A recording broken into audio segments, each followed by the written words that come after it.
Focusing our attention first on Team Vision, I feel like you guys got to be aware of something that some of you at home might not be aware of, because there is a person that is back at the TI stage. Rhea, it's none other than Puppy. He's back, he's coaching, he's better than ever somehow, I don't know, he's just good at everything. What can you do?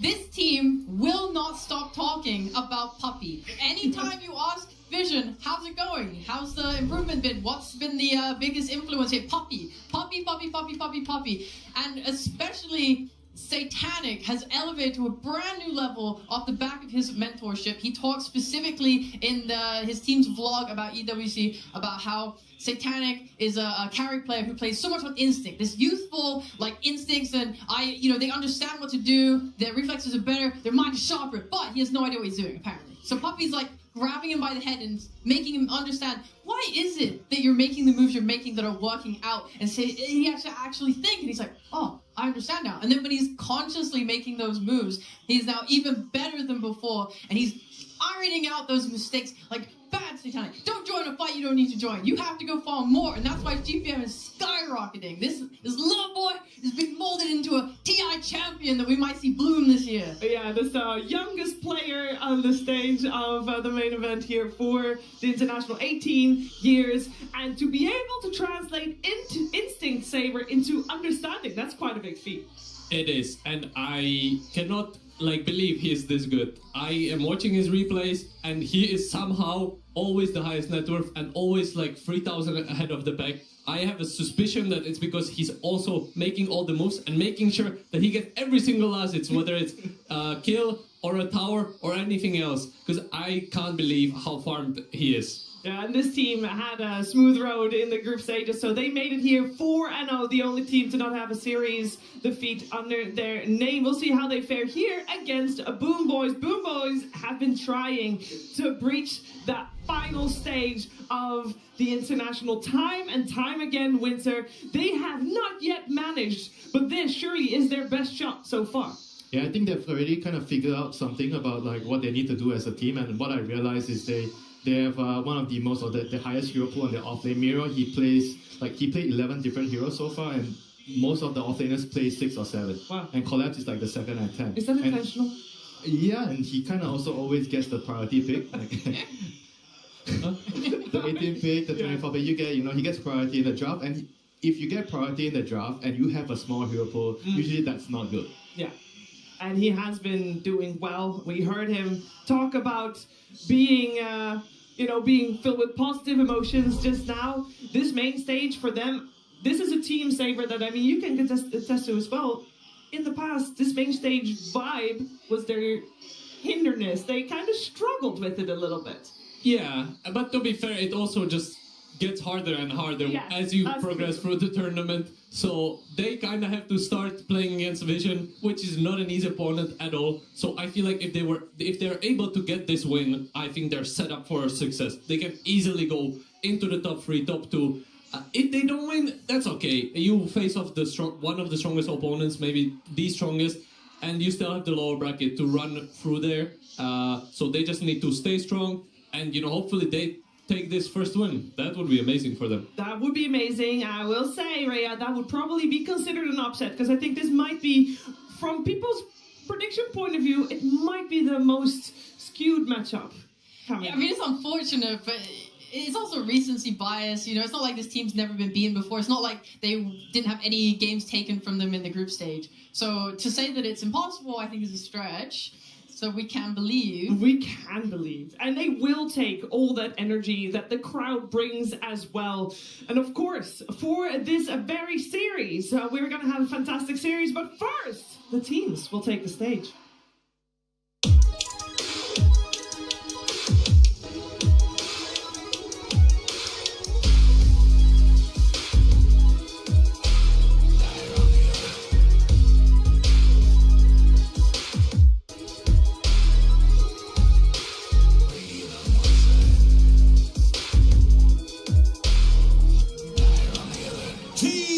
Vision! Team Vision will take the stage, and this team is a favorite for the championship, a favorite for a spot in that grand finals, but they play with a bullseye on their back. And the first one to take a shot, Boom Boys.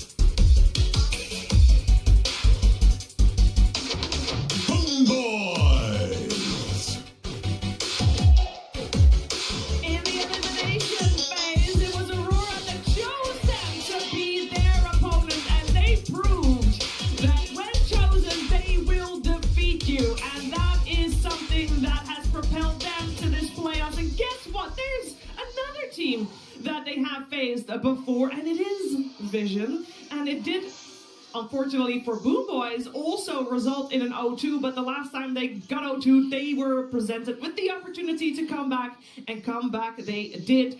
They might have learned those same lessons from having already faced Vision in those group stages, and they might now be able to take them down as they take their place in the booths. It's time to talk about the What's up, guys? Because Winter, I want Shoutout sa inyo dyan. to be able to understand Kay Roland Magallanes. Thank you. Kim Alipaw. Big shoutout. Jonathan. John Anthony Peña. Shoutout, bro. Yes, we are back. Pero ano lang, chill casting lang tayo. Chill casting. You have like a spirit mid and you have so ano lang tayo. You have a hard carry. Relax lang. Space around mid and you make space. And you can also see them sometimes going for like the counter matchup. Like no one likes also to play the counter matchup. So eto na, here's our boy Satanic. Let's go. On a more greedy hero, you see them make. Alam nyo naman. Here's our boy Satanic. And he's the one moving around the map. So they have a lot of ways of approaching the draft. Okay, lagay tayo ng poll. For a team to choose, you know, what do we do against Vision, because they can do anything. They can pretty much pick any hero. Who will win this series? I would say that if you ask me, the critical pick might be the IO in this. Vision. Yes, I know. Boom Boys. IO, you wanted to talk about it as well when it comes to Boom Boys, because they are the IO team. Yeah, I'm very impressed by their IO. Kiritic, honestly, I think has been such a blessing for this team. I've really enjoyed watching him Chat play. away lang kayo guys. Naka 1080p na tayo. 1080p. But he legitimized it on the pro. Hopefully mas malinaw na nating mapanood. Tuloy-tuloy na ba pagkas mo? Susubukan kong tapusin tong TI, bro. We will try to finish this TI. And then we'll see sa mga ibang tournaments. Tignan natin kung makakapag-cast din tayo. I cannot promise to cover like the whole tournament, but pag weekends pwede. Yan. Pwede tayong makapag live stream. Subukan nating buhayin yung channel. Yun naman ang ultimate goal natin. And then his speed of farm just increases so much. Like the way that he functions is similar to Underlord, right? You can be at any fight. Okay naman yung audio, guys. Rinig ba ako? Kasi mamaya, hihinaan natin yung yung game sound, tsaka yung caster, para ako yung makapag-cast. Sana okay lang sa inyo yun, guys. Sana tumambay pa rin kayo dito. So the secret to the hero is farming, knowing how to farm on this hero. Yeah. He's very good. And share nyo na din yung stream natin, guys, para sobrang solid. Boom Boys talk about it as well in their winners interview. Once they won from Aurora, it was a close series. Let's just say that. And this is gonna be exciting. As soon as IO has his timing, it's over. It's done. It doesn't matter what Aurora is doing. We win, and that's exactly what happened. Yeah, and then the second problem is like when you play against IO, he gets his axe time. Ano naman Kuya Agus, gusto ko po. Thank you. Appreciated yan. John Anthony Peña, thank you so much. Tsaka, alam mo yun, dito, chill lang tayo. No stress. Walang dapat pagtalunan. We won't be biased. I mean, pinredict ko na, personally, pinredict ko na Vision yung mananalo sa TI. Pero pag nagkakas tayo, hindi naman tayo ganun. Like, hindi naman natin ibabias yung game. We'll make sure na we will cast it fair and square for both teams. So, hopefully magstay kayo guys. Hopefully dumami pa tayo dito. If you can share the stream, like the stream, it'll be really helpful. Magano lang din, subscribe kung di pa nakasubscribe guys. Sa mga mahiyain dyan, feel free to chat. Hindi naman suplado si Kuya Kev nyo. Kayang-kaya nyo akong kausapin. Parang tropahan lang tayo dito. Stages of the game. That's where they normally is like, okay, they'll have a great landing stage and then they'll either fast win. This is exciting to see. Tingnan natin kung anong magiging adjustment ng Bet Boom against Team Vision. So far, namamayagpag ang Team Vision nung group stages. Hindi sila natalo doon. Like series-wise, pero there were games na natalo sila. Pero series, panalo pa rin, 4-0. But again, this is playoffs. So different approaches, different strategies, different you know, nabasa na ng heroes, ng mga secret secret weapons nila dyan. And tingnan natin kung iso-surprise tayo ng Bet Boom. Or pwedeng i-surprise din tayo ng Vision. Who knows? Diba? Malay nyo, hindi pa pala yun yung ano nila. Hindi pa pala yun talaga yung peak ng kanilang potential. Something to do in the mid game, but when you can look at the draft, is like hero pairings.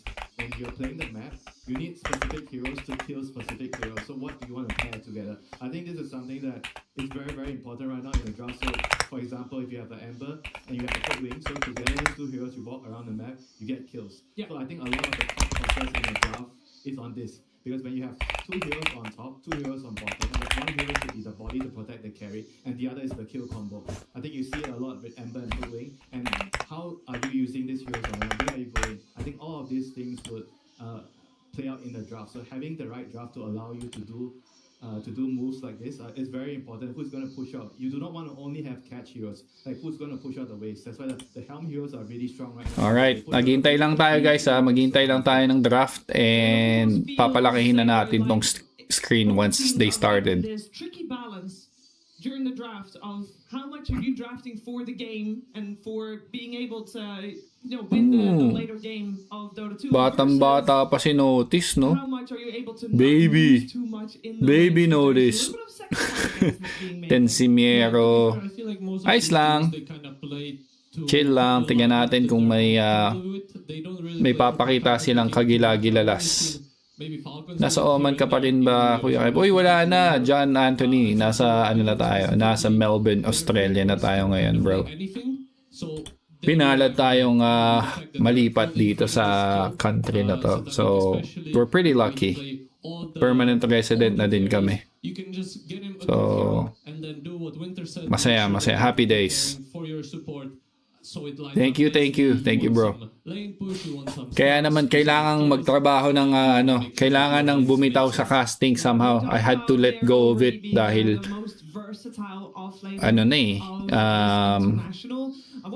realidad sampalan na ng realidad. Kailangan kumayod. Hindi mabubuhay ng casting yung pamilya ko, unfortunately. Oy, Andre and Eder is back and shoutout sa mga ka-work niya na si Eugene, Leo, Michael, and Dodong. Happy viewing sa inyo dyan, guys. Enjoy lang tayo dito. We love Dota, kaya tayo nandito. Enjoy.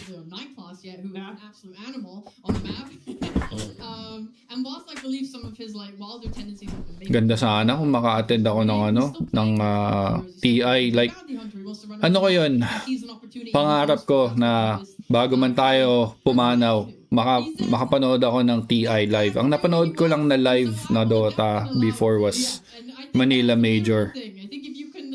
Quite an experience already. What more kung TI pa yung mapapanood natin ng live? Like, nandun ka talaga. Sobrang solid. Sa Bet Boom ang first blood ko. Laki ng dagdag. Okay. Si Justin Parawan, our bet lord. Ivan Sitar, shoutout sa'yo, and kay Gavin na kumakain ng lunch. Gavin? switched around the teams. Kevin? This is how it lined Lars. up. And, you know, as we can see, Lars is probably the Shoutout sa inyo dyan sa mga nagla-lunch. Enjoy your lunch, guys. That makes his team the best. Kind of fits like Satanic's play style more because he's flexible and Satanic can just play his hard carries. But I think with DM kind of farms a lot more, so they kind of have to find a different way to balance the draft, which might be a little bit more difficult if you look at the players. Yeah, and when we're talking about, Satanic is farming a lot, he's getting high net worths, in case you missed it, Satanic has been farming a lot. And Ngayon si Satanic, a bunch of his records here and the heroes that he has been successful KDA on, 14.10. 2 games on Satanic. 7 heroes lang. Group stages. Pwede na. Rhea has been versatile. That's my goat. Natalo yung niya, Lone Druid niya sa Falcons. Tsaka Team Resilience. Interesting. Like we see Lone Druids disappearing, Nature's Prophets disappearing. Okay, pa nating lakihan. There we go. Through to see what they can beat, but so far it's not looking good. Like last series, you know, Shadow Fiend and Lone Druid considered 2 of the most broken carries getting through. Obviously, they're not winning. It's crazy. But yeah, I really liked his lifestealer when he brought that out as well. I think he's just he's so good, and they all fit the same general pattern of game. I think that's the most important thing is that the farming patterns remain like pretty much the same. Oh, I agree naman din. Sobrang ganda ng farming pattern nito ni like super far out into like, you know, ni Satanic eh. Pero Kiritich, okay din naman. I know for people that were tuning in the whole day at the start of the day, we did mention no one. Kailangan lang mag-step up ng mga mids. Like, specifically GPK. Kailangan mag-step up ni GPK kung gusto niyang bigyan ng magandang laban tong series nila na to. 9 class. Throughout his career, he has so many Kateomi. years in a row. He did well, but not at the TI main stage. He has come third once, and that is his best performance thus far. But people have always expected that a squad that he had then would do better and would at least lift 1 Aegis, and he has not yet lifted an Aegis. He's here in the mid lane, he's trying again. When no one fell off a little bit, he took a little bit of a break, he took a little bit of a step back. There was another mid laner coming out of Eastern Europe that stepped up and was like, okay, this is now the prodigy. And that was GPK, who he's mid laning against on the side of Boom Boys. GPK is 24, so he is a couple of years removed from no one. GPK has also had maybe not entirely similar road to no one, but he has always been on teams as well that we expect to do well. We expect him to be having a podium finish, and also he has not really found that same success. And I want to talk about these 2 players with that in mind, but also keeping in mind that the playstyle winter that they have, because I kind of feel like GPK, dami niya ding hero eh. O kaya lang maybe emulated what no one was doing in the lane as well. So ano kaya nagiging problema dito ng Betboom? Malakas din sila eh kung tutuusin eh. Malakas din sila eh, kaya lang pang may missing link sa Betboom. Yun ang di natin na malaman. Supports maybe? Okay din naman yung supports nila. So I would say the main difference is there.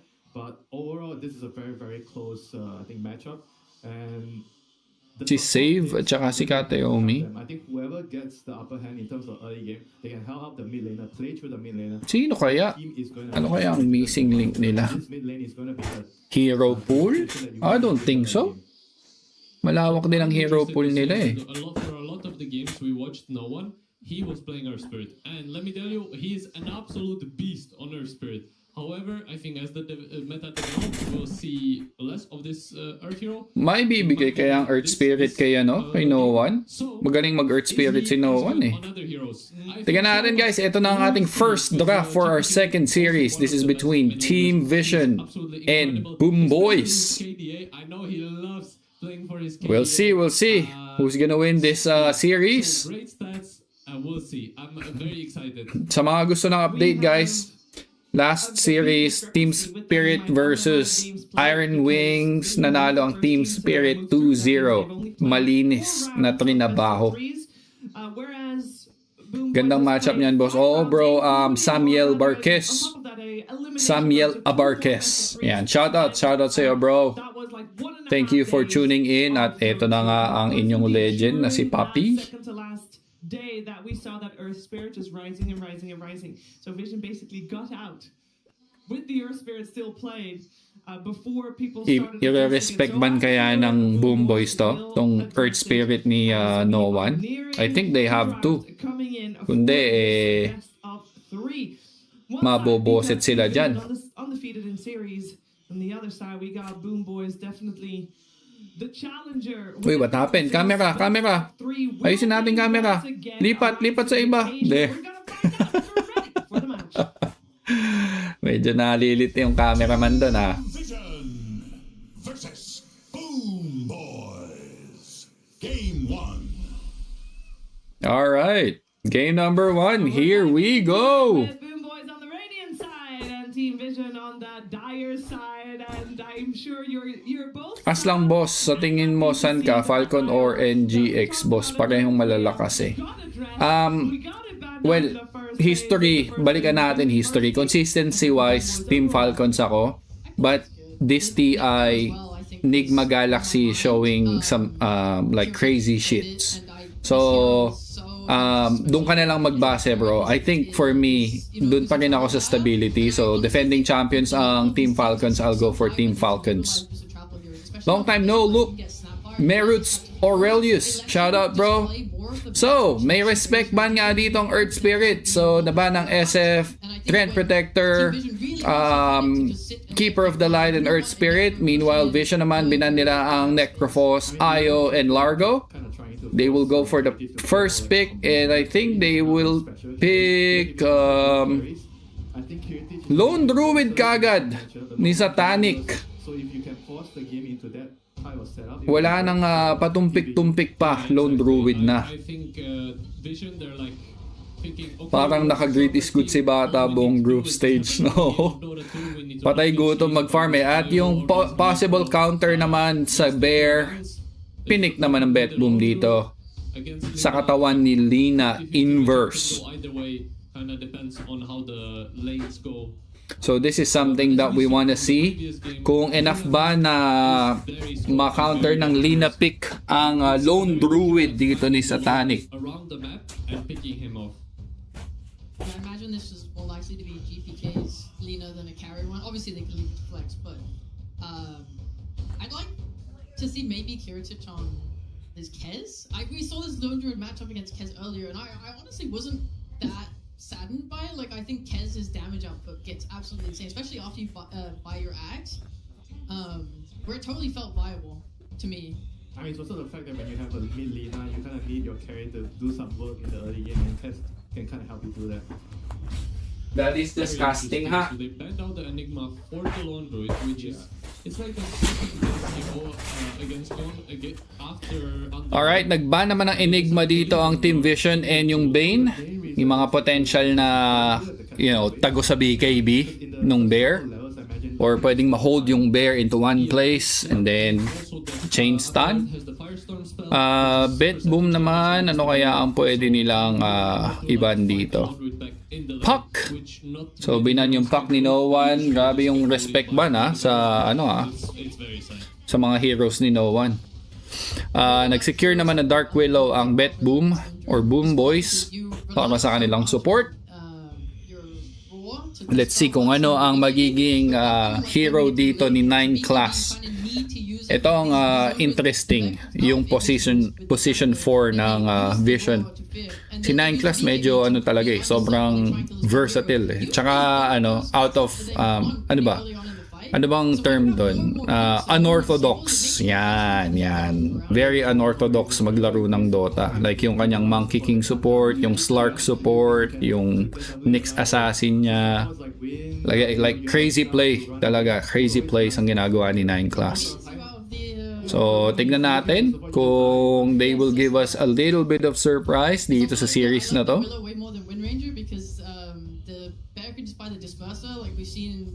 Bounty Hunter! Okay. So, 9 class Bounty Hunter. They will try to just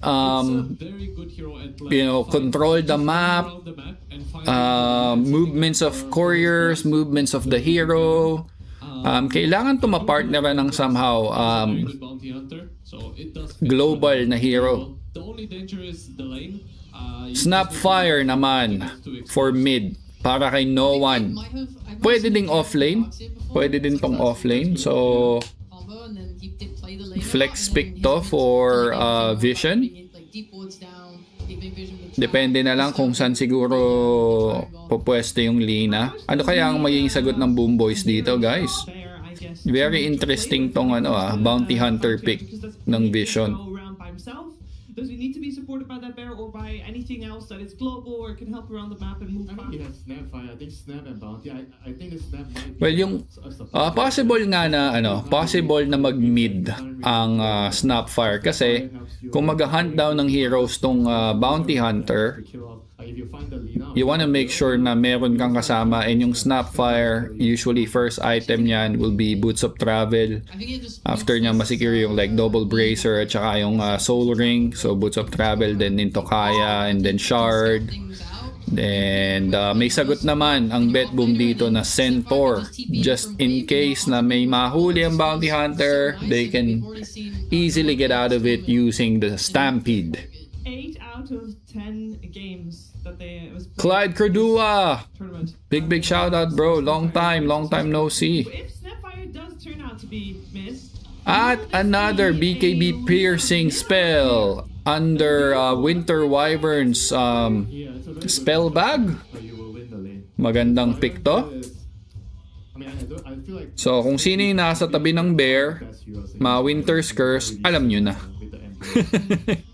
Alam nyo na ang magiging kahihinatnan nun. So another counter for I think the Silla Bear somehow can turn the team fights around. May Darkseer pick naman dito ang Vision for Unnoticed. As you are able to just beat whenever you see the kisses, and it's basically impossible to hit the kisses. So this is a very team fight orientated lineup so far para sa Team Vision. So andun yung Vacuum Wall into Mortimer's Kisses. So kailangan ng Bet Boom dito ng mid laner na can disrupt that Mortimer's Kisses. Dahil doon magsisimula yung yung damage nila. So last pick support. Last pick support para dito sa Vision. Not your usual last pick, no? This is another interesting I don't know, draft para sa Vision.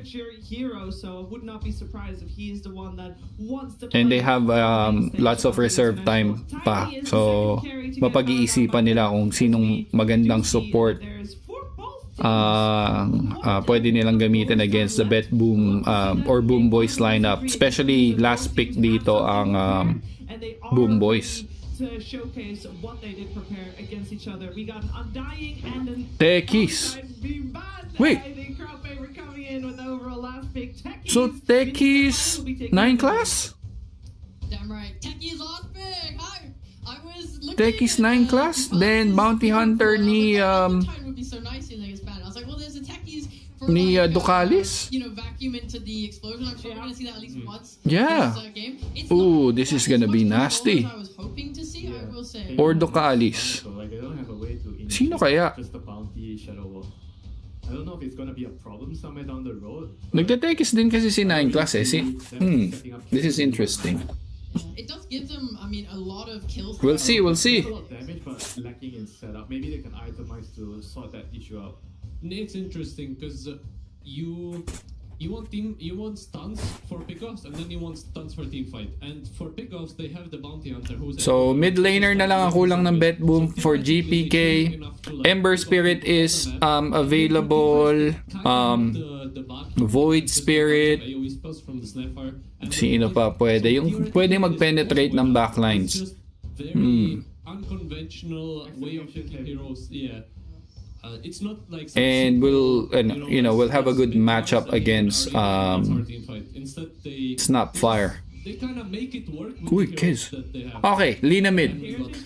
So, GPK, Lina, Kiritich as Kez, and ayun na nga, Miero will be the Centaur.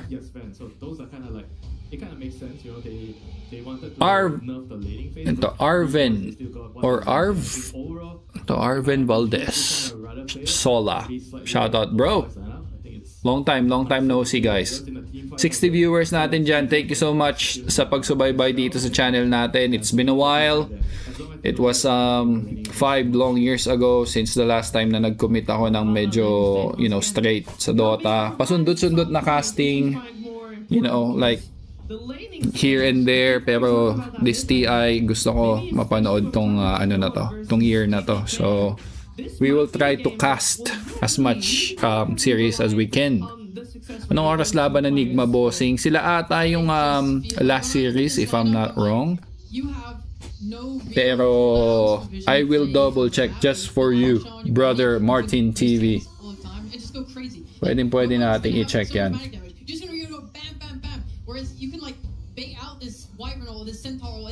Okay. Yeah, sila yung last series for today against Team Falcons. So after this, it will be Liquid versus Yandex. Yes, I think Team Vision mukhang long game to dahil sa techies possible. And pag nag-long game yon, hirap long game, pwedeng Vision dahil more items ng heroes ng Boom Boys. So yung vacuum wall mas makate. Alright, so kung long game medyo baka mag-lean towards Vision. Early game pwedeng pumalag ang Boom Boys. Maganda naman yung ano nila. Maganda naman yung possible early laning phase dito ng Boom Boys. But we'll see. Laging alam niyo naman, nakaka-surprise lagi ang lineup dito ng Vision.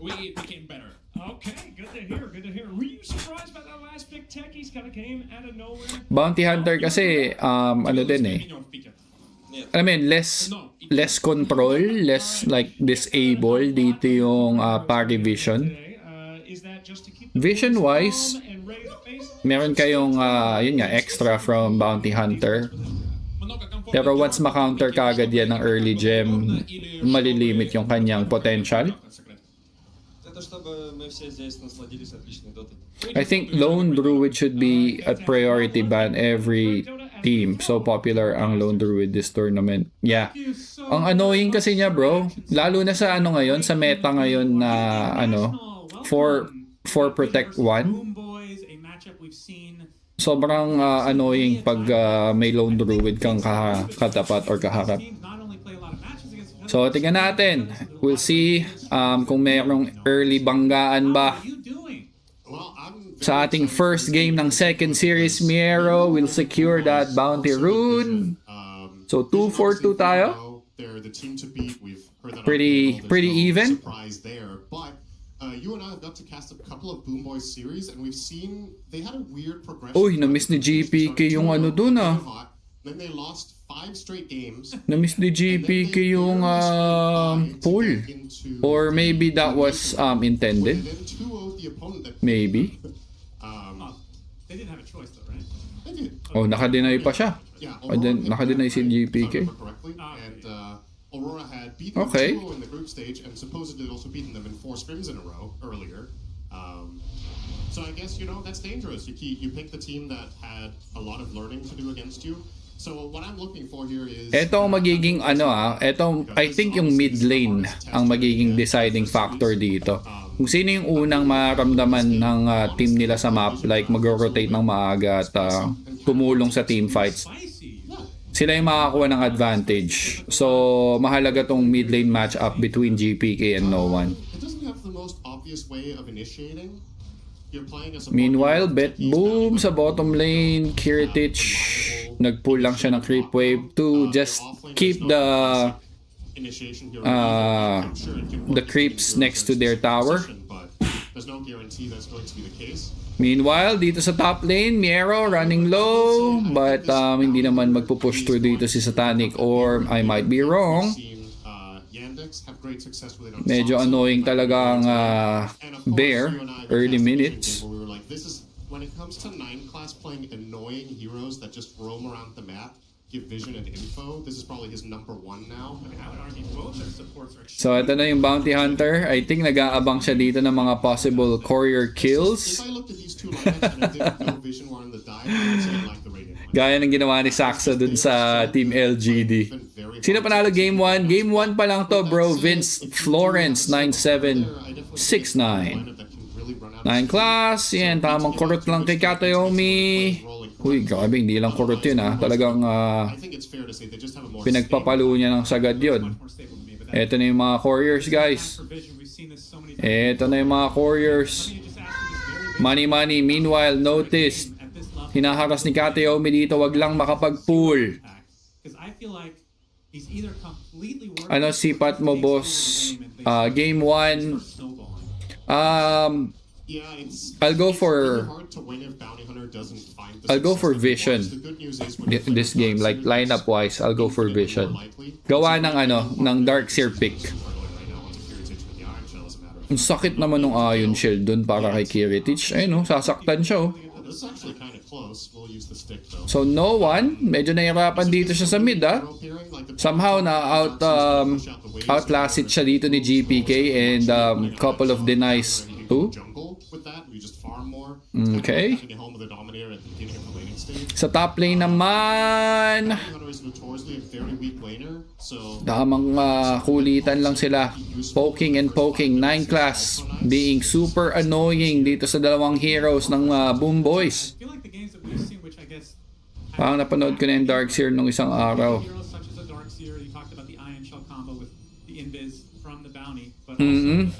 Well, may may Snapfire combo sila So, medyo magical damage wise, madaming pwedeng ibigay.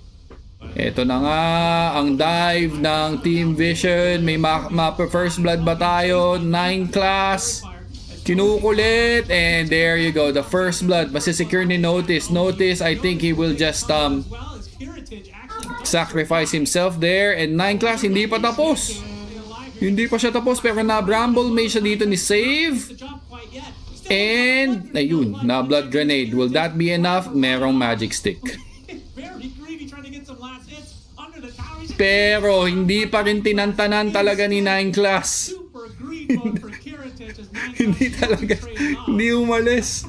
Meanwhile, yung top lane naman, dinadive nila dito si Centaur dahil alam nilang mag-isa lang and Miero will fall on the hands of Satanic. Oh my. Okay. Dark Willow is so popular. Yes, yung disable, yung terrorize, big skill for big team fights. Yung lane lane harassment din niya gawa nung Shadow Realm. So somehow siya, stable support. Hindi mo kailangan umuwi ng umuwi dahil doon. Being able to force Kataomi to rotate down bottom obviously has big Tignan natin Shoutout sa inyo guys. United Legend PH, shoutout kay Vince Florence, Arvin Valdez, Kataomi. Napunta siya dito sa top. What is going on sa laning dito ng Boom Boys?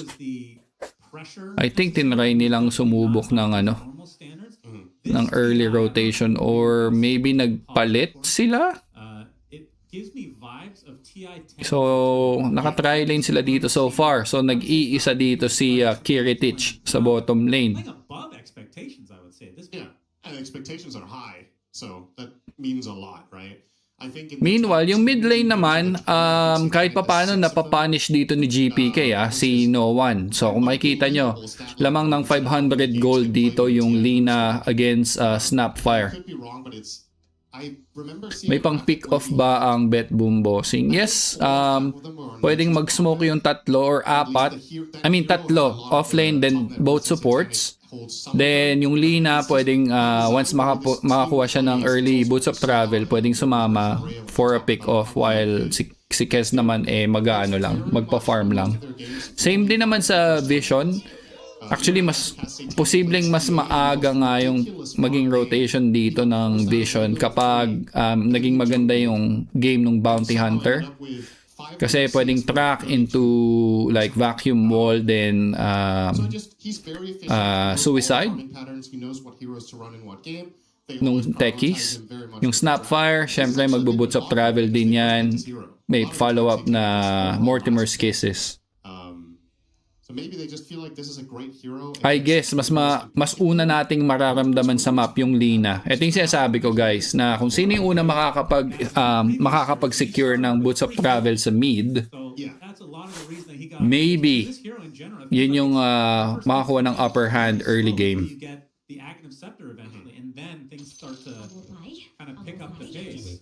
Boss, ano sipat mo dyan? Yun nga Vision, late game wise, Vision ako dito pag tumagal yung, pag tumagal yung game ng 40-45 minutes, I'll go for Vision. Ang hirap mag high ground pag late game, may tekis kayong kalaban. Tapos yung core nyo, melee, si Kes malambot pa. Aray ko, bear. Kay bata. Naka-boots of travel na ang bear. Aga naman. Yes, dear? Sure. I almost finished all my sandwich, but the skin, I don't like it, so I didn't finish it. Alright, it's fine. Okay, go ahead. But do you want to have a sip? Or maybe open it? I think I know how to Okay, open it. I'm good, thank you. I'm going to open it with my thumb and press it down on the skin. Yeah, good job. Alright. Do you want to have a sip? I'm okay, thank you. Thanks. Alright, game win ready na daw. Let's go, let's go. I think also worth noting, in some of the games we've cast with Kez, this hero just eats. Kain tayo, guys. Kakain ako ng cookie. Such as when we've seen it played against Centaur. Did you just grab all the cookies? I just put it here. So if I get hungry, I can just eat while casting the game. In the previous series, even though they did not win that individual game, you started seeing the problems that Lone Druid was approaching in that game. So pag natalo Vision dito, dinaya. Pag nag-snowball Lone Druid, kabahan na bet boom. Yun nga, tapos si Satanic pa yung may hawak ng Lone Druid, di ba? Alam niyo naman kung gaano kapatay gutom mag-farm tong si Satanic. Tanyo, top of the net worth, 5 minutes in the game. If someone feels 50-50 to me, call me crazy. Wow. Yeah, it's really surprising. This does not feel 70-30. I don't think. Well, it knows something we don't. It is AI after all, Cinderella. Has taken over our consciousness, as it were. But yeah, top net worth already in the game is Satanic on the Lone Druid, off to a pretty damn good start. I mean, the thing about Lone Druid late game, you're right that the hero, it feels like it falls off at a certain point. But one thing I will mention, and we saw that may root pa ba bear ni Lone Druid sa Dota? Yes, bro. Yes. More than the bear eventually, especially like the Kez type. But buildings don't scale. The melee bear, it starts with the same HP and armor. Minute 1 to 60 plus. And may mga nagbe-bench full spirit carry this TI actually. Kaso ano yun timing I believe Toro got a Stygian Desolator on the bear. Timing kasi yung sa bench Kailangan talaga maka-late game yung bench. Kailangan niya ng kailangan niya ng Aganims Hirap kunin nun first 10-15 minutes ang hirap kunin. So may mga nagpe-pay off but medyo risky na pick yun as carry. But there's always that X factor of winning in that fashion that we get into the game. And I also think Darkseer is, as much as I talked about Bounty Hunter controlling the map, Darkseer has been a little bit of a wild card too in some of the series we've seen. Rister look ban, shout out, bro. For the wall against the enemy carry. Vacuum is just one of those game-winning spells, right? At any given point, you can slip up your position on the enemy team, you get 3-man vacuumed into a blast-off, and then it almost doesn't matter what the other heroes are. Yeah, like, if you're that far out of position, you can lose with anything. And the Chasm Stone into eventual Shivas makes the vacuum absurd. Yep. Because a lot of times, like, if you go back, No one abat Dota. okay, what good illusions does Tayo tayo dyan. really not great here, I would say. I mean, kind of Hez, but it's melee. And Okay, let's continue. Vacuum is that good that this hero can be picked in basically any situation. Oh, they're on Kiritich's trail here. Eto na. Being put to good work, gets off the parry, but he's just going down fast. This double. Ika lang guys ha. Busin ko lang tong ano ko. Cookie. And this is a great Napakasarap talaga ng cooking. This is a hero that sometimes has a bit of a slow start. I like to say level 5 is when it really gets a lot better for him.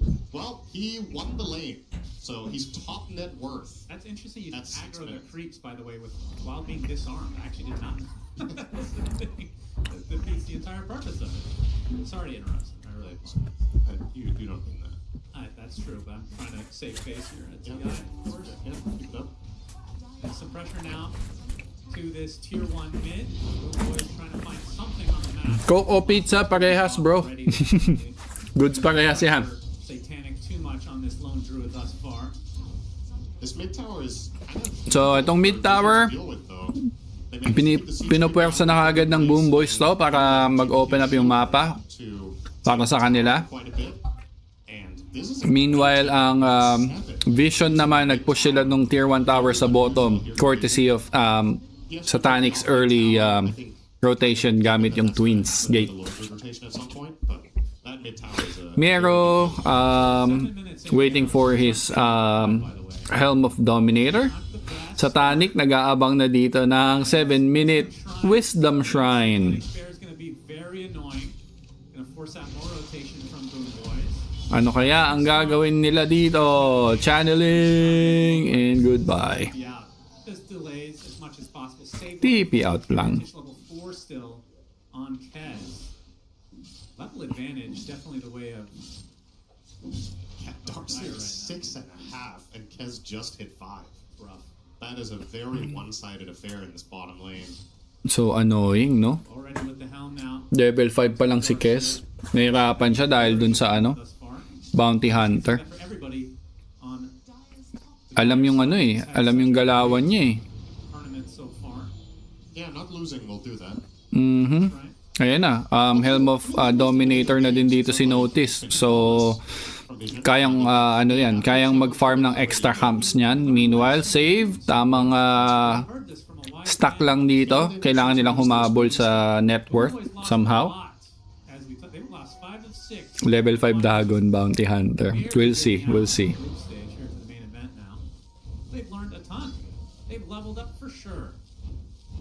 Madi-deward ka agad to. Easy deward. Oh, ako po. Snap fire out. Or cookie out. At eto na yung Mortimer's Kisses. Kateomi will be the casualty.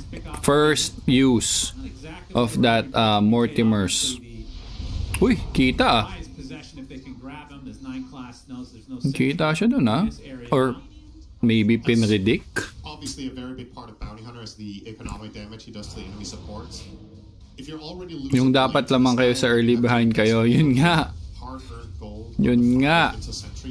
You're not really gonna progress toward a meaningful item on the Wyvern. Maganda yung farm ni GPK, pero yung Kez, ang hirap, ang liit ng mapa ng Kez.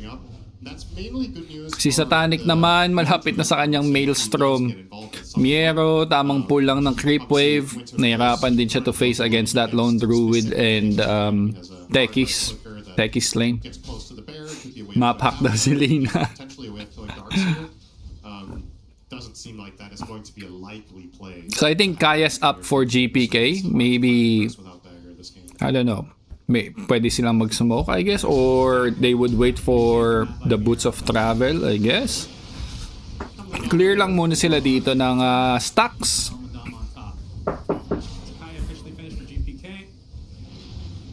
Okay.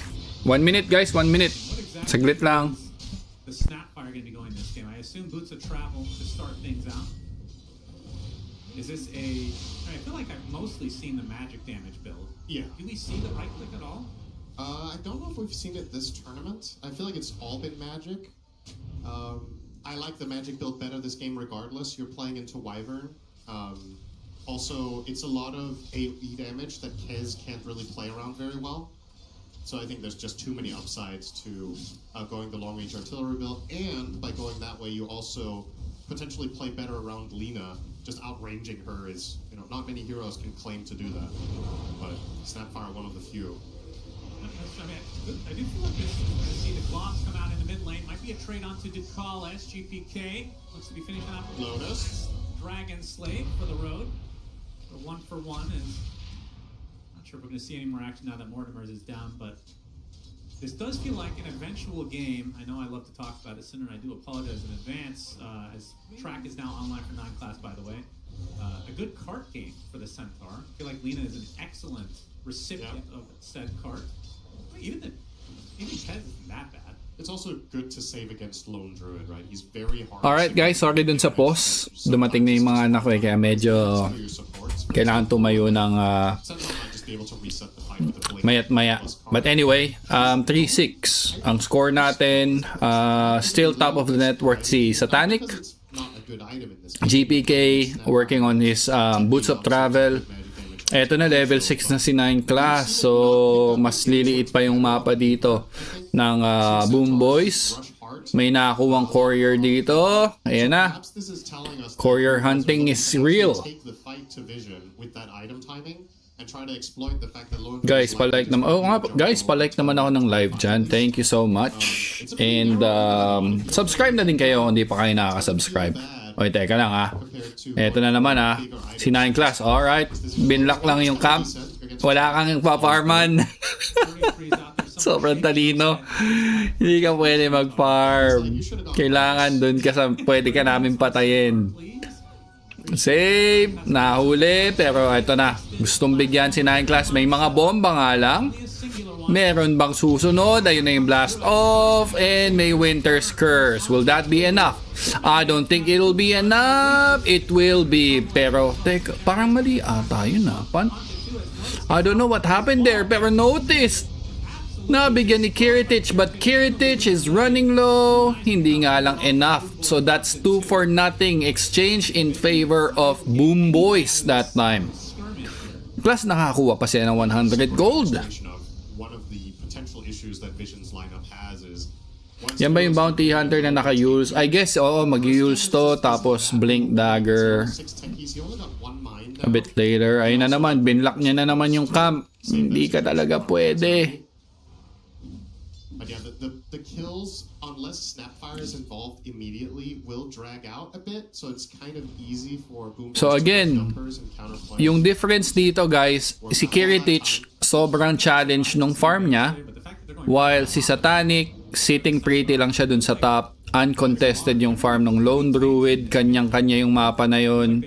Hindi nagro-rotate yung Boom Boys. They're more like protecting Kiritich rather than hunting Satanic down. So, alam nyo naman yung pwedeng mangyari pag nakapag 6-slotted na yung bear. Mas magiging mahirap protektahan si Kiritich pag yun na yung naging scenario. Speaking of Kiritich, andito pa rin si 9 class.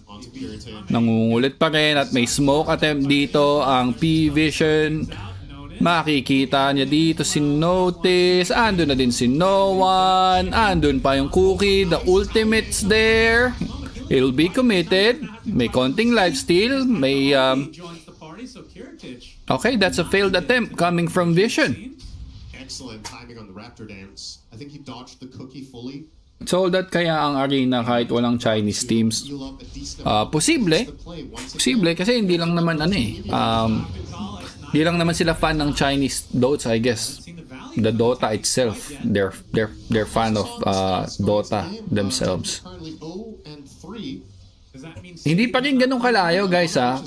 Farm wise, maganda naman yung farming farming dito ni GPK. So siya yung somehow pwedeng mag-scale up mid-game. Like itong like at this very moment. Si Kiritich talagang kailangan niya pa ng space. Hindi niya kinukuha yung top kasi kailangan din ni Miero ng item. Kailangan niya ng Blink or Heart of Tarask para makapag-tank. So, kailangan talagang tiisin ni Kiritich tong early game.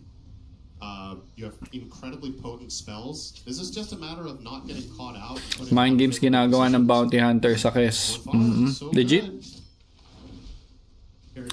Somehow, buti nakapag Demon Slayer siya. Hindi masyadong masakit yung nagiging damage. So, ito na nga. Maelstrom or Mjolnir is up for Satanic. Working his way to get the Aghanim Scepter. May isa na siyang component niyan. Magiging mabilis lang to, I guess. Magiging mabilis lang to. Okay, nag-early gem na kagad ang Boom Boys. Hawak yan ng Winter Wyvern nila. Para lang malimit yung potential ng Bounty Hunter. We'll see how Vision will react to this one. Or respond to this one.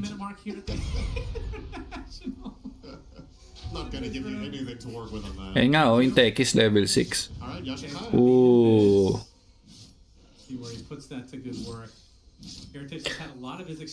Tas yan, itong ginagawa ni 9 Class, tignan niyo yung Winter Wyvern, hindi ngayon siya makarotate to be involved sa ibang fights kasi kailangan niyang i-protect yung Kez.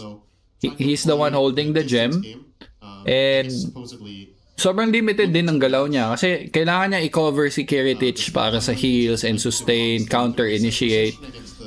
Hindi siya maka roam around the map din. But eto na nga, speaking of Kiritich, gusto nilang bigyan na stun and Winter's Curse, nahuli si 9 Class, Mortimer's Kiss is committed pero hindi tinatamaan si Kiritich. Tinamaan pa rin. Buhay pa rin dito si 9 Class and 9 Class will fall sa kamay ni Save. Kaso medyo messy na yung team fight. 2 heroes down para sa side ng Boom Boys at 2 heroes down din para sa side ng Vision. No one nabigyan din ni Save. He gets the double kill. And with everything that's happening, Lone Druid, wapakels. Farm lang ako guys. Alright? Lapit na ags ko. Isang component na lang and ags na ako. Meanwhile, si Centaur naman, nakakakuha na ng kanyang items. So, may Blink Dagger na dito yung Centaur. May Pipe, which is a good item to acquire. Especially if you're gonna face against lots of magical damage like yung Mortimer's Kisses, yung Vacuum Wall, even the Blast Off and yung Mines. Okay na okay ang Pipe. And next item niya would be Heart of Tarask. Meanwhile, Lina naman looking to get his Dragon Lance into Hurricane Pike. Malapit na din siguro yan. Kiritich working his way to get the Deso. Ito na nga yung mga bombs but the Pipe did the job. Hindi naramdaman ni Miero yung mga bombs na yon and that was an easy pick-off coming from Boom Boys courtesy of GPK. Kahit anong panalo nila sa Clash hanggat free farm si Bata, dehado pa din ang BB. Yun nga, hindi ko alam paano nila i-control yung bear mamaya. Lalo pa pag nakapag-refresher tong si Satanic. Eto na, Aghanims na. So ngayon, mas magiging involved na tong si Satanic gaya niyan. Kakagat-kagat na yan sa kung kanino man. Inuna niya na yung summon unit ni Miero. And yung mismong main hero, magpa-farm lang din. So ito na yun. Ito na yung presensya ng bear, guys. Oh my. Sarap buhay nga naman talaga. Meanwhile, 4-man smoke dito sa bottom lane. 9 Class, susubukang habulin si Kiritich. Kiritich mukhang wala siyang idea. And there's the cookie. Hindi nga lang pumasok or nag-connect. Nag-back off na din kagad ang Team Vision. nag-react naman kaagad ang Boom Boys. To try to do something with this There's the bomb, pero na-cancel yan. minds, though. Another bomb, pera pa rin. Kez is pretty good at destroying mines. He has a very fast-paced attack time. However, Before they explode. Tier 1 tower will be pushed by Satanic using his bear. Ito naman yun. Again, po-protect mo yung Kez mo, pero... Uy, teka lang, 9 class nag-overextend. Nakalimutan niyang may gem na si Kateomi. Nakalimutan niya yung gem. Nagda-dagger ba yung bear? Hindi masyado, mostly Silver Edge.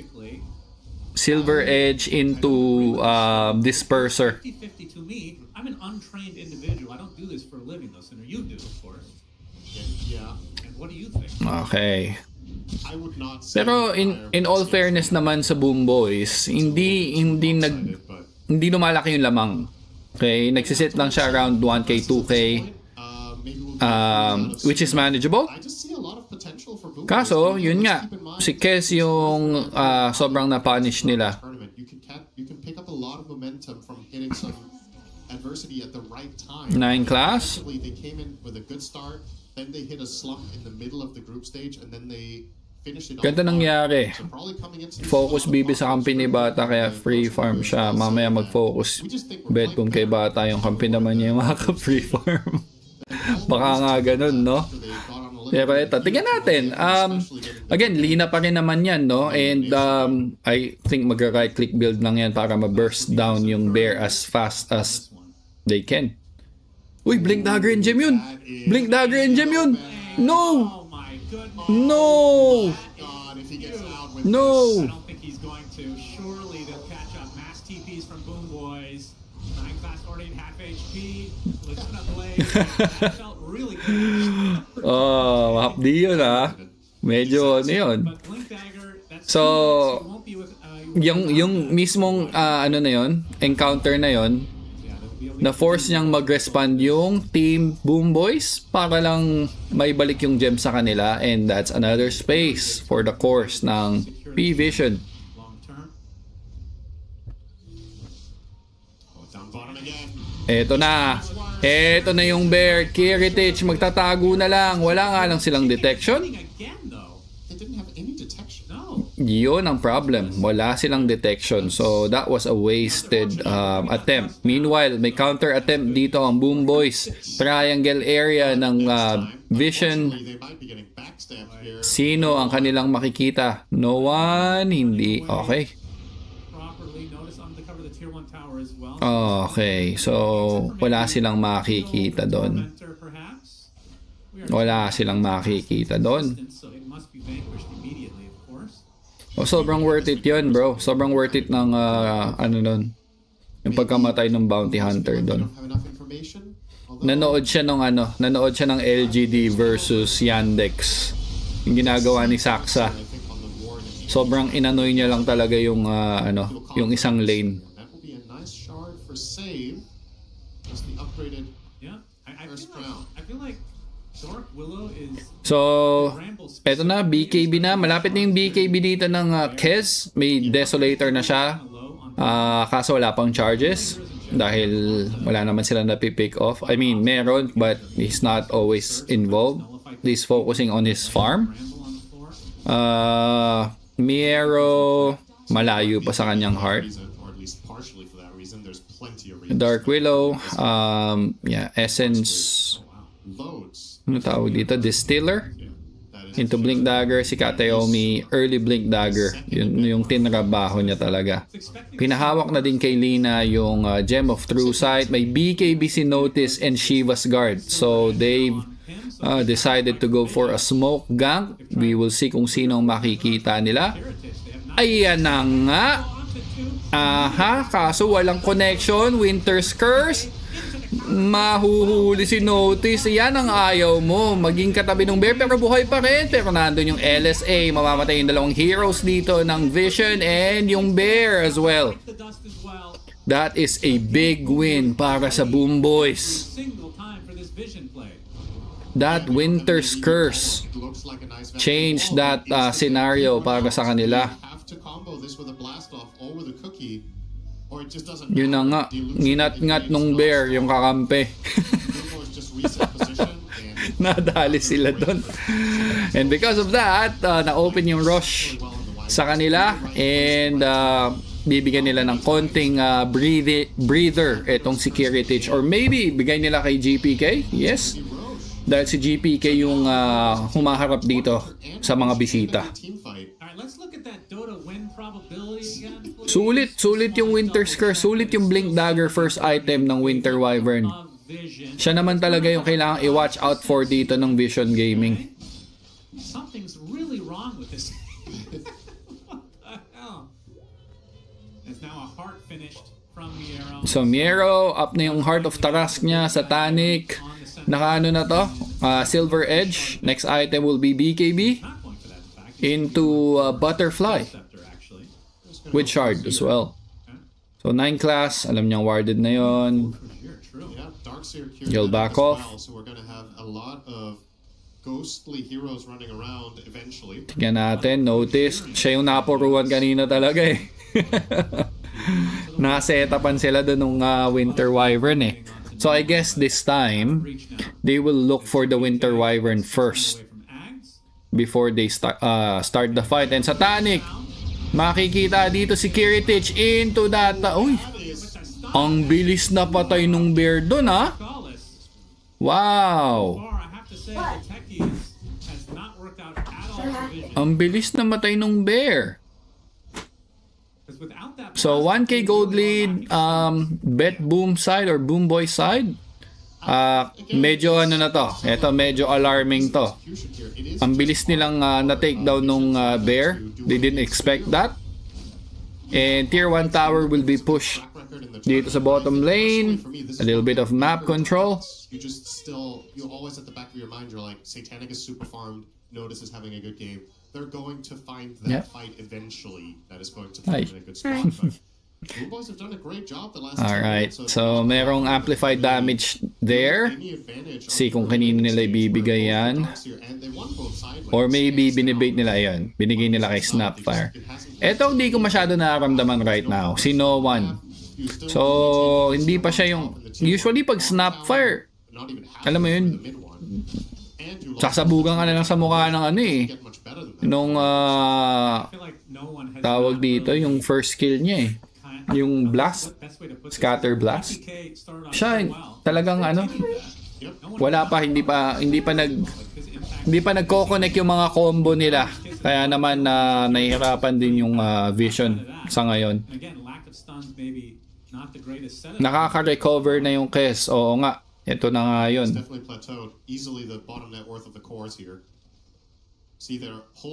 Bihira mag-step up si No One. Oh. Uy, teka lang. May Lina. Nakita si Docalis. Dinisarm. TP out. Wala siyang TP. Good as dead. Wala,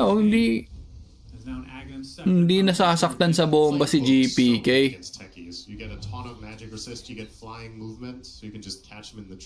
Yung Aganims pala yon. 9 class. Ito yung mga little wins. Kumuha siya dito ng Shrine of Wisdom. Si Miero naman kumuha dun sa kabila. Dehado ata manalo ngayon, sabi ni Vince Florence. Mas mahal pa bear kesa main hero. Well, sabi naman natin guys, early game, it'll be bet boom or boom boys talaga ang magdo-dominate this particular time of the game. So somehow naka-recover yung Kes dun sa early onslaught na ginagawa ni Darkseer and Bounty Hunter. Pero again, long game, pwedeng mag 9 item yung bear. Yung Snapfire pwede siyang mag-transition into core. Yung Techies pwedeng i-delay lang yung game as long as he can with the bombs. And may counter-initiate ng vacuum wall yung Vision. So madaming possibilities pa rin this game. But ito expected to na dapat yung Boom Boys, kung gusto nilang magkaroon sila ng chance na may panalo tong game, dapat lamang talaga sila right now. Kailangan nilang i-limit yung potential nung lineup nung Vision bago mapunta sa late game. Medyo tumagilid ang Team Vision after ng clash kanina. Oh, nalaman nila eh. Nalaman nila na kayang i-take down yung bear ng ganong kabilis. So they would still farm for more items and figure out kung paano mauuna yung Winter Wyvern. So si Winter Wyvern naman, of course, alam niyang may bounty na sa ulo niya. So defensive item na siya. Meanwhile, sino ang nakita nila? Ayun na nga, nakita si 9 class and so that's 1, 2, 3 heroes para kay Bounty Hunter. I guess it's okay again. So nakaka-commit or nakaka-attract ka ng 3 hero para lang sa buhay mo. So this is okay. Yeah, that's the other thing about the late game. I think Boom Boys, this is their best hard carry. Alright, Ducalis. Tsaka tignan yung ginagawa ni Tekis ha. Yung Tekis niya hindi offensive, more of defensive kind of play. Nilalagyan niya lang ng mines yung mga openings ng map para malaman ng ni Satanic na may papunta sa kanya. So, mini-make sure dito ni Ducalis na lalagyan ng mines yung mga potential entry point ng Boom Boys para hindi ma-invade tong farming area ng Lone Druid.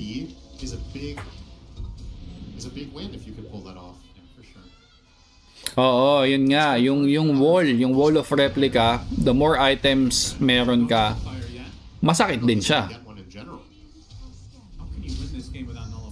So parang somehow ready talaga yung Vision sa long game.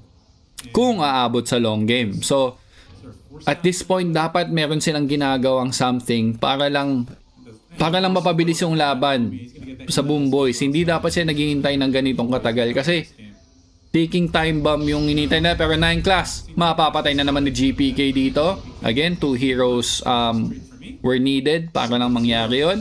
Sa top lane naman, Satanic, pressuring lang ng creep wave dito. Susubukan nila yung bear, and the bear magko-commit ng BKB. Winter's Curse? Hindi na kinailangan. But there's another bear. Go! Boom Boys, 3.1 odds first map. Naglalaway na. Ay, shoutout. Naka 100 viewers na tayo, guys. 100. Baka naman pwedeng pa-like ng stream, guys. Thank you so much. Yeah, libre lang naman mag-like ng stream kung nag-e-enjoy kayo dito. Ano lang tayo? Chill. Chill casting lang tayo. And kung di pa kayo nakasubscribe, guys, subscribe na din kayo. Tatayuan lang yan ng Lee na mamaya. Tapos tamang right click. Pero ito na nga, may nakita na naman. 9 class. Ito medyo sobra naman ata na to. Yeah, this is not ideal na para sa Vision. Pampamigay na yon, pamigay.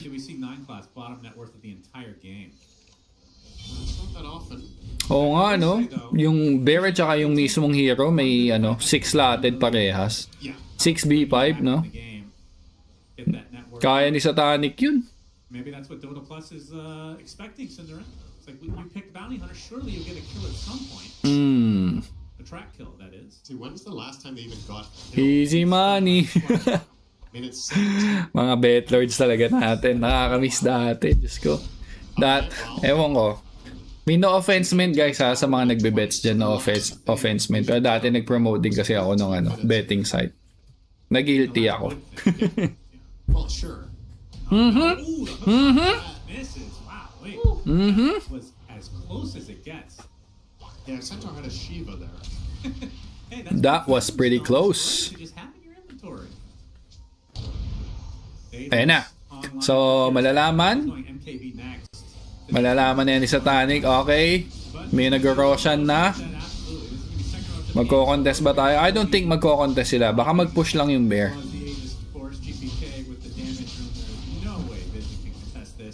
1K ko, tamang 3K mamaya. Tuwan ako sa Spirit kaso na 2-0 nila. Yun lang. Ang bilis nung Roshan doon. Kiritich will secure that this time. Second rush of the game yun, guys. Miero naman, sinundo lang yung creep wave. The next level play. Okay. Tsaga-tsaga lang, no? Yung mga ganong simpleng, micro. Diba? Na-secure pa rin nila yung tier 2 tower nila sa bottom dahil pinupull lang ng summoned units yung mga creep wave. That's smart. That's smart.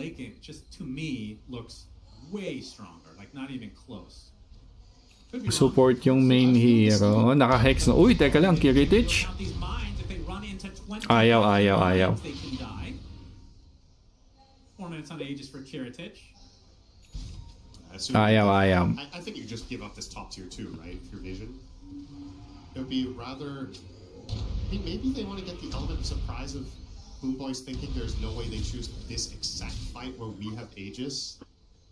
So less than 1K gold lead na lang. Ang hawak ng Vision. Hawak ng Boom Boys ang map so far. Yung early gem talaga. Yung early gem yung naging sagot sa tanong doon. Hindi nila nakuha yung gem na yon.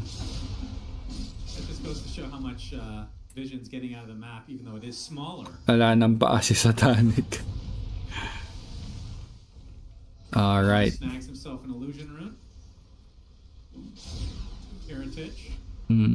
Showing himself in mid. What do they want to get out of this Aegis? Obviously the tier 2 top, but tama naman yung ginagawa ng Boom Boys dito. Invade lang nila yung jungle ng Vision. Again, para lang ma-delay mo yung dapat mong i-delay. Pero teka lang. Uy. May someone doon, may someone. Alam nila. So yan, nagbibigay lang ng information dito si 9 class. So alam nilang nasa Tormentor. So pwedeng makalabas dito ng konti yung teammates nila sa map para lang magbigay ng konting pressure.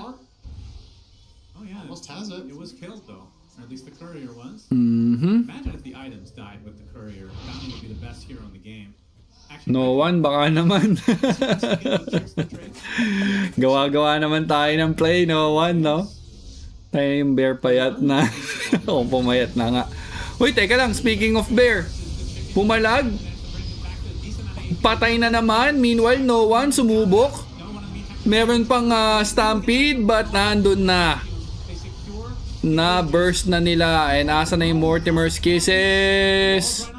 Wala pa rin Mortimer's Kisses, guys. Nag-BKB na si Kiritich. Sinubukan niya mag-exit but andun na yung teleport. Teleport! Na-cancel! Na-cancel yung teleport! Nakalmot! Oh my gosh! Talino nun ha. Kasi pwede nang i-hit ni Satanic sana yun eh. Pero hinintay niya munang mag-TP out para lang hindi niya kailangan mag-hit pa ulit ng 4 para ma-root. So that was a smart move from the Wonder Boy.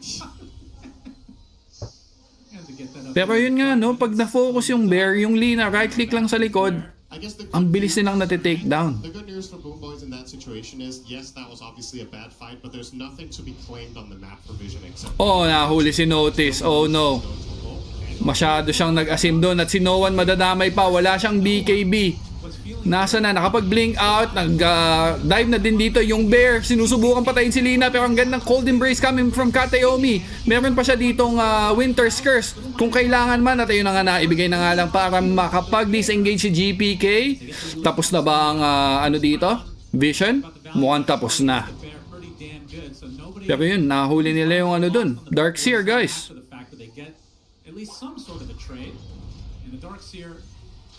Nahuli nila yung Darkseer.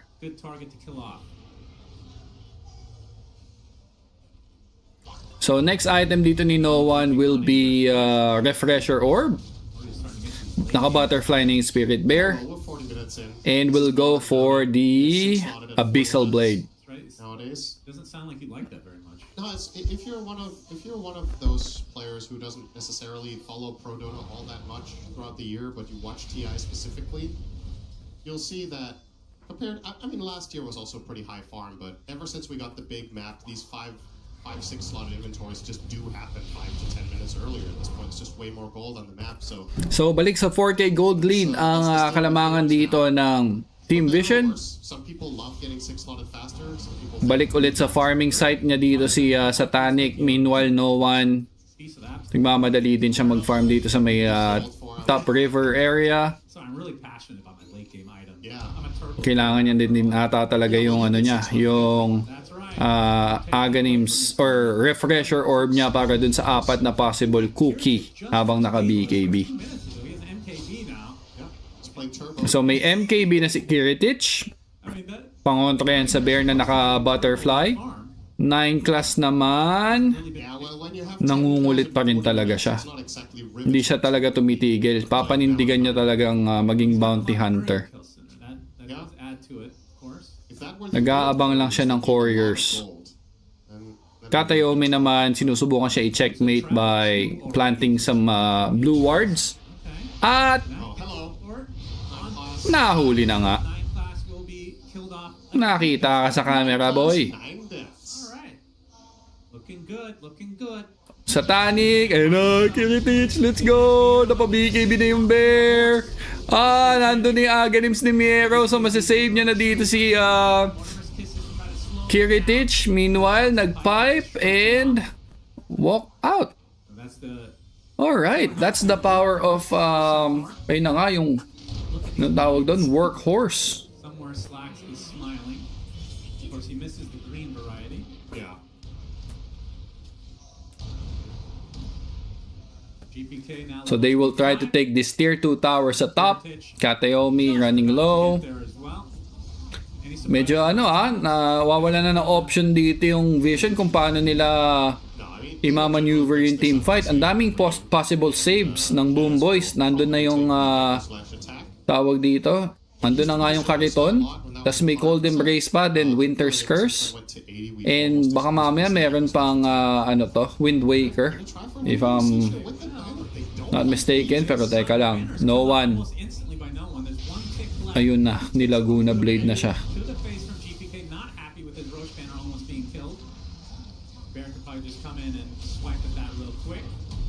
Oh, ang bilis ng katawan. Notice. Medyo umurong yung eggs niya doon. Balik muna. So tier 2 tower sa bottom na push ng Parivision din. Kaso yun nga, kumatok sa high ground naman ng Boom Boys dun sa engagement na yun at wala namang naging casualty. Still enjoying the 6K, 7K gold lead ng Team Vision. Kaso map-wise, parang ayun na, nalilimit sila somehow. Ito na yung late game techies. Madaming bombs. It's gonna be everywhere and that would help them to know where the other team will be. Yeah, Lich generally doesn't get level 25 outside of Turbo. As a matter of fact, in order to get level 25, you need to be picked. That's right. Which is part of Lich. So next item dito ni Kiritich will be the Swift Blink. Notice naman. Yeah. The sinister hole. Sorry. That's right. Very powerful. Late game with Axe. Ooh. Very good. Shiva is now. Hindi tumitigil mag-pressure ng bottom lane si Notice using this Helm of Dominator Crypt. No, you could get rid of the pipe. Yeah, that's true. 9 class. Uy, kita si 9 class doon. The bombs. Nice sidestep. Wala pa siyang use, ha? Ayun. Kinamot sa likod. Kinamot siya sa likod. It's like every time I look at the college is just planting these mines. You know, it's like I will eat those up for dinner anytime. Oh my. Both supports are dead. No problem, oh. Dadaanan lang ni Miero. May Heart of Taras at saka pipe, eh. So, no problems yan. He doesn't get any stats from it. Naku po. Damage though. Humihirap na to para sa Vision, guys. And GPK and Kiritich kakatok sa high ground dito sa mid. Satanic will try to defend this. Willow, kaya ano na yung vacuum ball? Ba't nandun na naman? Ang Kariton, Miero, tamang out lang. Ready ang Boom Boys to exit that possible team fight. And you go for it. Wow. They seem to think yes. Golden Brace to get him back to a respectable amount of HP. Kahit nga hindi ako pa-promote ng mga bet, kakakilala ko siguro nasa maturity stage na talaga. Sorry sa mga fan. Oo nga eh, nakaka-guilty din talaga bro. Like a 5-second Roche. Roche number 3 for That was super fast. 9 class is too late. Now they have Ang galing, ang ganda ng exit doon ng Boom Boys. cheese as well. Why not? Yeah, this time they... I mean, considering... Iniisip ko tuloy baka mag-rat doto na lang tong pa-revision. Baka rat doto na lang gawin nila dito. Mahirapan silang makipagbanggaan ng 5v5 dito. Ano na, yung dami ng items nung supports nung Boom Boys eh. Look at the DOTA Plus probability by any chance here. Would love to see an update on that. All three That was, yeah, pretty sick that one. Wow. Okay, nasa side pa rin ng ng Vision dito yung win probability, 60-40, guys. So may parasma na dito si GPK, mas mahapdi na yan. Very high level on his Lina. Well, if you want to look at it from a positive perspective, this is the highest win rate that Boom Boys have had since minute 4. So it's less than that. Rat doto siguro talaga ang kailangan dito ng Kailangan ma-force ng Vision na mag-fall back or mag-back off dito yung Boom Boys to delay the game even more. Wala, mas magaling lang mas magaling lang mag-bounty hunter si Saksa, I guess, kesa kay 9 class. Or dahil sa early gem pick up. Tapos si GPK. Nag-aabang lang. And in some rare occasions, maybe the curse can be the setup. Oh, look, 9 class. Will he be dying again? He has on a bit of a mission. Oh, but this time he's giving invis to the bear. Ooh, that's right. GPK spotted. Oh, andun si Miero. Not gonna bite off too much. Andun si Miero, alam nila. Instant bash. Yeah, and the abyssal. It's actually really, really strong. You give the shadow walk to the bear, it opens with the bash, then it immediately silver edges and breaks you, and then it abyssals you. This is a crazy killer combination around the map, but gotta find the openings. How good is the oh no, delikado si Notice. Be noticed, no pun intended. Actually, ooh. Just runs away. Just quick BKB and TP out. But at least you get the silver edge slow is obviously great. True. Yeah, that's actually one of the better additions in the last year, I would say, too. Especially an item that's just been around for a long time that has been picked up pretty consistently. Ganda ng ward dun guys, ng Boom Boys. Gaabang na sa paydown. Mga bet lords natin dyan guys alam nyo na. So eto na, kakatok na ulit ng high ground ang Boom Boys. Another meron na naman silang flag. Teka lang, nasa na? Ando na? Kaya ba? Hindi pa rin kaya? Nasa likod, patay si Kiri. Buhay pa rin si Kiri Teachman. Ba't napop na yung kanyang Aegis? Wow. Okay. Second round. Na-def na naman nila yung high ground nila, guys. But that's at the cost of the bear. Wow. Wait, it went up for... What is happening? This doesn't even make any sense. Are they trolling us? Oh my. So less than 1k na lang guys ang kalamangan dito ng Team Vision. Pero na-force na yung buyback ni Katayomi. So that is something na i-consider mo din. Na pag namatay ulit tong Winter Wyvern, magkakaroon ng konting chance na kumulit yung Vision. So I think they will aim for that. I always think of Lone Druid is such a fascinating concept because you can get 12 slot. Tekis ba yung factor nito? Feeling ko yung Bounty Hunter.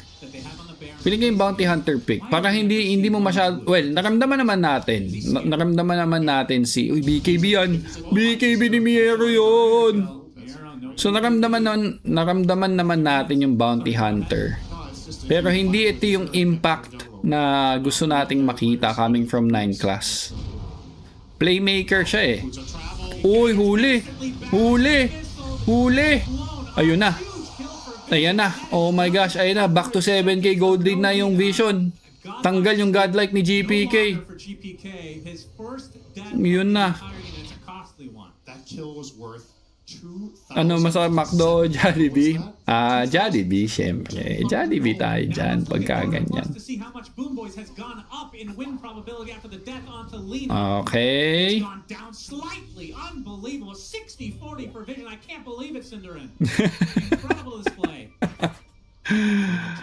Oh, okay. Let's go. Ang ganda ng mga games, guys. Bakit ganito yung mga games ng Dota pag main stage na? Feeling ko dapat mga bet lords diyan dapat mga over. Lagi kayo mag-over, guys. Kasi hindi sila basta-basta magbibigay ng ng easy game eh. Over 'yan, over.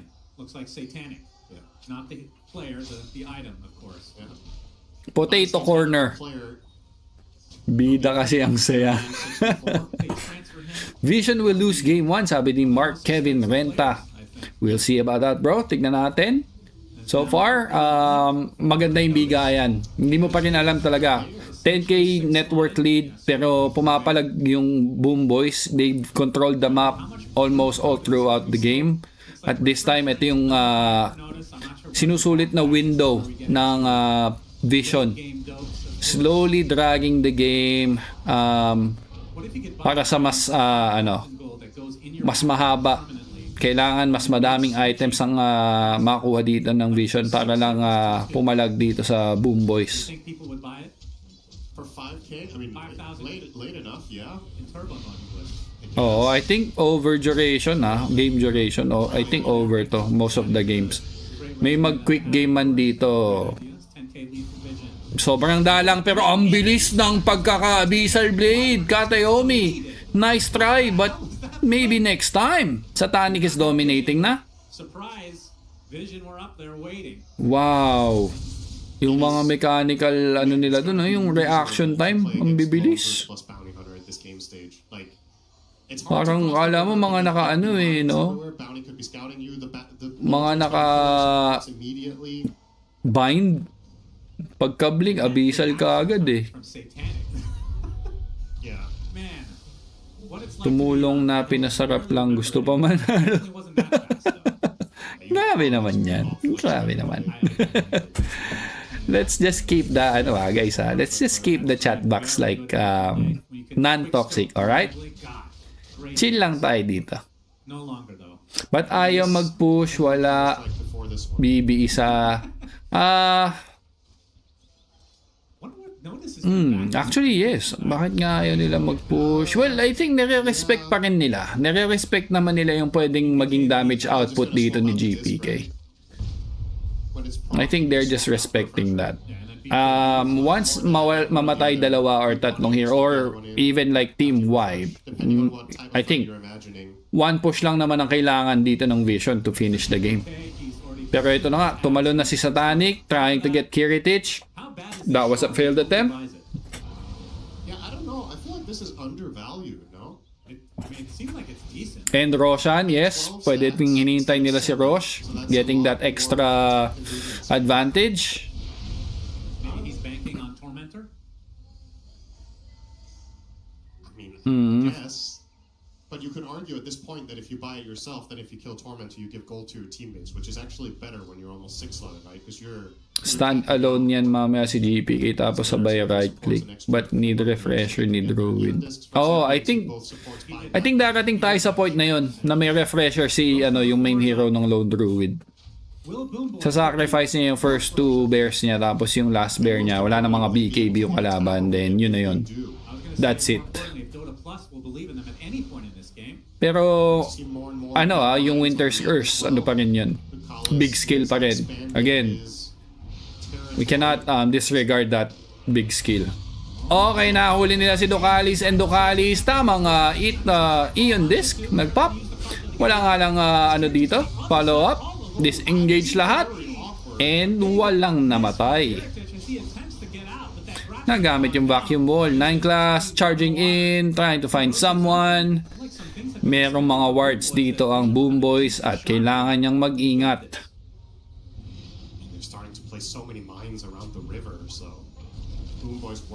Walang chill dito, quiz. Kabade Benton.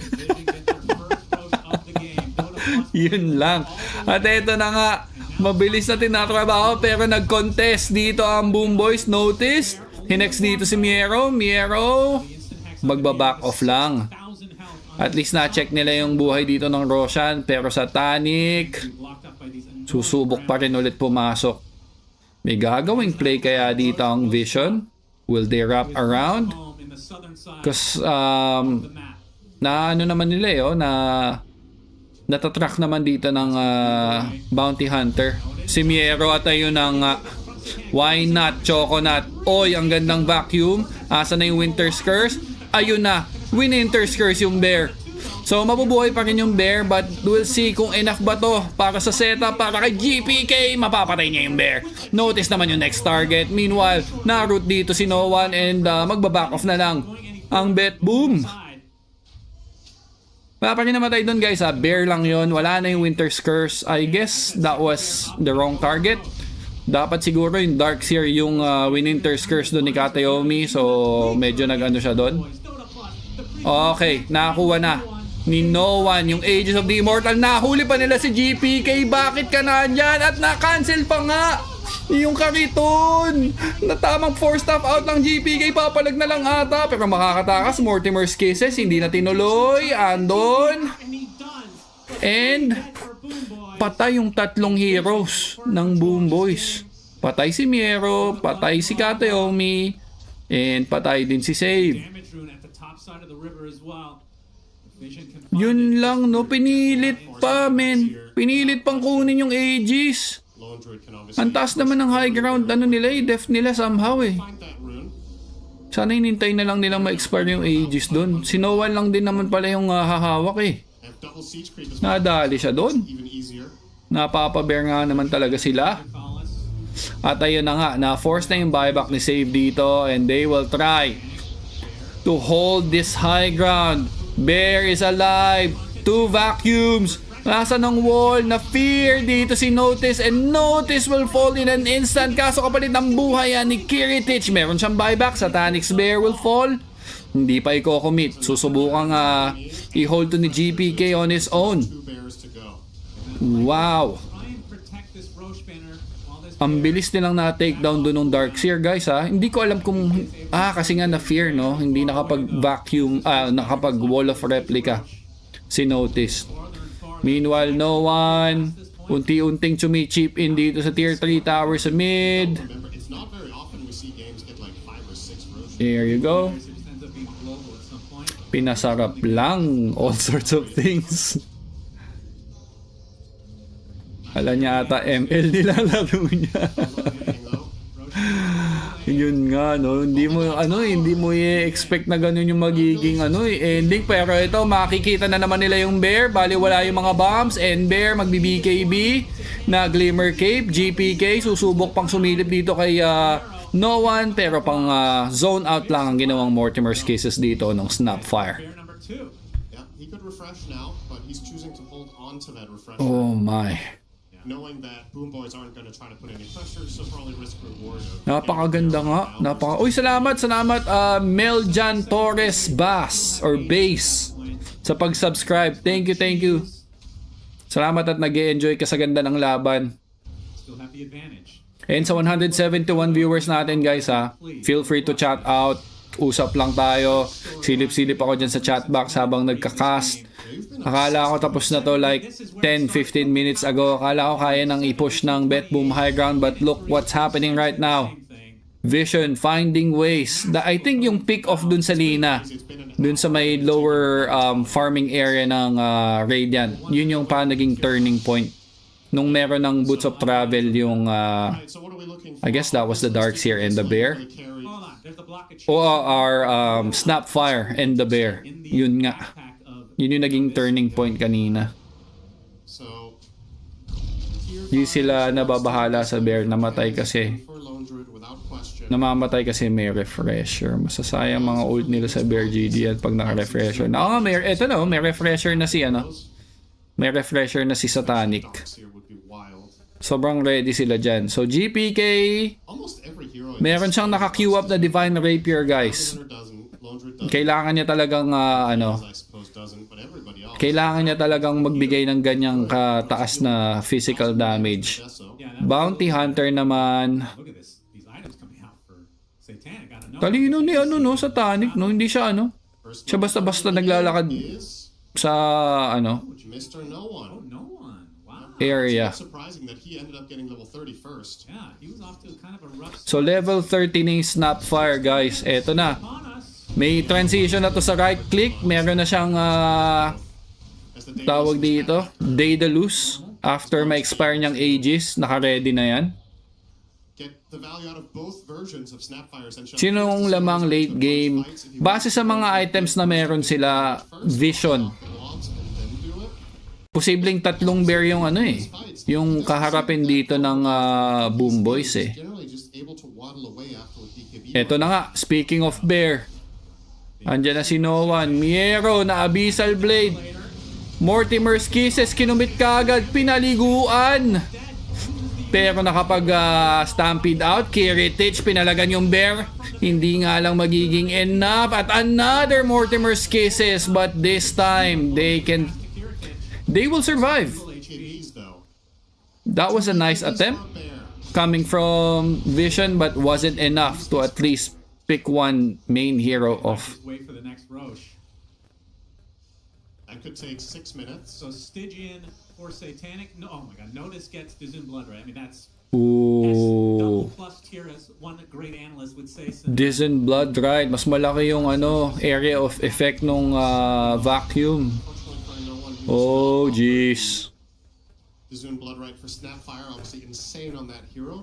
Settle for Spider Legs for now. I mean, would he want that though? Yeah. You still would take that even though you're transitioning to more right click? Yeah, I think so. Pero kita nyo, ang daming binibitaw na skill sa bear lang. Yun nga, ine-exhaust nila yung lahat para sa bear. Ang good thing lang sa Bet Boom, lang naman, quick cooldowns lang naman yung mga spells nila. Pero ito na. Ito na isang advantage ng late game, yung Snapfire. Pwedeng blink in BKB into lang yan, tawag dito, yung Lil Shredder. So, pwedeng pumatay ng support or pwede siyang ma-counter go ng Winter Wyvern still. So, yung mga bigla-bigla lang, yung mga surprise plays lang na ganyan. It's an AoE and it targets all enemies and allies, so it's a double whammy. It's pretty good here. Okay, nag-hex item dito si 9 class. GPK is not the one carrying this item. Will he go? Nah. He didn't jump. Blood right or Deso as well. GPK is doing serious right click damage, so yes, it's nice to have the Deso on Kez. 9k yung pera dito ni GPK in case kailanganin niya ng AG or ng buyback. It's ready. How much does he need for buyback and divine? Do the math, Cinderin. You have a brain. He's almost there. Okay, good. It's about 1,000. Okay, can't be too sure. Can't be too sure. So yeah, everybody I believe has. Sobrang annoying na ulit ng Bounty Hunter. Oh, I didn't realize he didn't have Blink. I mean, maybe Blink's not the most. Ba't di nakikita yung Druid? Wala namang action na nangyayari dun sa main hero, bro Yung bear lang talaga yung pinapanood ng Dota TV. Unfortunately. Daedalus. Wait, he had a Daedalus, didn't he? On who? Wait, he had double Daedalus. What? Double Daedalus? No one. Double Daedalus divine. All right. Okay. Ayun na nga. This is the game ender. This is gross how much damage it does when you blink in. Lil Shredder. Kasi na, tingnan nyo yung mga bombs, guys. Nagkalat na yung bombs sa map. So, paano ka naman makaka-sneaky play kung ikaw yung Boom Boys? Kung bawat exit or bawat street na dadaanan mo dyan o eskinita may bomba, di ba? Laging magiging alam ng Pari Vision yung movement dito ng Boom Boys.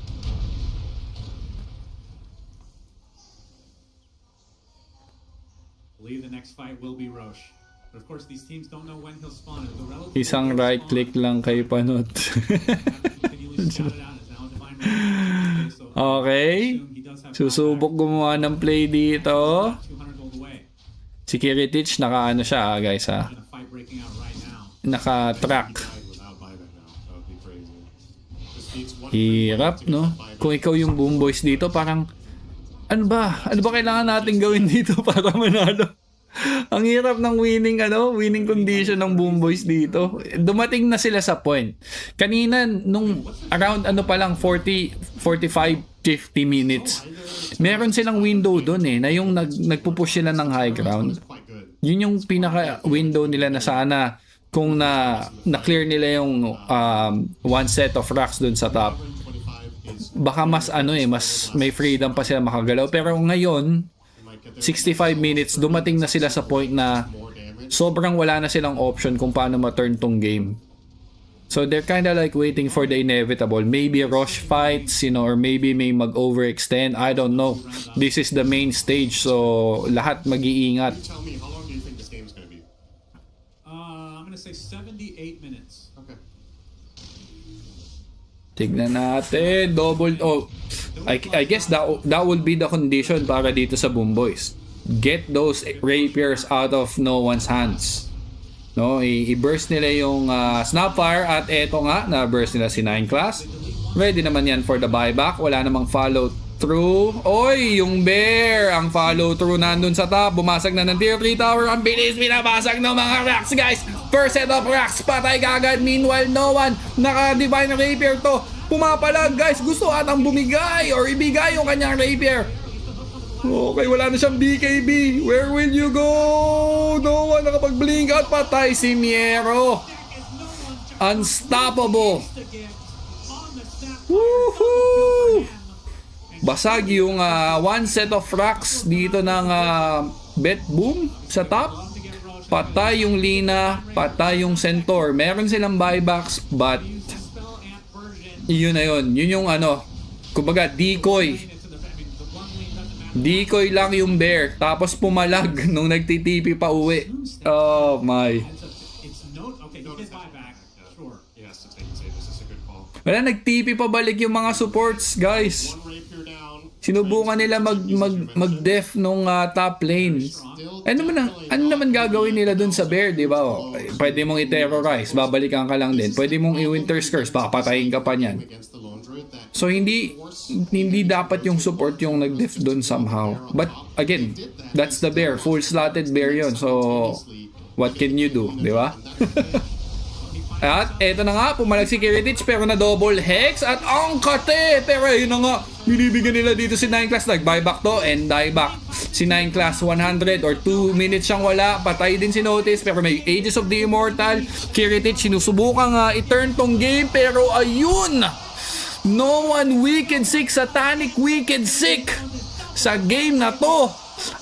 And looks like that's gonna be the game. Maybe? Walang buyback dito guys yung Dark Willow, Satanic, mabilis na pinupush yung high ground ng Boom Boys. And looks like it's gonna be the Mega Crips. Andyan pa yung Mortimer's Kisses. Merong tulong coming from Miero. But oy, Lina taking down that bear. Guess what? There's another one coming in. Wow. 66k gold lead for Team Vision, guys. Only 4? Maybe there's something on the ground somewhere. We need more. We need more than 4. Yung terorista naka-divine busing. Wow. Trabaho lang, no? Alam ni Satanic gagawin niya, guys. Hindi na siya yung kagaya dati na maghahabol ng kill tapos sobrang passive lang ng game. Kita mo yung ano niya, active siya sa map. Tapos hindi siya yung, teamfight ako, ubusin ko kayo na. Hindi, kung kaya niyang pupush lang siya. Easy. Na ano, somehow nag-mature na siya. They still have block of cheese. How do you okay, I was gonna say, do you just use it? Block of cheese, let's go. Extra shield, may assault keras. Huhubaran ng item ni Noan lahat.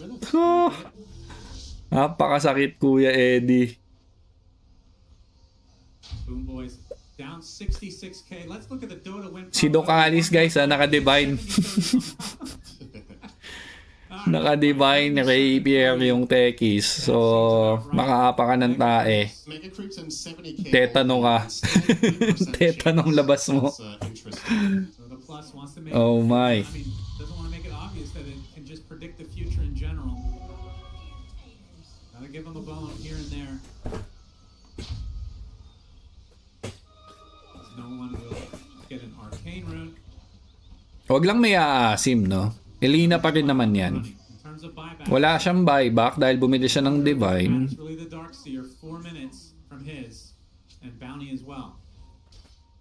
But I guess nag-buyback na din naman siya kasi. Uy, sino yung tumalon? Bakit? Bakit?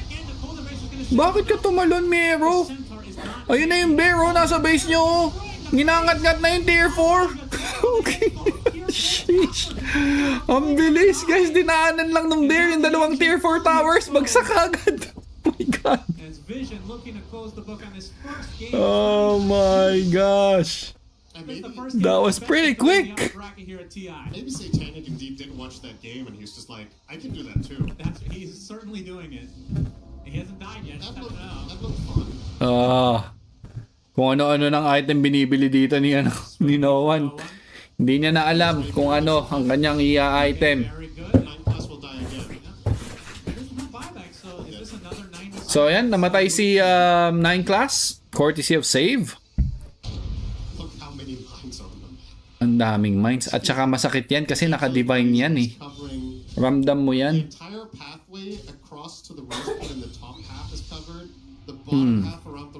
Sure ka ba dyan? Sure ka ba dyan? Even if you somehow took a good fight on Boom Boy's team. Sure ka ba dyan? Still plenty of issues. You saw the Eon disc. May buyback ba to? May buyback naman si Save. Si Satanic na Castigian Desolator. Oh my gosh, 10 seconds. Magpupush na naman siya dito ng base. Pag lumabas sa map, BB team at Clash, aray mo, tapos kay Bata yan. Bantay lang eh, no? Like, bantay sa lakay lang si Satanic. Like, pag bumangga yung bet boom, push lang ako. Ilang trabaho ko dito, tapusin yung game.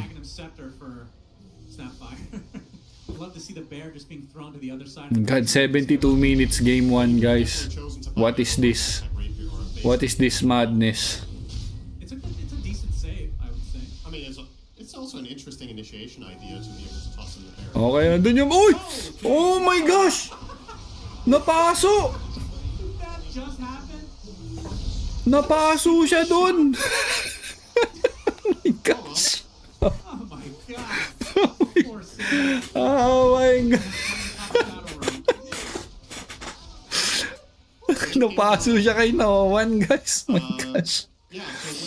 Well, he tried to give some information, but that cost his life. 9 class. Okay, napa-BKB na lang dito or kung ano man yung short BKB na yon. Minotaur Horn. Meanwhile, 9 class kumukulit. Nasa na yung bear? Tingnan mo yung bear, oh. Oh, nasa top yung bear. Kumukulit lang ng konti. Napaso siya doon, bes. So, nag-buyback na si Save. So, sino ang may mga buybacks? Meron si Miero, meron si Noan, at meron si Techies, si Docalis. So, ano na to? one big team fight. Finish na. Kumbaga. Okay? 3-man smoke. Tapos yung Bear nandun sa top, on his way. Nahuli si GPK, nag-BKB. Back off lang. Mortimer's Kisses, ginamit na. Yung Bear nasa base. Satanic, mabilis na takedown. Meanwhile, 9 class nahuli dito ni Miero. Miero na Hex. Patay kay GPK. And no one. Bakit mo ginawa yun? Bakit ka tumalon ng ganon at nawala ang iyong mga Divine Rapiers?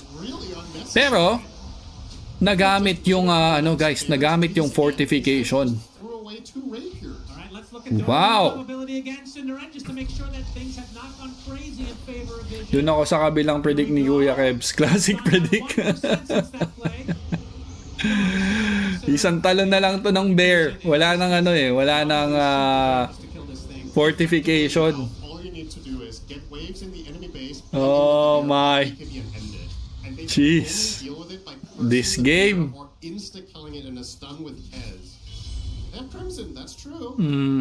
Wala na silang glip. May halak pang sumasabit kay Kuya Kev, guys, ha. Uy, medyo pumatak na tayo ng 200 viewers, guys. Shoutout sa inyo dyan. 204, mag-ingay. Don't forget to hit like and subscribe sa channel natin kung di pa kayo nakaka-subscribe, guys. And that is kung nag-enjoy kayong tumambay dito. Chill na chill lang, kahit 75 minutes na yung game. sobrang intense nitong game number 1. And exhausting to para sa mga players na to, guys. Lalo na pag natalo ka, tapos ganitong kahaba yung game. Like, I tried everything I could. Still wasn't enough. Dalawa ags ni Miero. Ito ba? Yung yung ag. Probably yung bigay ni Ags Blessing na bigay ni Roshan siguro. There's no reason for them to go for it when they can just wait for Roche. Well, the reason to go. Babantayan na lang talaga ice cream. Yun na nga. Hindi na sila makakilos, guys. 26 likes. Thank you. May piyok pa. Okay, eto na si Notice. No man! Uy, na-Abyssal Blade! Pero yung Satanic! Na Winter's Curse! Oh, shit! Ano ba to? Buhay pa rin! Dadip nila! Oh my! Wow! That was Curse and Crimson. Whew! They're going again. Another Bear up and running. Does not. Isa pang Bear. That was the Bear's BKB. Now they can control it in other ways. Can they? Wow. Looks like they're going to go for it. I mean, that was a buyback for the Snapfire, right? Yeah. No one buys it. Pag nanalo Bibi dito, di na ako magtutrow every game. Ito na sila. Round number 2 and there's no one. There you go. The final blow. Team Vision wins game number 1. Alright, guys. Magbe-break lang tayo sa 194 viewers natin dyan. Don't forget to hit like and subscribe kung di pa kayo nakasubscribe. And kung gusto mong bumalik dito sa channel na to, hit the notification bell lang. Okay? Break lang tayo. We will be right back for game number 2. Thank you, guys. At the end of the day, they were in control for most of it. So, a nice game from Vision. All right, Shiva. Thank you so much, Sunspan and Cinnamon. What a game we were treated to here in Game 1 of Team Vision versus Boom Boys. It is Vision that take the win at the end of this one. Oh boy, that they have to fight hard for that one. For a very long time, this game really looked like it was in the hands of Boom Boys. Like the way the game goes, the harder it gets because Snapfire gets to transition into a right-click core. You get techies that starts to put mines literally everywhere, where it then becomes dangerous because your Centaur can't just clean them all out anymore. It's just they're everywhere. I mean, the Bear is just getting more and more annoying to the point that he's now.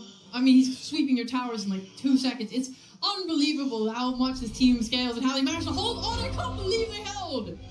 I can't believe they held for that long, Saber. That was intense. Yeah, and I want to thank Vision for ending the game. This was amazing, especially because I feel like some of the teams, they would be like, okay guys, no need to risk this, let's just farm. I'm not pointing any fingers, Falcons, but yeah, I really love to see that they had a vision to like end the game, you know, Vision obviously, to like force the glyph with the Snapfire and then ran it back when they don't have glyph on Boom Boys. And it worked out, and it was lovely to see. Yeah, they just let the game went on too long. Felt like Boom Boys, they had a period of time where they were overreacting to the bounty. I don't know if they needed to kill the bounty hunter so many times. I like that they got a gem early, like 15-16 minutes, they got a gem on Wyvern to play the nighttime. And after that, they had a timing where they had gem, they had the pipe on Centaur. I felt like they needed to just group up together, find a way, just hit towers and just not TP back, because they constantly TP back to kill the bounty and they were not progressing on the map and they couldn't really use the timings that they had to actually get more of the map. Yeah, then you come into a situation, as we see, where they have to just be at the Ancient, sit there. At this point, you're screwed. But I think it takes a lot of courage to be like, okay, I will feed them 2 divines. We don't care, guys. We have 60k lead, and let's just go again when the glyph is down. Because at this point of the game, the only thing that matters is glyph. And also, props to Boom Boys for buying Crimson Guard and like thinking of creative stuff like that to try and defend, but at this point it's just impossible. Yeah, as soon as that glyph got used, we were just like, it's GG. Because they're just throwing bodies at that point. They're fine losing the rapier because as long as you get the glyph, there's literally nothing they can do. Nothing. And that's another lone druid that is unscathed. 0 deaths for Satanic, of course, for his main bear, because his disciple bear had a tough one. Definitely was slaughtered quite a few times during that game. But this is a very tough game for me to decide who would be MVP in a game like this, Winter, because... Bounty Hunter. Please, no. It can't be Bounty. Would it be Satanic, or would it be, in this case, no one Snapfire? You probably have to just give it to like the Lone Druid. In the end, the Lone Druid was the one that cleaned up the game. He was the one that secured the win at the end of the day. But even though I'm kind of like joking about the bounty, but I felt like the bounty, even though he looked like he didn't do anything that game, but he made the opponents, I feel like, react in a way where it was really bad for Boom Boys in whatever they were doing. They bought the gem, I was fine with that, but I don't think they needed to just keep going back. The way they killed him took too much effort. Like, the way you deal with bounty, you have to figure out a way to deal with him by not using so many heroes, because they were TPing heroes back. When once you TP 2 cores back to kill a bounty hunter, he's like, whatever, you know. I felt like they were handling it well for a while, because every time they went for a gank, there was always sentries on their like main farming camps. So like when the Kez would see Bounty like walking towards him, he just ran away. And I thought that was enough, you know, you don't... But then again, there was one death on the Lina. Remember, they were like, the game was like 1-2k lead, but then the Lina died one time in the jungle on the right because of the high ground ward, and the game became 10k goal lead just off one death. Yeah, for me the MVP was Puppy, as I feel like they just played incredible as a team. This was not an easy game to win with their draft. They didn't really have many stunts, as we could see. Like in the middle portion of the game, it did seem like Boom Boys might take it, and it was really hard for Vision to play. However, I don't know how they do it, but they just make it work regardless. No matter what heroes they have, they play slow, they play stable, and they make it work. And eventually, you know, they got to their timing, and it's easy peasy from there. You don't know about the easy peasy part, but they did get there in the end. And you mentioned the no stuns. And Ray, I believe you're going to take a little bit of a deep dive into that one. A deep dive of some clips where we just see the early game movement by Team Vision, where they attempt to do anything. But it's so difficult because they just don't have the control needed to keep any heroes within their damage. Like in this fight, I think we end up seeing as the Snapfire kisses come out. It's like you hit this and that's it. They can just disengage with the Wyvern ult. We want to see the kisses, but there's nothing to just keep them in place, and they end up really getting nothing. And this is kind of a repetitive thing throughout the game. Like, you know, Kez can just walk in. It's like, oh, we want to kiss him, but then he just leaves. There's no stuns, no control. Here again, they're gonna go. They make a big smoke play with a bunch of heroes to kill Kiritich. There's that sentry I talked about, keeping his camp safe, and with that, he's just gonna leave. And there's nothing they can do. They don't have a blink stun. They don't have good catch. Like Bounty has to walk up and catch them. Here again, they're gonna go onto the Kez, and he just leaves because they don't have anyone to initiate. I found it was so difficult for them to ever ending up feeding, or they were just wasting resources, wasting time, wasting farm, and then they just had to back off and reset, and that's how the game ended up in this extremely passive state in the mid to late game, where it was just, okay, let's just wait for 70 minutes, I guess. Waiting, we did, and there was also another fight that was a little bit of a turning point, after which we thought, you know what? There's more in this game than just Boom Boys going high ground and taking this one, and that's a fight you wanted to highlight, which was a pretty active fight. Yeah, it did seem like Boom Boys might take the game up until this happened. It was the Kes Aegis. They popped the Aegis, and I want people to pay attention to the bear specifically, because they open really nicely on the tower. They kite back beautifully. They vacuum him back. Okay, he's under the tower. They could use some stuns on him, but they know that they have BKB. So Danik, he's hitting him. He got the 4 stacks, and maybe it's on purpose, maybe it just lined up really nice. But now he gets this 5th one. Oh my god, this was so perfect, and they got the cast kill, and it felt much more easier afterwards.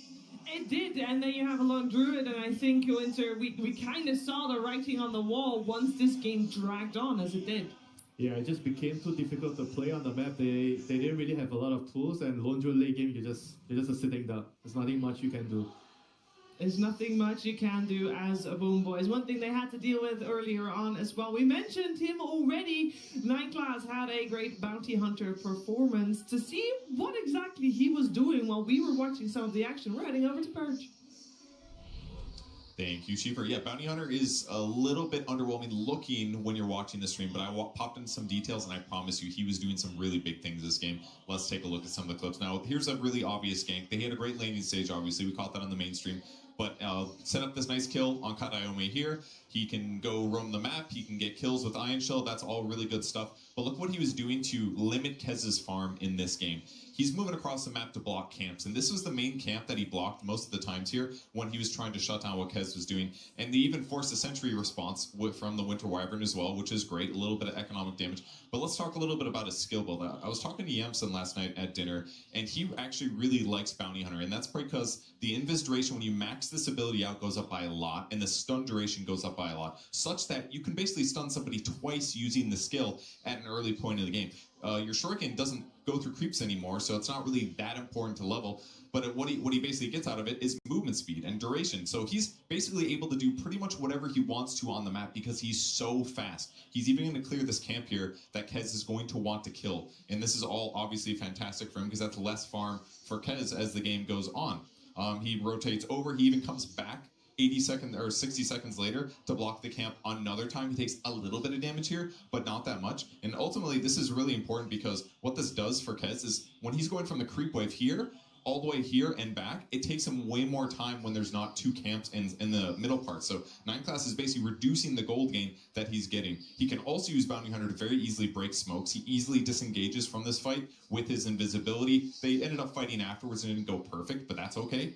And he keeps doing the same thing. He just keeps blocking this camp. Kiritich never gets to farm it, and that's why his net worth was so far behind for such a long period of time. And he eventually does go for ganks as well. We saw some of these fights happen where he's going for 2 stuns against the Kez here, and while his team rotates over. And these are really scary for Kiritich, which makes his game harder. But ultimately, they do secure this kill here at the 16-minute mark. And he's just got to deal with this the whole game. It's a little bit hard to keep an eye on it because Bounty's off doing annoying things by himself, but his impact was huge to make sure the Lone Druid was always ahead in this game.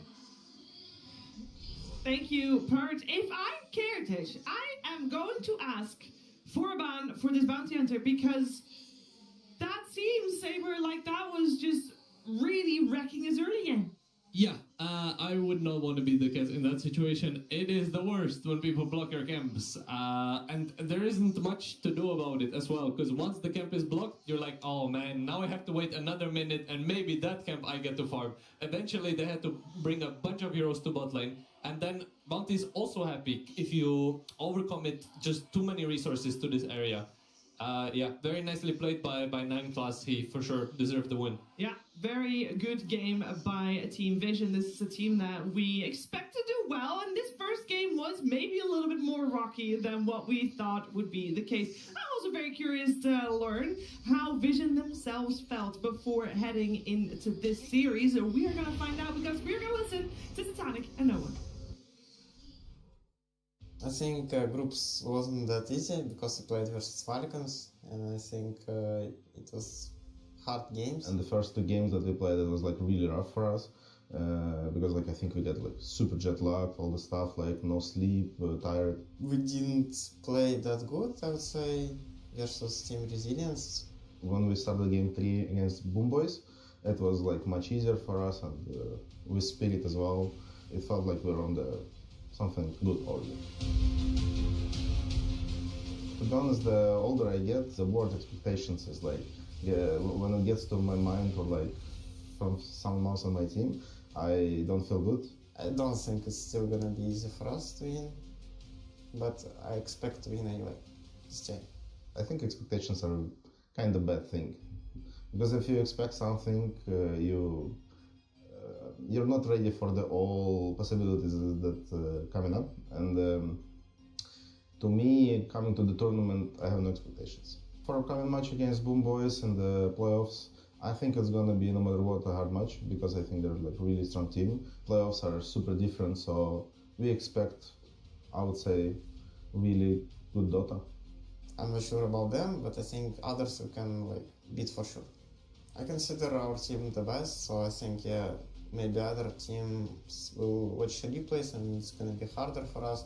We just won another tournament, we came to TI and we are unbeatable at the group stage, but who cares, let them see, you know.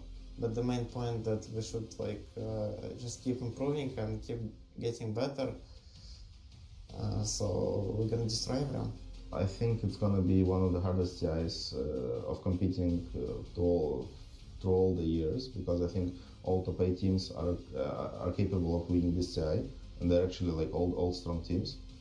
And first, second of all, I'm really happy to be here right now in this year, because I think it's something special gonna be at the Shanghai arena.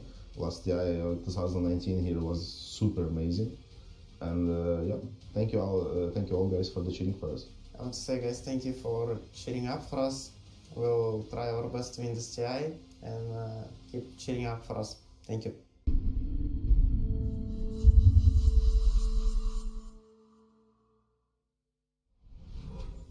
I love the duality of that. We got the 18-year-old carry and the 28-year-old mid laner, 10 years in between them, and a lot of wisdom and two different sides of the coin for sure, with confidence and also the possibility to be humble there for no one as well, to make sure, you know, not going in with any expectations. And Winter, I think this was a very healthy way we just saw Team Vision portrayed. Yeah, the balance, right? One guy is like, oh, we're gonna win, we're the best team. The other guy, no expectations. I just want to come here, do my job, and hopefully we get the championship. Yeah, I think that's very cool, right? Yeah, I would. I mean, arrogance is interesting, right? It's like good to You believe need in it. yourself. Yeah, I kind of like humble is fine, but when you see the real drive, the real push, I feel better about that. It makes me feel more invested. I feel like we felt the drive of no one in that as well. Yeah. Yeah, he's ready to do what it takes to win.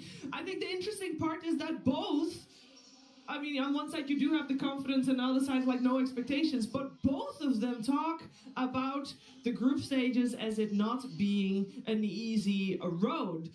Both of them a lot of respect with how, even though it went 4-0 in terms of series, how they lost those 2 games and how they still felt like, you know what, that wasn't quite right. A lot of respect then also towards Boom Boys, and I think that first game there showed that respect, Saber, was well placed. Yeah, I think Vision, if they misstepped once, they were done. I am very excited to see what Boom Boys have prepared for Game 2, how they adjusted.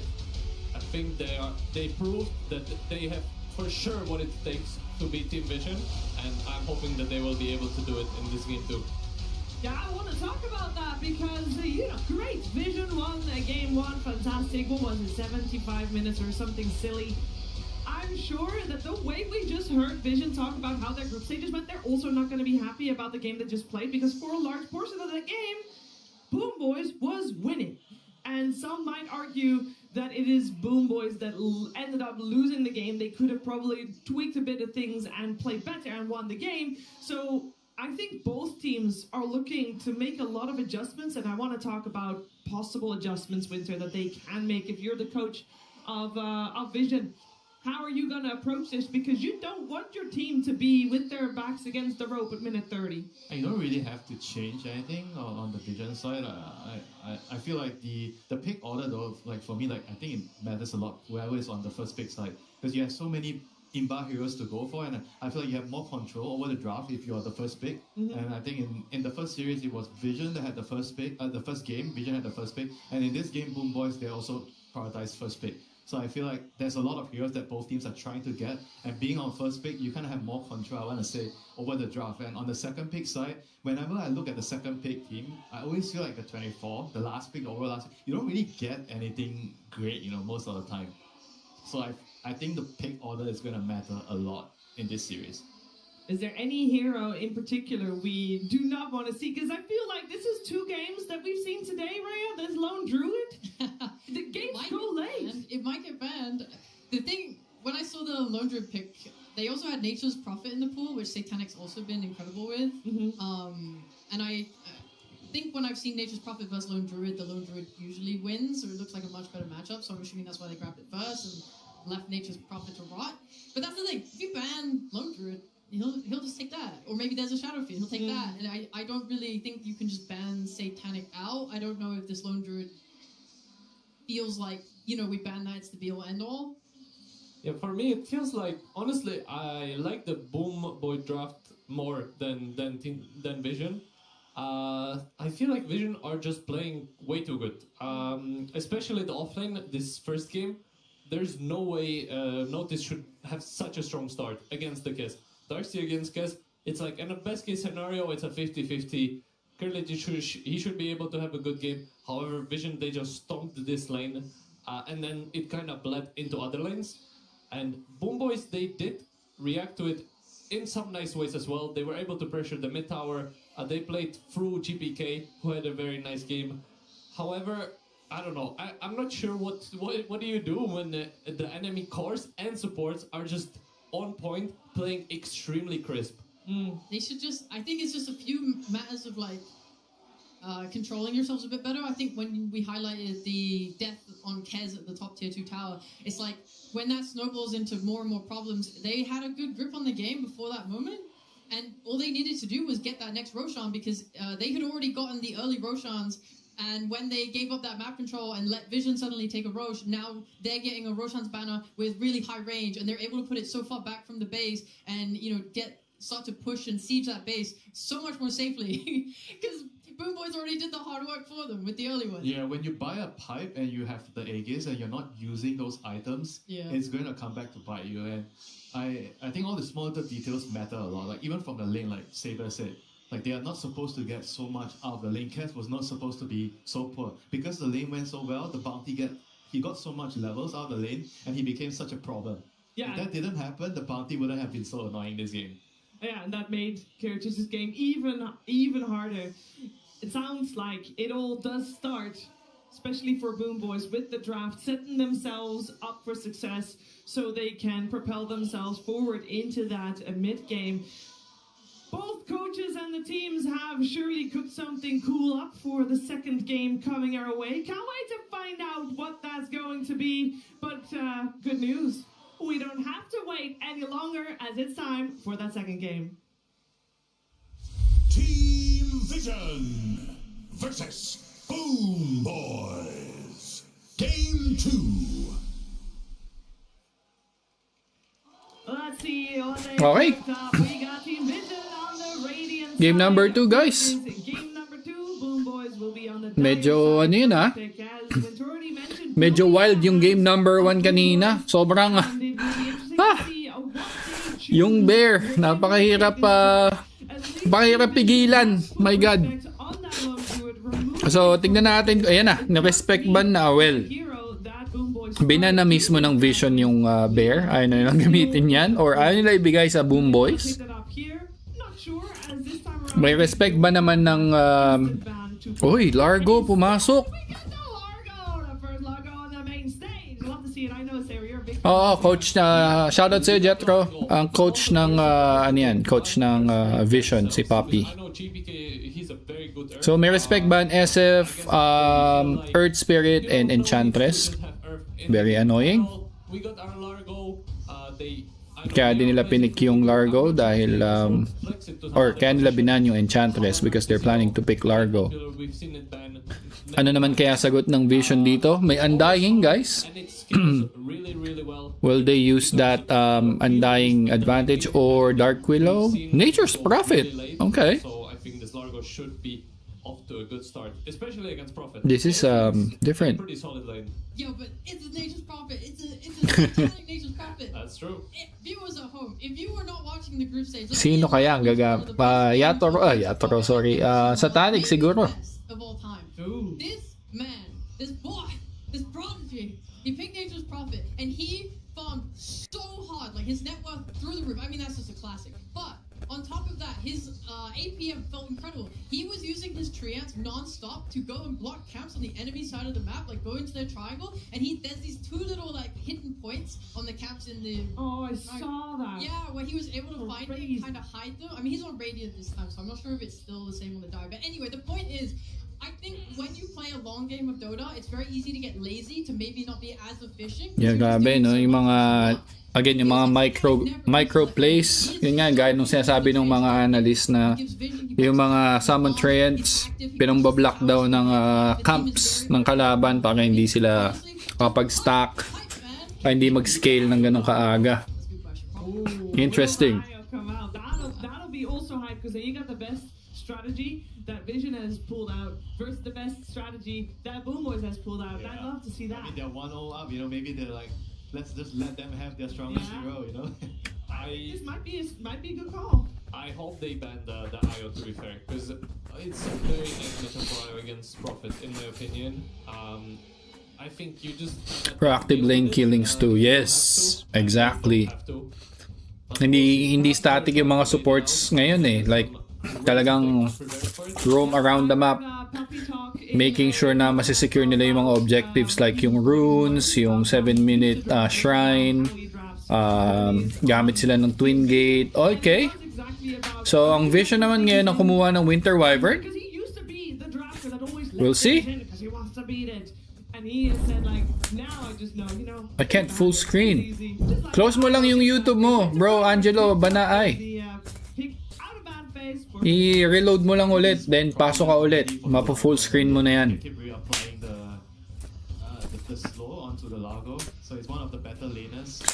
Okay, so Betboom naman ang kumuha ng Undying. Like the very annoying support.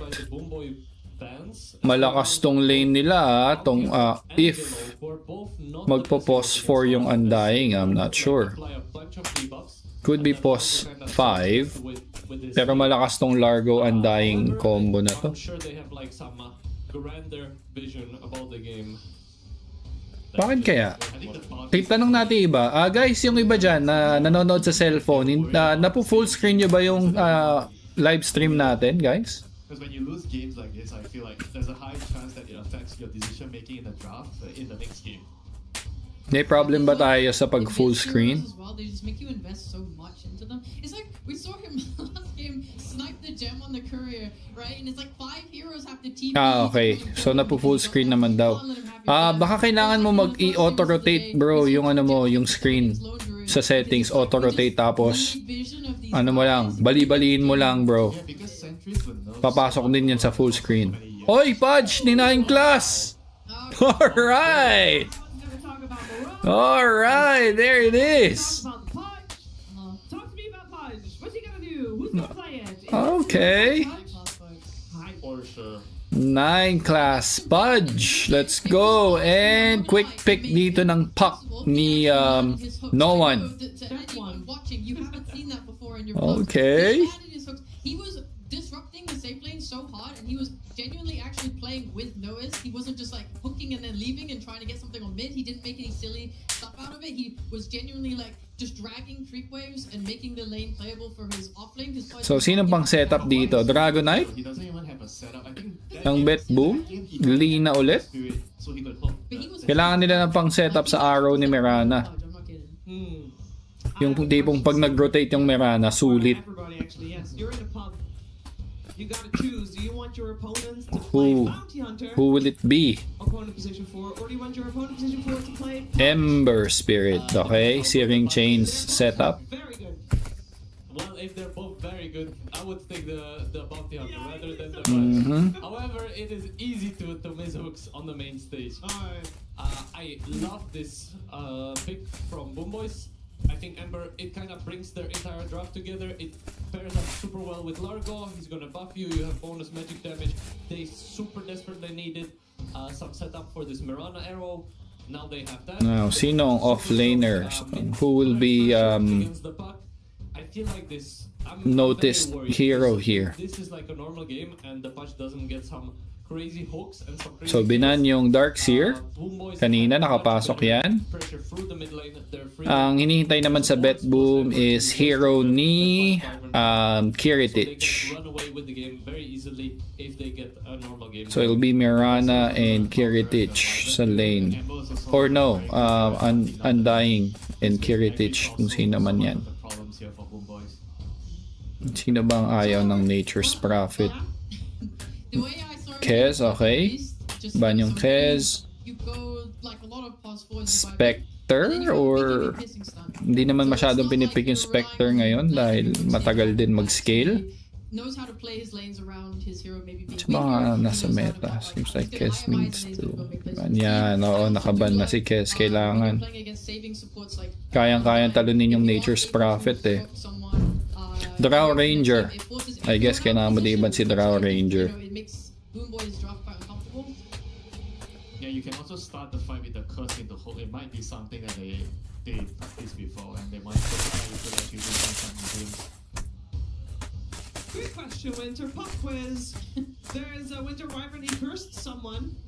You're gonna hook the cursed target. Does the curse follow? Yes. Yeah. So you can hook him into enemy. Wind Ranger yung binan. Okay. So, sinong magiging carry ng Bet Boom? We are needing a hero for Kiritich on the side of Boomboys, and we're needing a hero for Notice on the side of Vision.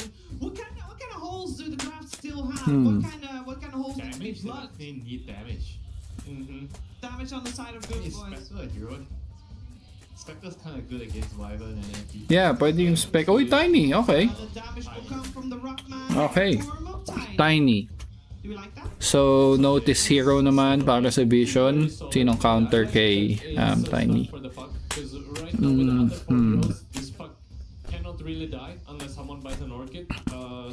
Necro. Hindi Slardar. Okay. It's much easier. And we got the Slardar counter pick. Okay. I don't mind it. It's good against Undying as well. You have like a lot of physical damage. Should be good against Tiny. Depends how much the patch does. I don't really have. Kailangan maging maganda. Well, para sa Vision, kailangan maging maganda yung offlane, game ng offlane nila dito. Kasi madalas naiiwan sa farm yung Slardar eh. Sa Bet Boom naman, kailangan lang nilang i-win yung lanes. Sobrang stable, very lang naman. I guess stable naman yung lanes dito ng Bet Boom, but yung Vision, yeah, kailangan mag-online yung Slardar ng maaga. That surely favors Boomboys because they got the Undying. Excuse me? Yeah. I'm just gonna cook some eggs. They might swap lanes. I don't know I'll if cook it eggs for all benefits of them more to do that. I mean, because Punch, it's just gonna go drag the waves anyway, and then it's like you applying your Undying to the best possible lane. Hino kayo dito, guys. 118 viewers natin. Sino ang napipisil nyo based sa draft natin, game number 2? We're gonna find out if we're gonna get a game 3 to this. Pang gusto ko mag-Bet Boom dito Team Vision will take it Game 2 Pang we're heading over to the game, but first an interview with Coach ang medyo palag-palag Hey Jeff! Long time no see, brother! Kamusta, kamusta?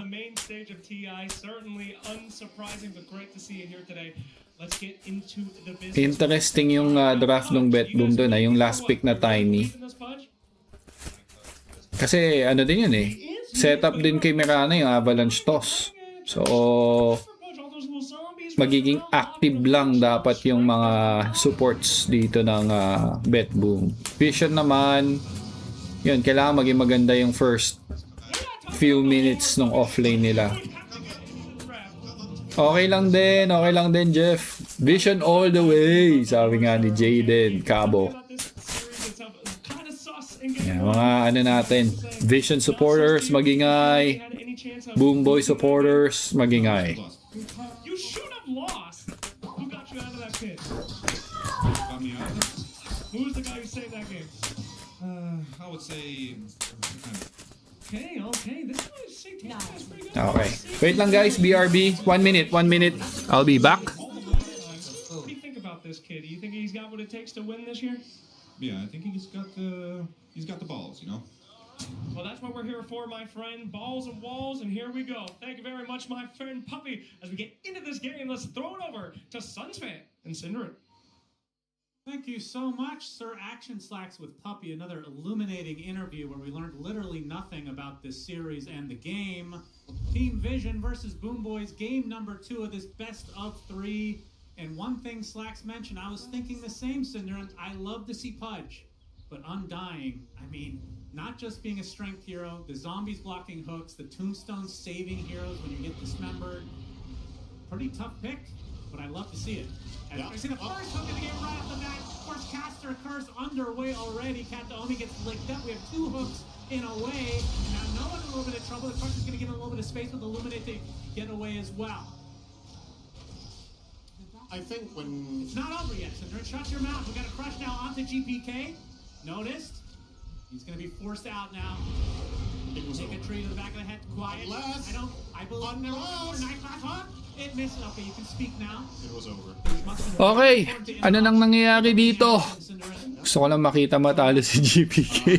Grabe naman yan. So, rune-wise, tabla lang ba? Mukhang tabla lang naman. Wala ding first blood, first minute. Satanic is playing Nature's Prophet. This hero, hero ni No One tong pack somehow. Palag-palag din siya dito. Shoutout sa 115 viewers natin guys. Thank you so much sa pagtambay dito. Tuloy-tuloy lang. Subukan natin mag-stream hanggang 3rd series. Ewan ko lang yung 4th kung kaya ko pa, kung buhay pa ako. So, pero hanggat kaya nag-enjoy pa rin ako manood, G lang. Wag lang magkakaroon ng like 100-minute game. This tournament, Satanic holds a lot of the spots. He holds a lot of them on this hero. It's been very successful. It fits the flow of the game very well in terms of... Tignan natin kung paano lalaroin ng ano to ng Slardar to. Medyo mahihirapan siya sa lane. Yung C9 class naman, nagsisecure lang siya ng range creep using the hook para din hindi sila ma-out level somehow. Pupul lang din siya dito ng creep wave para kay Slardar. Kaso parang nahaharas ata siya dun ng Winter Wyvern. Or sorry, ng Undying.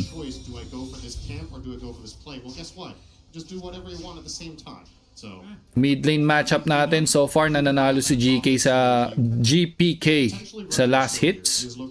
Bottom lane naman Satanic 10 last hits versus 5 last hits ni Miero. Kaya ba 52 kills? I guess kaya bro. Kaya yan. I believe, pero yan, Miero. Subukan harasin dito ng Vision. Not enough to take him down. Tamang zone out lang. Notice naman, maagang nakapag-salve. Meanwhile, 9 class, tuloy-tuloy lang sa pag-pull dito ng creep wave. Kailangan niya lang sipagan.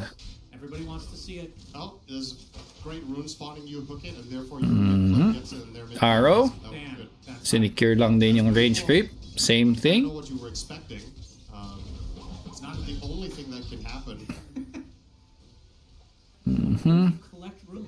Grabe, tsaga-tsaga lang si 9 Class, no? Ganun na ata Dota ngayon.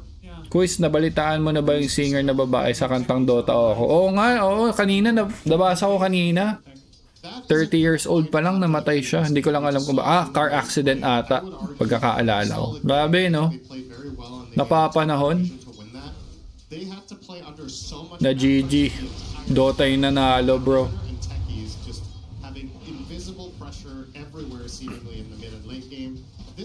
Namatay daw sa sa kondo. Oh, grabe. Sakit din ng ano, ha? Sakit din ng mga summon units dito ng summon treants. Kati din, ha? So, yan, GPK. Lamang na lamang dito versus no one. 26-4 versus 17-1. 9 Class, another set of creep wave. Extremely potent. But I'm pretty positive for Boomboys. Ibang-iba. Pang-ibang laruan ng Dota. Okay, alam to ng Vision na nandito si Katayomi. Huli! Huli! First blood, bigay nyo kay Satanic. Hindi pa ka naibigay kay Satanic.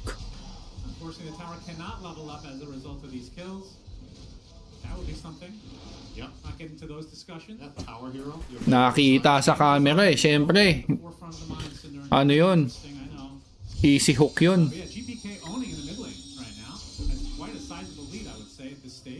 Okay, 9 Class. Magpupush ulit or magpupull ulit ng creep wave to.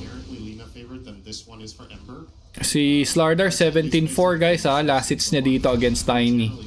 Alright, Miero running low. Hindi ata makakasurvive and Satanic will secure the kill. Hindi pa tapos. Save is running low as well pero may mga clickables naman siya dyan. Nag-start na pala game 2. Saan ka dito sa draft boss? Parang gusto ko yung Ember Spirit Tiny pick plus Mirana. So baka mag-bet boom ako dito sa game na to but we'll see bro. Alam mo naman yung mga posibleng gawin dito ni 9 Class. Na gantong laro ang Pudgy.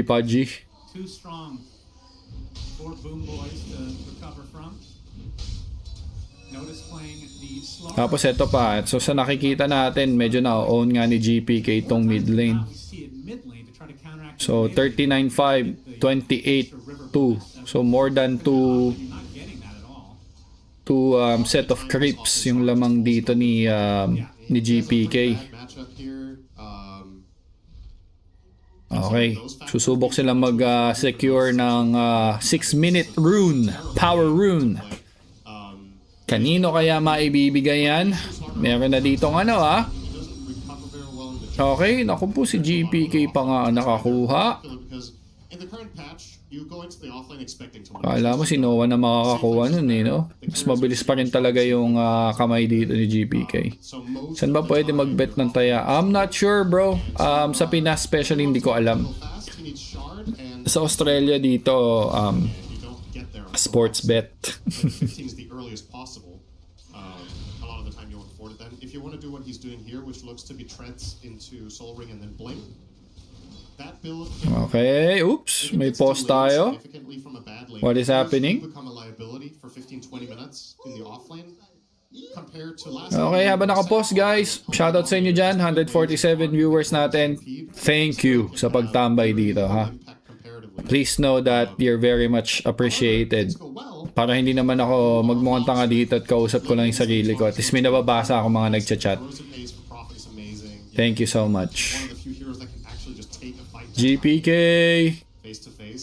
Susubok naman sila ditong mag-contest ng Wisdom Shrine, 7-minute mark. Are they ready though? Pwedeng mag-teleport si Satanic kung gugustuhin. Pero nandito si Kiritich and I don't think that would be a good idea. Ano kaya mangyari? Ayan na. Nahook na dito yung Pudge or yung Tiny rather. Patay si Tiny. Meron pang isa, 9 Class running low, 9 Class will fall on the hands of Katayomi and Katayomi will die. GPK, meron siyang remnant out, wala nang dito, coil, si no one. Kaso, na-secure ng Bet Boom ang Wisdom Shrine doon. Meanwhile, Miero na-zone out na naman siya dito ni Satanic at Ducalis.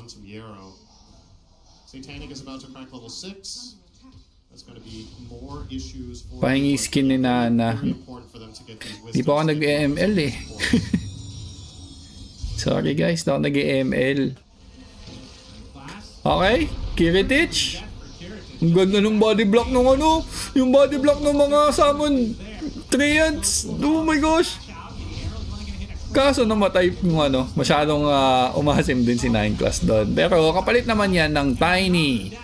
Meanwhile, nag-level 6 na dito yung Slardar. Andito din si No One. And he will secure the kill dito kay Save GPK. Eto na yung coil but they won't commit it. There's no TP for 30 seconds. That is the worst part. Arcana.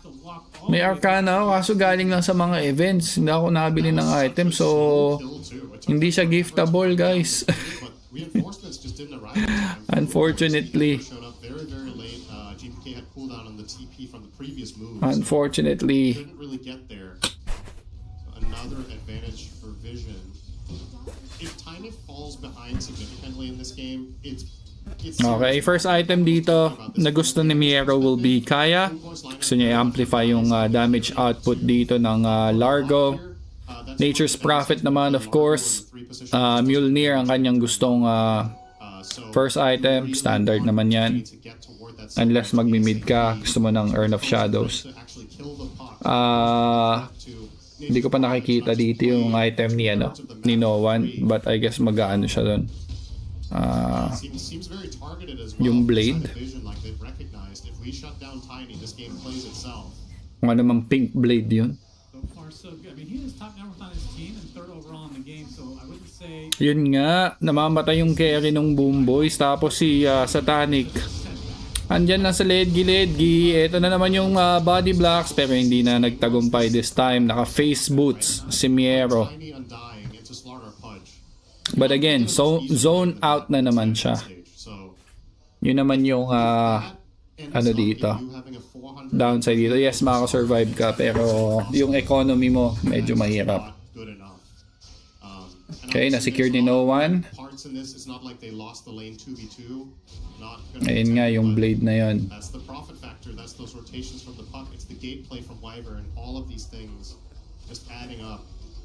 Ayun may nagbebenta na countdown na may Pudge Arcana. Kung trip nyo. Mura lang daw, budget.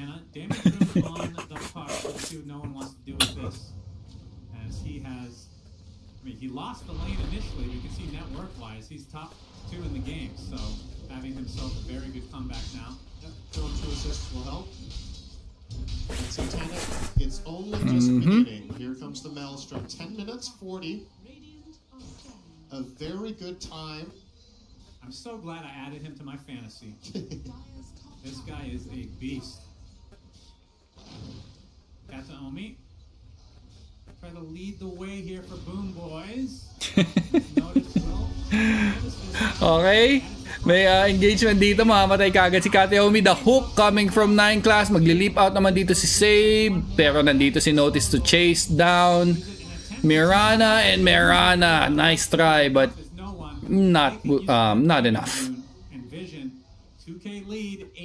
Boss, paano pumunta dyan sa Australia? Kailangan nila ng visa dito bro eh.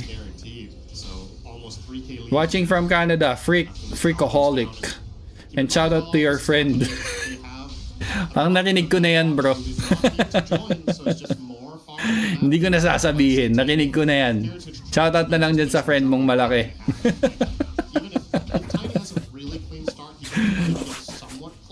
Hindi po pwede yung ganyan.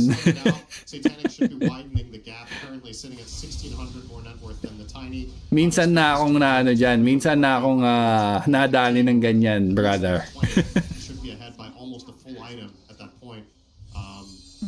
So once again for Boom Boys, gotta get some plays going. And this is the issue I have sometimes with these Largo picks is it looks really good in certain games. So 3K gold lead na lamang dito ng Vision. 12 minutes in the game, 8-2 ang score natin. playing against a team like Vision, Portal papunta sa'yo.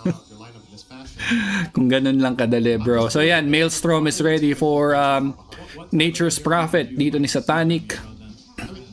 Malapit na din yung Witchblade dito ni No One. Yung kaya din dito ni Miero, kulang na lang siya ng resibo dyan. At least they will try to push this tier 1 tower, kaso may nahuli si GPK.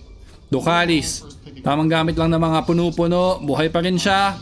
Merong Cold Embrace, meron bang response coming from the team? I don't think so, and he will be the sacrificial lamb para dun sa engagement na yun. I don't know. The thing is, if you do get to the point of the game where Miero is going to pick it up, then it will be great. Natobong manok. Patay, nagtinda pa dito si Nino Restore. At nice hook coming from 9 class, and Miero will fall. Patay din dito yung Undying and save. Wala na siyang lip. Satanic na avalanche, meron bang toss, and Satanic still alive, will fall, but in exchange with Tiny, save. Papatay ni 9 class behind, and GPK, wala siya ditong Remnant, hindi na nakapag-Remnant, and that is a full team wipe para sa side ng Bet Boom. Patay lahat. Alright, Jetro, no problem. That's right. Yeah. So 5k na yung gold lead ng Team Vision, guys. 14-minute rune, hindi na hook. Aabot ba? Hindi aabot. So out na lang muna. Somebody had to say it. Thank you. And no one. Done with his Witchblade. Pupush ng tier 1 tower sa mid. Sinilence dito si Ember Spirit. Sasayawan. Masasaktan si No One. And No One mabubuhay ba? Hindi na. Medyo umasim tayo doon, No One. Tanggal ang kanyang mega kill streak. That was a very needed kill para kay GPK. GPK, that's a massive solo kill, getting level 12 now. A big upgrade for him. So Kiritich, meron ng Echo Saber. Next item will be Blink Dagger. Gusto nila ng setup kahit papano, makapag-pick off sila dito. Si Slardar naman may Blink Dagger na din. Nature's Prophet, kukuha dito ng Hurricane Pike. Siguro pang alis lang dito sa bilog ni Largo. Maboboset siya dyan eh. So kaya na din dito si Miero. Moonlight Shadow was committed. Maybe mag-a-attempt sila dito kay Noticed. But again, Ducalis is ready to go for a counter initiation. There's the lip. Another lip coming from save. Wala silang nakita. Katayomi nag-overstay dito. Medyo malayo na yung kanyang teammate. Meron bang follow-up? Ayaw nilang mag-fully commit. Wala silang magandang vision doon. So hindi nila alam yung movements dito ng Bet Boom. Another smoke or this smoke attempt dito naman sa mid lane. I guess ang kanilang target. Makakakuha dito ng Arcane Rune si No One. Is 250 gold away para sa kanyang Blink Dagger, guys. Over 45. Pag ganitong playoffs hindi naman sila basta-basta magpapatalo eh. So I guess magiging madaming patayan yan. But andito na yung arrow. And it will connect. No one will fall. 4 heroes ang kinailangan doon ng Bet Boom para ma-secure yung kill kay No One. So alam nilang may Blink Dagger na yung Tiny. Extra ingat na sila dito. Meanwhile, alam naman ng Bet Boom or Boom Boys ang movement dito ng Slardar and Winter Wyvern gawa ng ward na yon. He's a monster. Look at the net worth. 60 last hits in this game. Ang daming last hits naman ito ni It's really nice to Grabe talaga mag-farm tong si Satanic. 11k a score. Oh, may blink. Oh, the hook will miss. Nice try. That's hard to be fair, Verona, it's hard to hit an arrow against. She knows it like Nakakuha pa ng Shrine of Wisdom. Another smoke attempt, but this time on the side of Team Vision. So mukhang okay or ready na yung Yules dito ni Mirana. Another possible setup na naman para sa kanyang arrow. Kiritich ata ang gustong bigyan. Nahook ba? Nahook yung Tiny, but Avalanche Toss is there. But won't be enough even to take down 9 class. That is a pick off of their position 1. On this position 1 Tiny.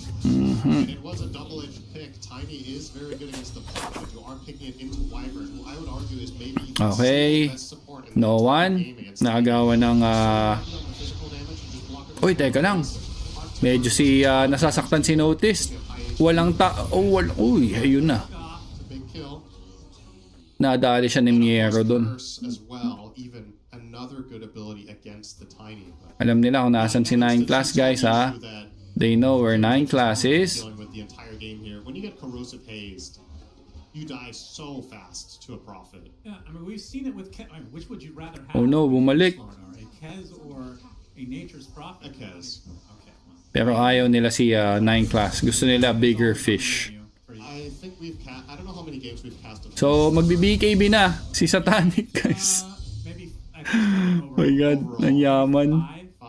Napakayaman ng Nature's Prophet. It wasn't even close a single game. It could be wrong, but yeah, it feels like they've been on close. Selective memory and all that, but... And old age. Yeah. Don't forget that one. You'll be forgetting a lot more in your life. That one's important to remember. Dapat maaga ding pick off yung Boom Boys eh. Lalo na nung meron ng Blink Dagger yung Tiny. Dapat tuloy-tuloy pick-offs nila eh. Kaso nasa stop kaagad sila ng Vision. And yung presence lang din ng Hook. So may instant save yung 9 class kung sakali. Sino po coach ng Team Vision? Si Papi, bro, si Papi. So ito, may kaya na din tong si Ember Spirit. Smoke sila, no? Moonlight Shadow lang. Sapat na. Nadali na naman sila doon ni No One, pero walang power rune that time.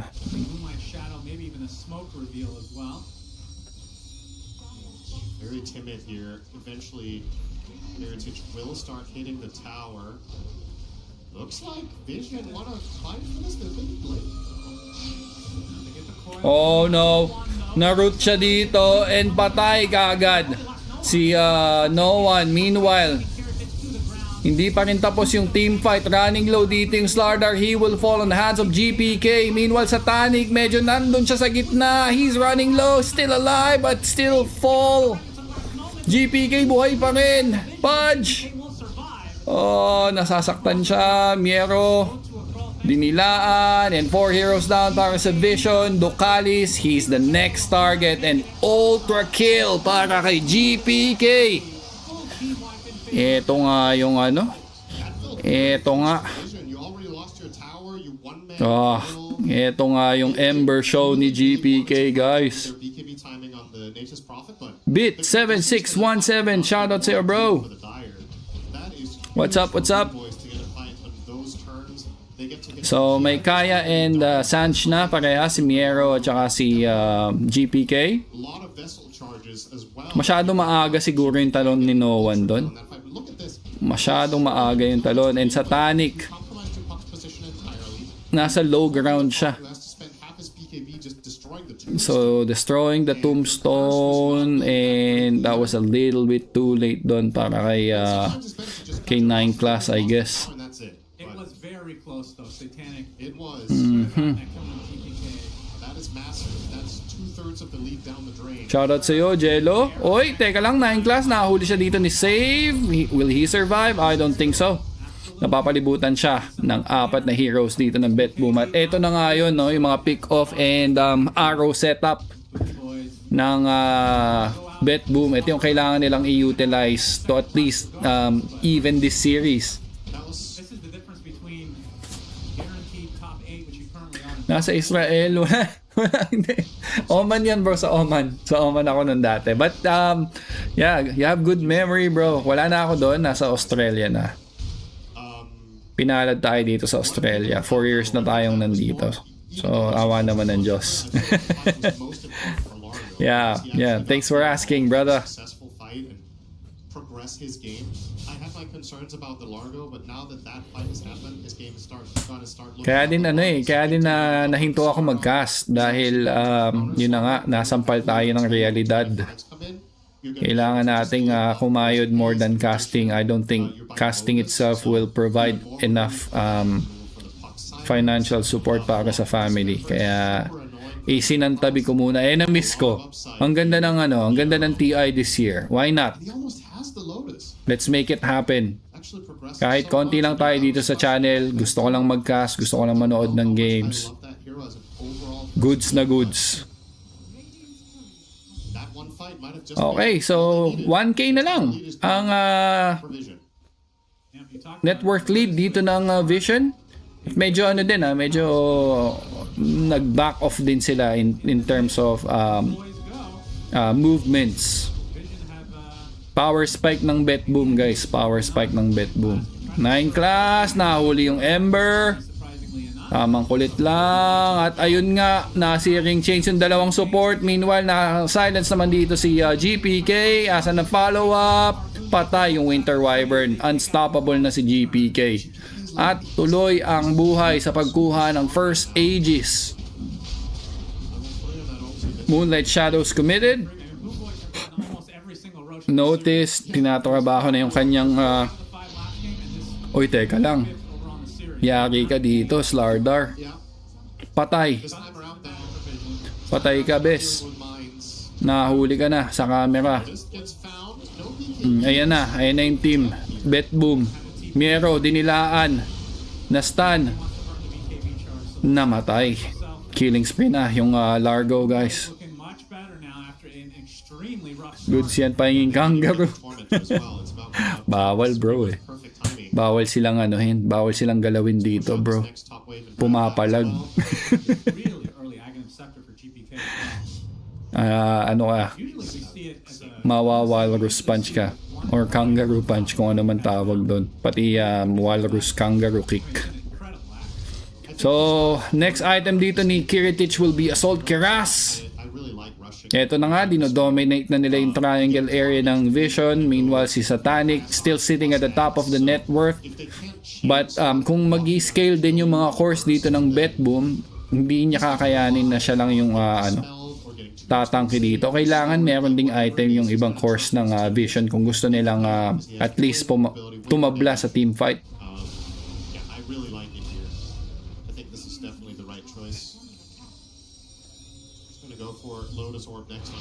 Ayan, shoutout kay Carlo at saka kay Boss Victor. Hindi ko nasasabihin yung kasunod ni nung pangalan ni Carlo, Jeff. Parang familiar yan eh.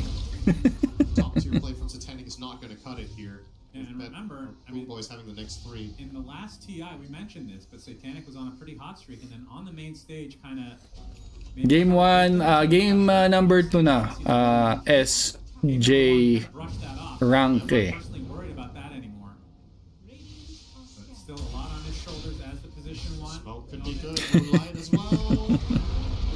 Okay. Andun yung Winter's Curse. Mukhang mabibigyan si Kateomi dito. And yung Tiny, hindi mo alam kung nasan siya. Pinagdidilaan dito ni Miero. Yung arrow hindi magko-connect. Ember Spirit dito, tamang sayaw lang sa backlines. But magbaback off sila dahil namatay kagad yung kanilang Undying. So, I think that was the way para dun sa Pari Vision. Kailangan nila ng magandang Winter's Curse to at least initiate the team fight para ma-set up din yung oy, teka lang. Nakakita dito si 9 class and 9 class hindi din tatagal. Arrow, wala nang tatamaan. Wicked sick na si GPK sa kanyang Ember Spirit at mukhang hindi pa siya tapos. Ay. Ay. Yes, disc. Gonna be a tough takedown. I'm sure it's fine here. I'm not even fighting him. He just keeps out. I mean, probably bottom tier 2 seems realistic for you boys. At the same time, maybe you don't feel like you have to push anything. PR ka na sa Australia, sir? Yes po, PR na po kami nung nag-start po yung year, kaka 4 years lang namin. So, pwede na. Oy, nice blink out coming from Ducalis, pero hindi siya tatantanan dito ng Tiny. May Ages of the Immortal pa dito si Kiritich. Meanwhile, no one gustong i-penetrate yung backline. Ang daming Lotus Orb. The arrow will connect. Walang follow-up. And there's the hook coming from 9 class. Mahuhuli na dito yung Tiny. Tiny will fall. But meron pa siyang next life. Meanwhile, 9 class blinking in. Nasaan yung follow-up? Walang follow-up. And 9 class will fall on the hands of GPK still. Monster kill na yung Ember Spirit. And Dream Coil was committed pa, guys, ha? Wala katang mangyayaring 2-1 ngayong araw, sabi ni Vince Flores. We'll see, bro. Too early to say, at nakakuha na nga ng BetBoom ang net worth lead. Less than 1k lang naman, so it's pretty much even still. At sinusulit lang ng Boom Boys dito ang kanilang power spike. This is it. This is the perfect time to just keep pushing, applying pressure habang yung ibang course dito ng Vision medyo nag-aalangan din.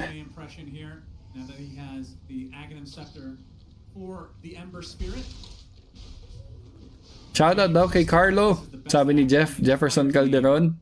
Bro, alam ka ibig sabihin ng kasunod. Shoutout sa'yo, Dax. Shoutout kay Dax. Ano po work niya dito? Nasa Australia ka din, Daniel Abis. Physio. I'm a physio here in Australia. 4 years na. Saan kayo sa Australia, guys? Oy, Ducalis, blink out. Susubukan mag... Uy, okay, hindi nakita si Mirana, or hindi siya nakita ni Mirana doon. Kaya ba comeback to boss?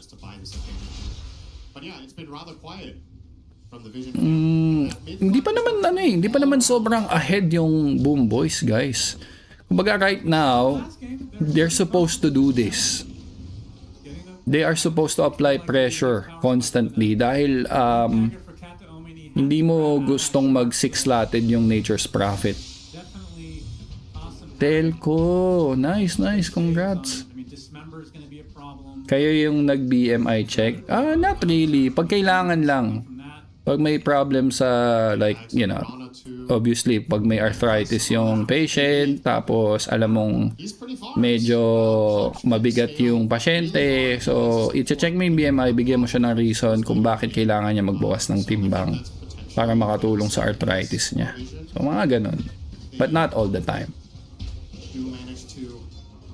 Alright, so umangat na sa 2K ang gold lead ng BetBoom. Meanwhile, 9 class, may BKB na sa kanyang Pudge. What would be the next move dito ng Boom Boys? Saan ka sa Australia, Daniel?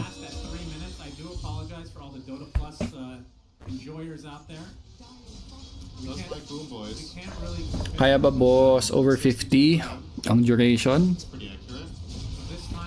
So, 30-minute mark, pretty much even pa rin yung game. I think, kaya. Kaya, nag-65 minutes kanina. 72 nga ata yung ano natin, yung first game natin. So, I think kaya naman to. Hi, Madam Carrie. What's up? What's up? Western Australia. Okay, ang ganda dyan sa Perth. Thank you. Nathaniel. Work from home. Nice. Pwede manood, madam. Pwede manood. So, next item dito ni GPK. Going for Shiva's Guard. Kailangan niya lang ng resibo and it's on its way. Meanwhile, merong naka-queue up ng Skadi doon. Yung Nature's Prophet, hindi pa natin masyado nakikita yung kanyang item. Meanwhile, uy, teka lang, Ducalis, nagbi-blink in. May hinahanap siya doon. Atapang-atao naman ata yun, no? Atapang-atao. 9 class. Susubok bang gumawa ng play?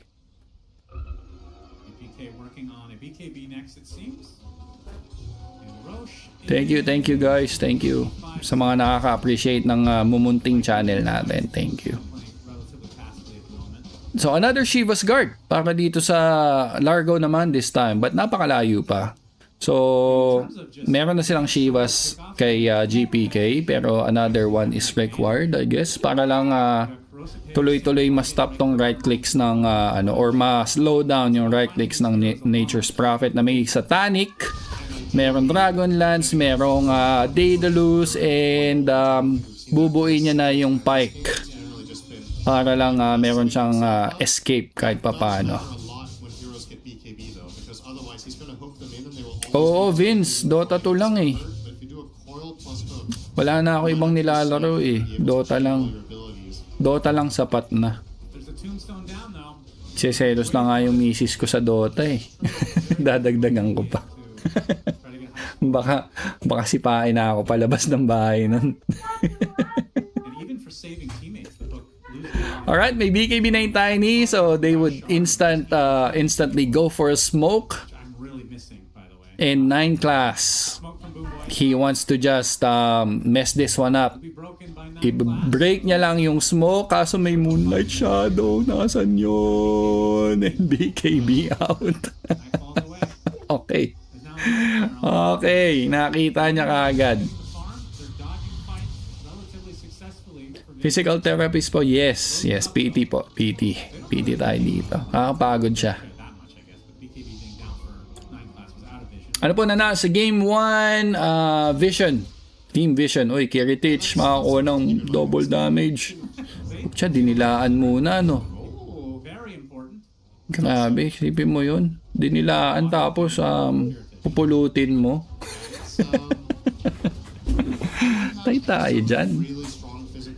So, ayan merong nakabattled amplified damage dito si Kiritich. So any moment pwede silang pumalag dito. He's on his way for his own Daedalus as well. Meanwhile, si Notice naman meron siyang nullifier, BKB, yung shard, and that's it. And mabilis nilang kinuha ang Tormentor dito. Sa mga hindi pa nakaka-subscribe sa atin guys sa mga bagong pasok sa channel, sa mga hindi pa nakakilala kay Kuya Kev, yan, welcome sa channel, and don't forget, libre lang mag-like ng stream at mag-subscribe kung trip nyong tumambay dito. Let's do it. Thank you in advance. So ayan, unti-unting papalapit si Largo sa kanyang Shiva's Guard din.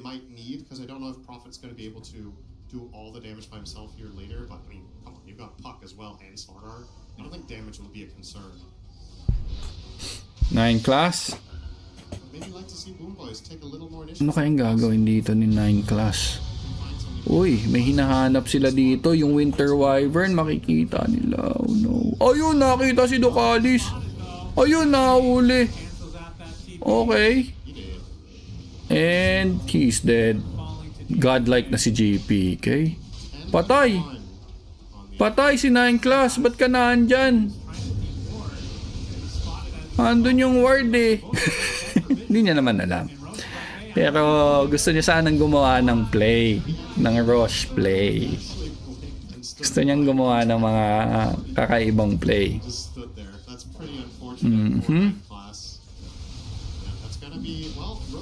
Lendon Madiklum. Shoutout kay Marie. Carl from Australia. Uy, shoutout sa mga nasa Australia dyan. Triple ata rate mo dyan compare sa PH. Di naman ganun kalaki. Medyo like times 2, 2.5 ganyan. Nahook by ages. Hindi, I mean, pwede siyang mag-blink in. BKB blink in. Tapos still siya ng ages. Kaso busted eh.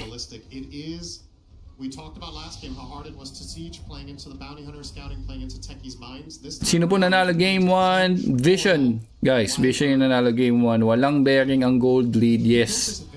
Execution talaga to. Execution talaga. Well, magmamatter. I mean, you know, item-wise magmamatter. Pero, malaking factor syempre yung execution. Hindi naman item lang ang kailangan mo sa Dota. Kailangan gamit ka din ng utak talaga.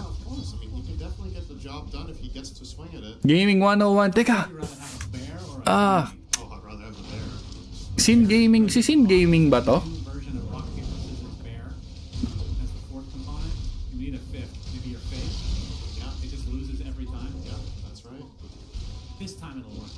Nagtago sa word ng kalaban, yun nga. Wrong ano, na wrong move siya dun. Hindi madam, magbiblink lang siya. Alam mo naman si 9 class, ano yan, may mga crazy plays yan na ginagawa. Which talent do you take? We've mostly seen trade damage. I guess in this game state, maybe take teleportation. That's pretty good. So yan, may butterfly, satanic, pike. Next item dito ni satanic will be the assault keras. I guess once mapop niya yung BKB, he will swap it into the assault keras para tuloy-tuloy ang palag. Disiplinado talaga pag marunong naglalaban na team, di basta-basta nag-aasim. Legit. Yes, totoo yan. Pakiba boses mo, Kuya Kebs. Nagbinata na ako, bro. Naku ba naman? That was 5 years ago. Sin. Tumatanda din tayo. Ikaw naman, no? Tumatanda din tayo. I'm not that young anymore. Papi nang Nabi ba yung coach ng Vision? Yes. Kaya ba ng para Vision to? So 39 minutes, 1k lang yung gold lead ng Boom Boys. Why not? Diba? Malikot lang sila sa mapa because that's their composition. Like sobrang mobile ng kanilang heroes. But yung damage output na pwedeng ibigay pa rin ng Parry Vision dito, hindi mo dapat i-disregard. Binata na. May game ba Nigma ngayon? Yes bro, Jim Roy. Last series sila after Liquid and Yandex. Nigma versus sino kalaban nila? Falcons.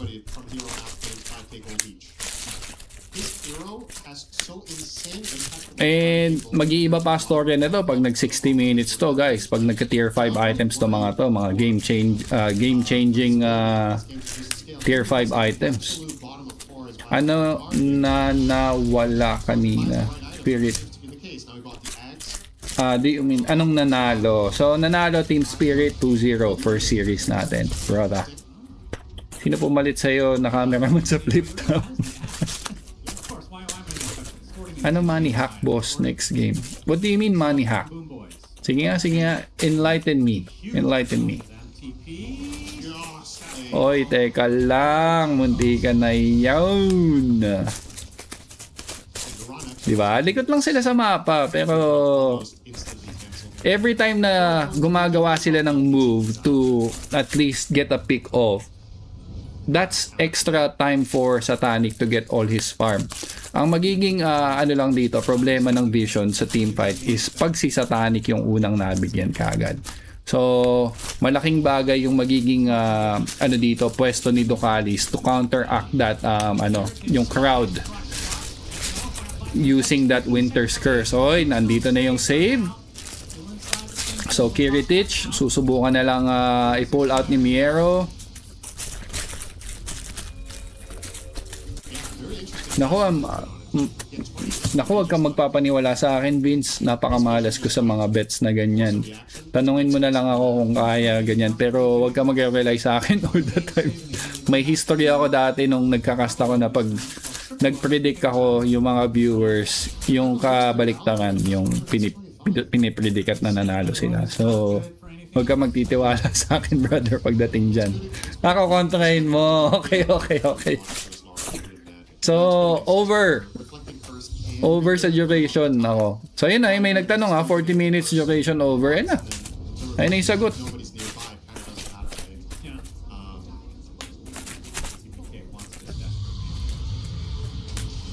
May bubble wrap ka pa dyan, boss. Oh, paano mo nalaman?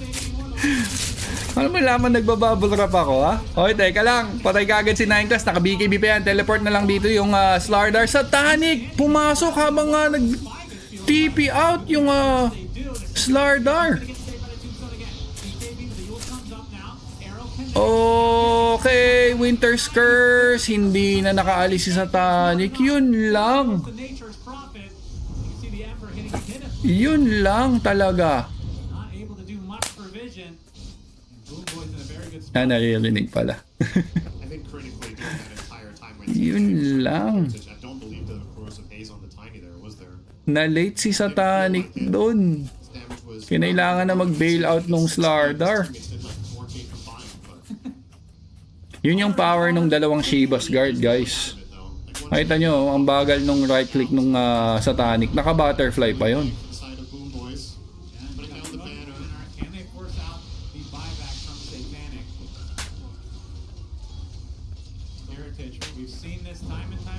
Uy, tinalon. Tinalon si Ducalis. Naku po, nahook. Miero, unstoppable na yung kanyang Largo, guys. Tayo 7k na ang gold lead ng Boom Boys. Yun na nga, di ba, guys? Pag yung Satanic ang namatay, medyo ano na, kalungkutan na. Siyempre, ma-maximize na nila tong 24 or 20 seconds na wala yung Nature's Prophet. Oy, yung hook hindi tumama. 9 class, madadali ni GPK dito. Wala na siyang pakialam. Tinalon niya na lang yan. And 9 class, itatakas na lang yung kanyang BKB. Meanwhile, Satanic, 7 seconds and he'll be back. No one. Nag-Dream Coil na sa dalawa. Nag-Moonlight Shadow na dito yung Boom Boys. Holding on to each other. Walang bibitaw. Sama-sama tayong aalis. Grabe. Even like the Boom Boys, guys, sobrang disiplinado din yung game nila. Nire-respect nila yung presence ng Nature's Prophet. Oh no, may Hex na din dito sa Miero. Napakadaming items ng Boom Boys.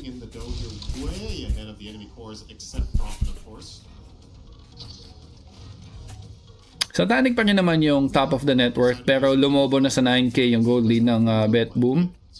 Hawak na hawak ng Boom Boys ang mapa dito sa game number 2. Another smoke. They won't stop. The rush will be up in 1 minute and 20 seconds. Gusto nilang sila makakuha niyan. So talagang i-choke point nila dito yung vision.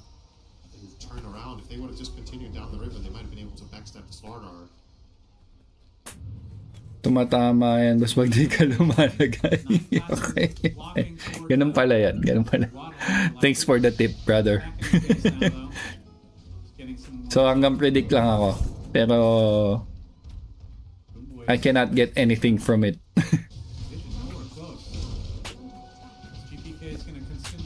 So may refresher orb nga yung Ember. I guess kanina pa to.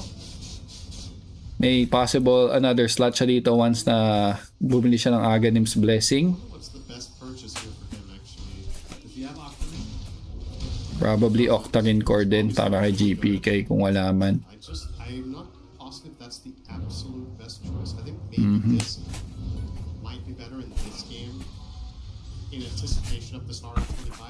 Matatalo pa yung BB kapag hindi pa nila tinapos. Anong possible? Sige nga guys, bigyan nyo ako ng scenario. What would be the possible turnaround dito for Vision? Like, what would be their window to turn this game around to their favor? Kasi sa ngayon parang walang sagot ang Vision. Like, yes, they're getting all the farm, but team fight wise, talaga sila, lamang na lamang talaga sila. Magka-item yung pack, magandang Winter's Curse, yes, those are like the game changing plays. Yung pack, pag nagkaroon siya ng Aghanims tapos meron siya ng mga Parasma or Mjolnir to add extra damage dun sa Dream Coil niya. Or Rat Gaming.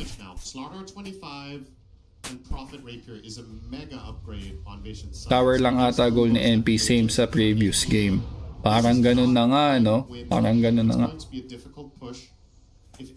Dapat mag-carry like kaya i-dominate ang may carry like kaya i-dominate ang Clash. Sa ngayon, kailangan nasa backlines lang tong Nature's Prophet eh. Kaso, walang tatangke. I mean, si Pudge, hindi naman siya tumatagal. Wala naman din siyang tank items. Si Slardar, level 25, pero hindi naman siya yung, yung hero na tumatangke talaga eh. It's more of like, armor reduction. Is that that's the AC as well. The timing of these items is, and 25 is just perfect for Vision. Sige, tignan natin kung this will be Bet Boom's game. Kung paano nila i-close out tong game na to. They have all the advantages right now, guys. May AG sila, may cheese, meron silang banner. Nakasmoke naman dito yung Vision at mukhang gusto nilang hulihin dito si GPK. GPK? Oh no. Oh no. No one. No one. Muntika na siya doon at nakita pa si Dokalis. Hindi naman na pinurso dito ng Boom Boys. Whew. Nice hook coming from 9 class. Nahuli nila dito yung Tiny. And Tiny, dinilaan palabas ng Miero. Meanwhile, sumasayaw na naman si GPK. Nahuli niya dito si Satanic. Yung Winter's Curse. Nahuli dito si Ember Spirit. And the follow-up is there for 3-man Dream Coil. Pero may save coming from Undying. Yung Tiny na-hook na naman dito ni 9 class. Kiritich na. Save na naman ng another Tombstone. Wala pa rin namamatay sa side ng Boom Boys. Oh my gosh. Divine Rapier dapat or Divine Rapier na si NP. We'll see. Hindi ko pa nasulyapan ang kanyang item.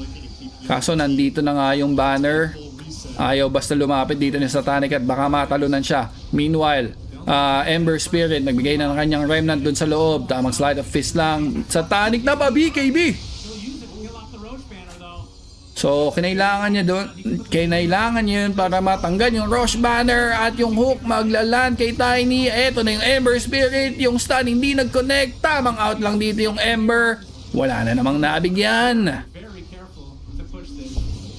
Alright, no one. Sinusubukan na mag-clear out ng creep wave na Hex. Meron bang save? Walang save. And yun nga, no one will fall on the hands of Kiritich Miero. The double lick is doing it.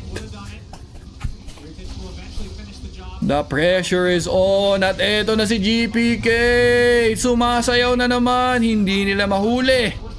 Meanwhile, na-avalanche dito at na-hex na naman si No One. Pwede siya ma-die back. But nakapag-face shift. Blink out. Grabe. Ang likot nung Ember Spirit ni GPK. Okay, that's the blink in and Pudge will fall. Meanwhile, nag-BKB na dito yung Slardar and Satanic running low. Nakapag-Satanic ba? Hindi siya nakapag-Satanic and the Aegis will fall.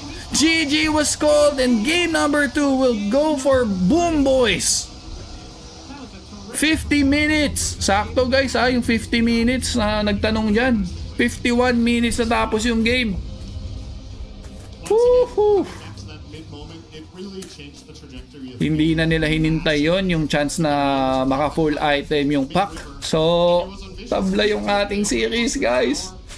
So, magbe-break lang tayo saglit. We will be right back for game number 3. Sa 223 nanonood dyan, please, guys, don't forget to hit like and subscribe. Kung di pa kayo nakaka-subscribe, we will be right back. GPK playing an outstanding game on the Ember Spirit in this one. Just really put the team on his back when it mattered the most.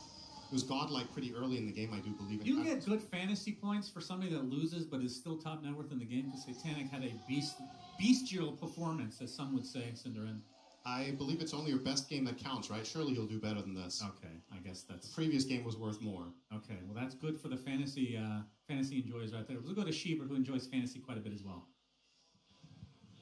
And more games is always better for the fantasy followers, absolutely. And Boom Boys, they give us more games because they forced this one to a third game of this best of 3. A lot to write down with that one, with Rhea, Winter, and Saber here still with me. Saber, this game, if you only watch the first 15 minutes, you would be very surprised. Boom Boys came out on top. You would be, but I think Kurletich on the Tiny, once he got the blink, the game kind of started going well for Boom Boys. They managed to get the puck kill in the middle, and I don't know, they played so clean, and it worked out in the end. They proved that they have what it takes to beat Vision, which is very important, not only for this result, that they managed to 1-1 the series, but also for their confidence. You just beat the best team in the tournament, and it gives you the power to keep going and perhaps take the second game. Yeah, that mid-fight was actually so crucial, and I felt like on Vision's part, maybe they were overconfident because it felt like they didn't need to defend the tower. The tower was already dead, and they still kind of tried to force it, and it actually threw away the whole lead they actually accrued from the early game, and the game became kind of difficult after that. I'm wondering if there is a nice some stats person can give us on the win rate of a team if they lose both Wisdom Runes at minute 7. Because whilst it looked like Vision were winning, they did actually mess up, and Boom Boys got both XP runes at the 7-minute mark, which I don't know. I mean, they took a little nice skirmish around it on Vision's side, but it's I think Boom Boys got a lot out of this game. Like Miranda especially got her items at really nice timings and had so much impact. I want to also point out that the Largo that we saw coming out from Boom Boys, this was the overall first pick of the entire draft. I felt like he was having a jolly good time. He did for sure. I understand why this hero is banned now. You could see that the Boom Boys, once they group up, it feels impossible to teamfight them. Similar to game 1, with this Largo playing his tunes and the Undying being ready to save. It never felt like Vision had an opportunity to like get an in and win a team fight. They just had to rat and rat. Yeah, it got to a point where I felt like in the team fights, like the supports on Vision just couldn't really do much. You know, Patch wasn't really very useful. He was just like waiting and waiting, but they couldn't really have the damage to kill. He managed to hold someone in, but they just didn't really have damage at some point. Yeah, and I feel like we have to talk about the man in the mid lane, GPK. He had a bit of a rough start to this game, but it did feel like a very good Ember Spirit game, Winter. I think that he definitely, as the game progressed, he delivered also. Yeah, for sure. He had a stellar game. I think maybe you could only criticize him when at the 7-minute mark when he was moving, he didn't have chains. That kind of grieved his team a little bit. But I think apart from that, outside of that, he was a true force to be reckoned with in the whole game. And not to mention, he had the buff, the croak from the Largo, which is so disgusting. 93% kill participation? That man must have been everywhere. I mean, he was, you know, the key, right? So you're playing with a Mirana support. What are you going to do? You're going to change into Arrow, right? You're going to play with your Largo. You're going to get the croak on you, and you're going to go do loads of damage. Like, it's on him as the Ember, as the hero, with lots of mobility to go and be on the Nature's Prophet in fights. I think GPK has to do a lot, and he did do a lot, and he also acts as part of this counter duo to the puck as well, so it's like everything is on him, and that's why he's the best. I mean, what a great game. He delivered with that pressure on him, absolutely. And we have to talk a little bit about Vision as well, because they were doing very well in the first start of the game, and a large portion of that came because of a certain hero that a lot of people were very excited to see. We saw on the main stage the first Pudge in action, Ray, and that was a treat. I asked for a highlight reel because I thought they were going to win. Well, you gotta get it anyway. Yo, check this out. They put a ward on the gate so they could see movement, and then when they did, Night Class TP down and got a sexy little hook.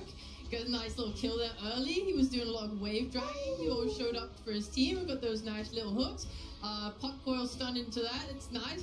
I think his early game was pretty solid. I think his rotations were good. I think the way he worked around his lane partner was good. I think the way he contributed to fights like this was good. Being able to split the heroes apart so Largo couldn't heal.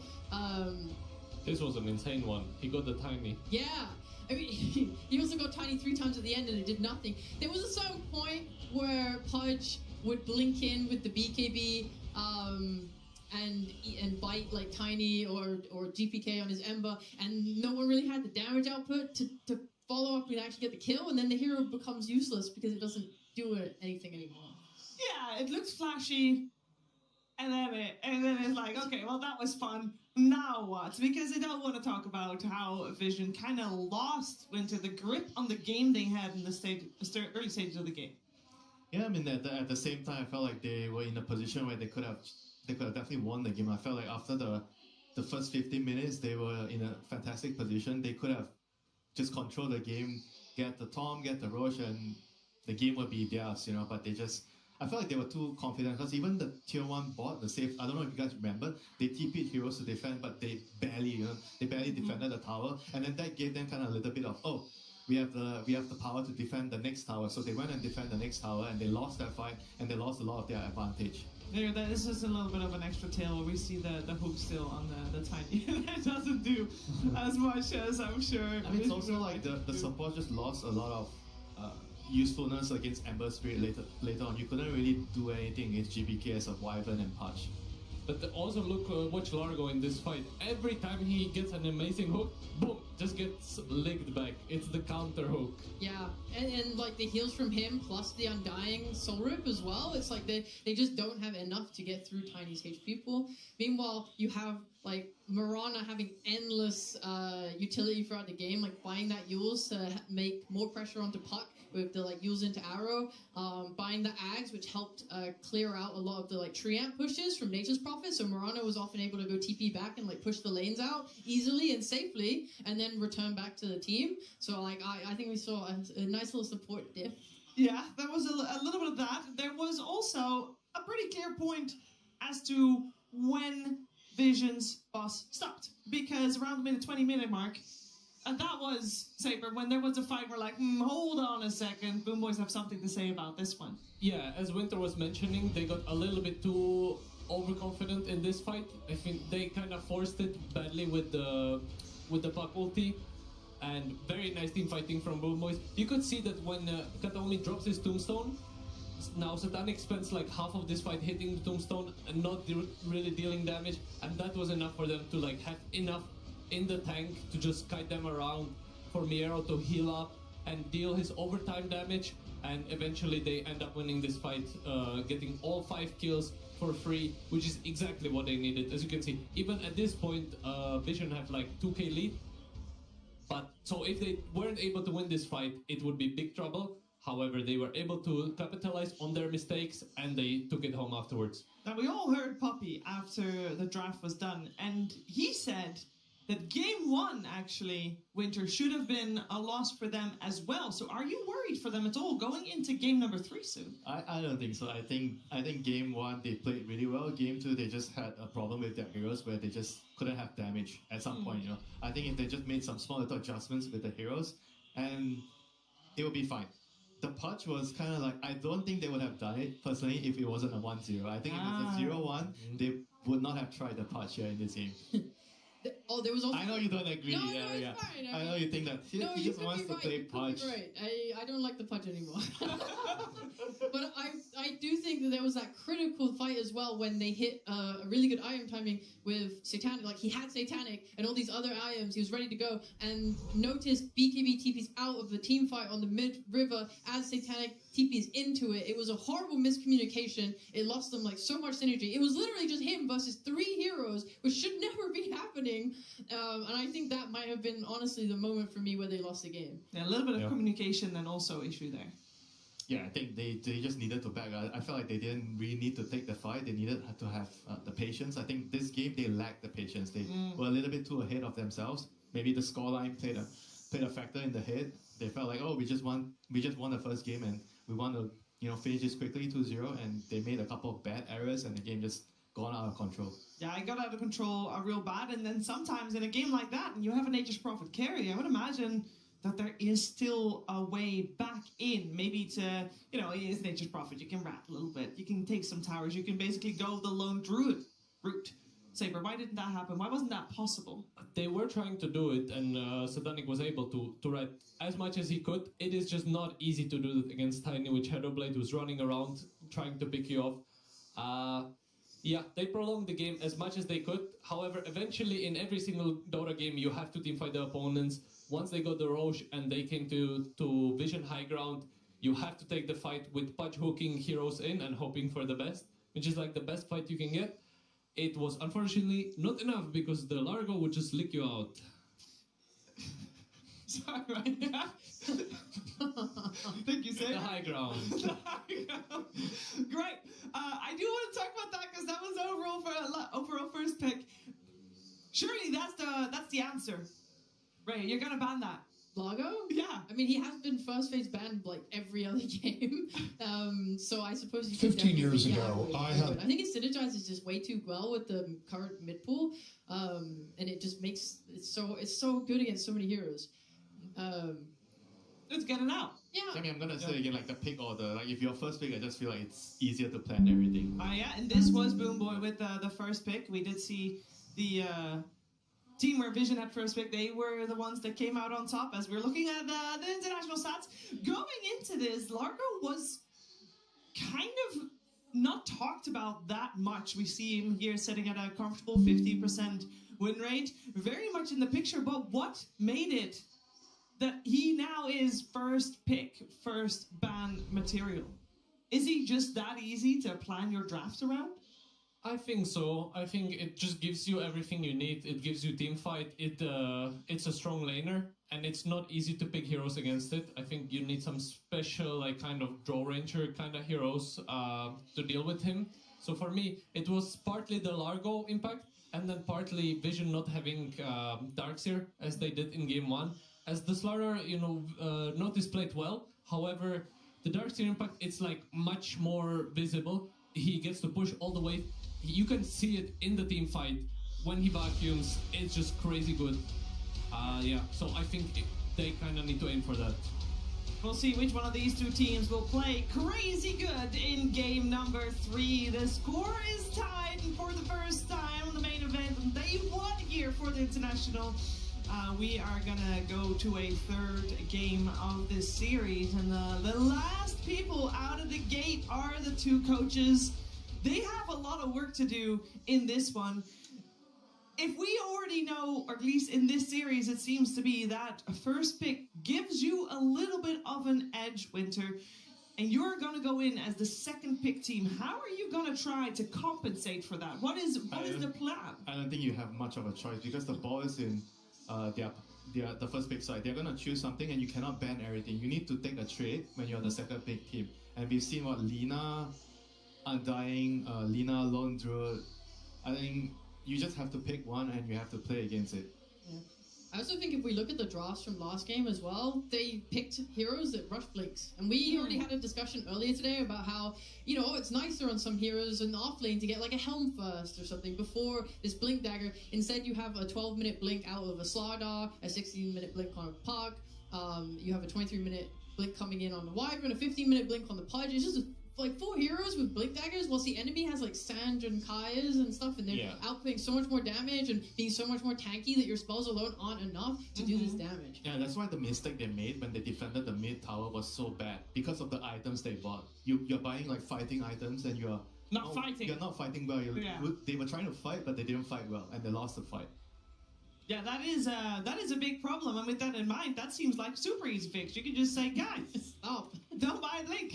Or just have one blink. Calm down. Just calm down. Calm down. One blink. Scale up. They just want to go too fast. And don't they know that currently the average game time is 40 minutes plus? You can get your blink at minute 30. That's fine too. Yeah, this tends to happen when you're just winning and winning. It gives you confidence to be like, okay, other teams can't play fast, but I can because I'm just winning everything. And honestly, it is true as long as you keep performing, which they were up until this mid-fight. Yeah.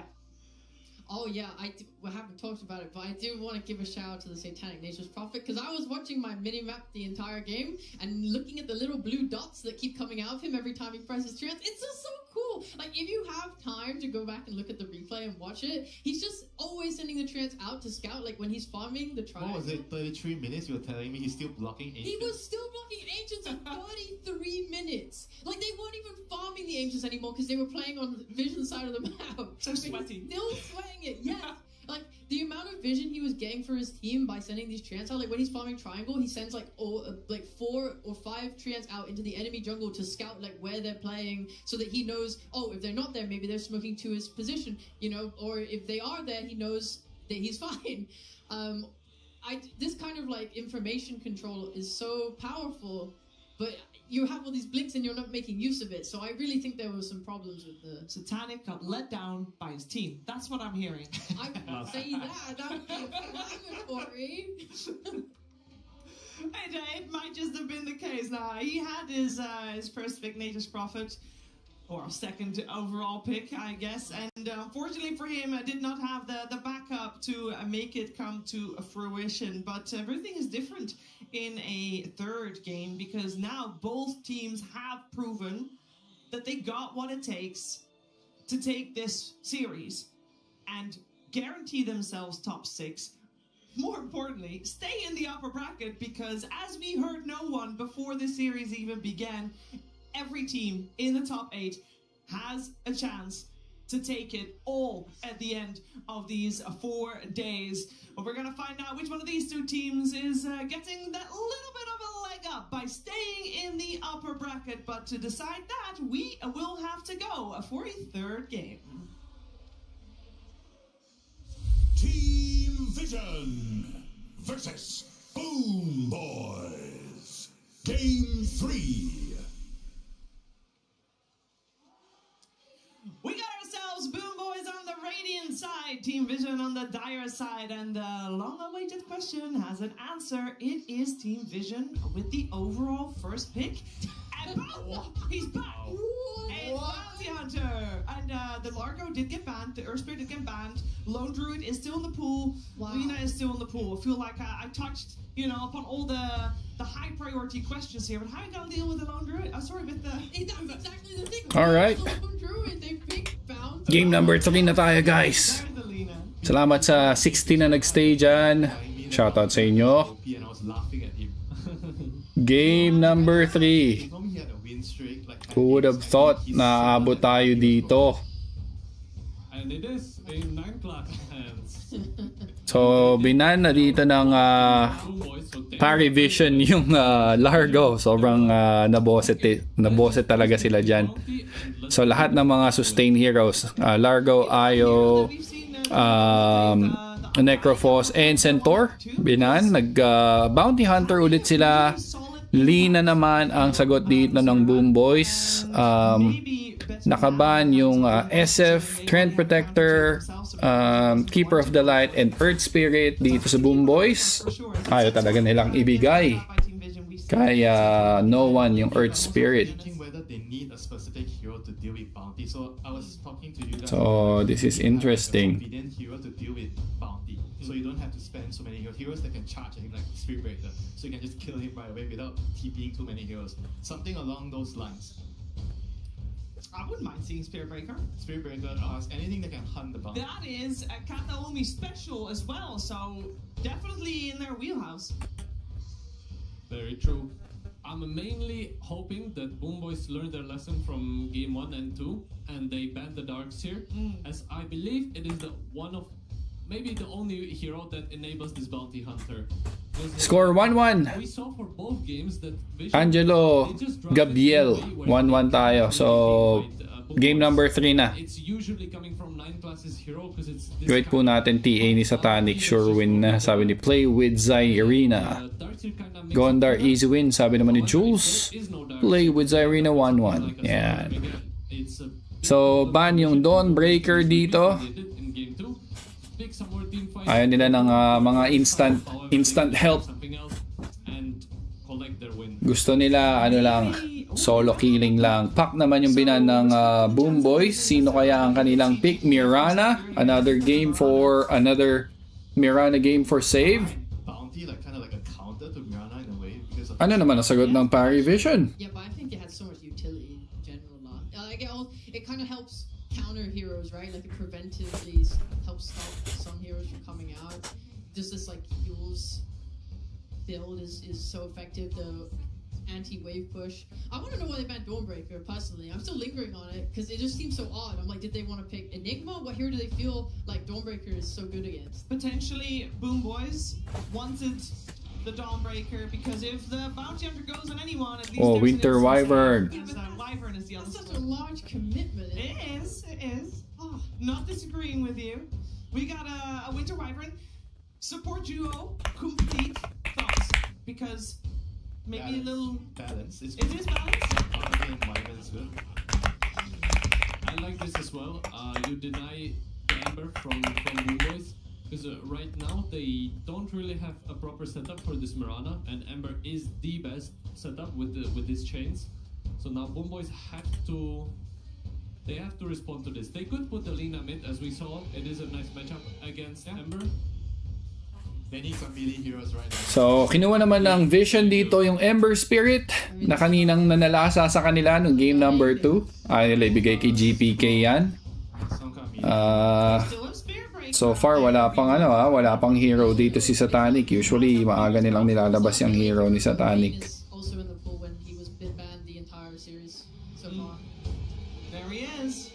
Yeah. So why has he been So, tignan natin guys, tignan natin. He's really good against Bounty. Like I've spoken about the Spirit Breaker against Bounty, you can charge him and hunt him. Bane can kind of do the same. Not the global range, but you can find him, use the sleep, low committer. It's also Vision, they love to pull their waves with this Bounty when they play their offlane. That is impossible against Bane. You're just gonna get slept, the creeps will the aggro, and you need to lane normally. And already Bane is a very strong laner.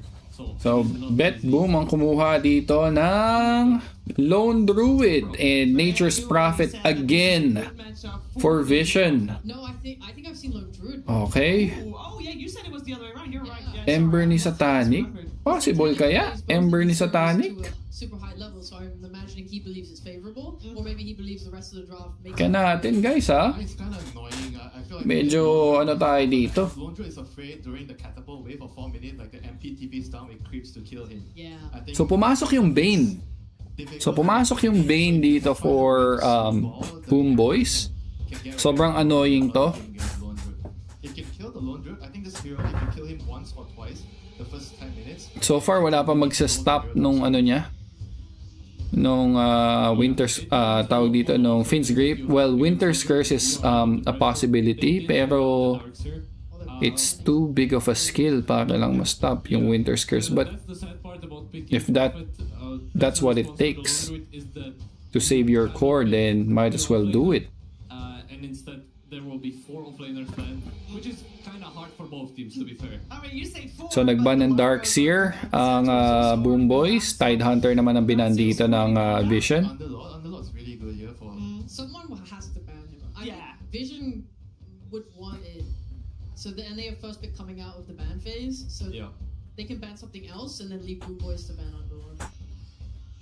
We talked at the very start of this series about especially Miero in this offlane matchup, where he has the widest hero pool out of every offlaner here at the international. So this Kabawi din sa map 2, sabi ni Ryster Lokban. If Underlord gets banned, I'm a little scared because there's a chance that Boom Boys can last pick some Lycan again. Like Nature's Prophet kind of struggles against like swarm in fights. Yeah, but they have the Wyvern. Wyvern's really good against Lycan. Yeah, that's true. Items bang binibet mo, bro? Ryster Lokban? Honestly, both teams kind of need team fight. I wouldn't be even opposed to like some Mars on Boom Boys or some way to deal with this Prophet like Axe. It usually gives you a free enough lane. They didn't ban the Underlord. Okay, so open yung Underlord para sa Vision. Underlord here, it is super nice. The Underlord innate works with Nature's Prophet TP, so then when Nature's Prophet TP somewhere, he gets free movement speed and free damage reduction. That is lovely. Really scales up in the late game. Do you think they're just gonna trade like Underlord and then Doom and just call it? You'll be happy with the Underlord. Pwede din nga yung Doom Because the second part of that is, if they don't pick the Underlord, then I think it's incredible Underlord game for Boom Boys. Yeah. It is like so free. You have to pick it, right? You don't have a choice here. Yeah. I mean, they take their time, so it seems like maybe they are discussing a certain what other options do you have? Like, what, NS? Lycan? Slardar pa rin! You didn't like that. No me gusta, as they say in Spain. This seems like an insane underlord game. There we go. I would not want to be slaughtered to underlord. Oh no.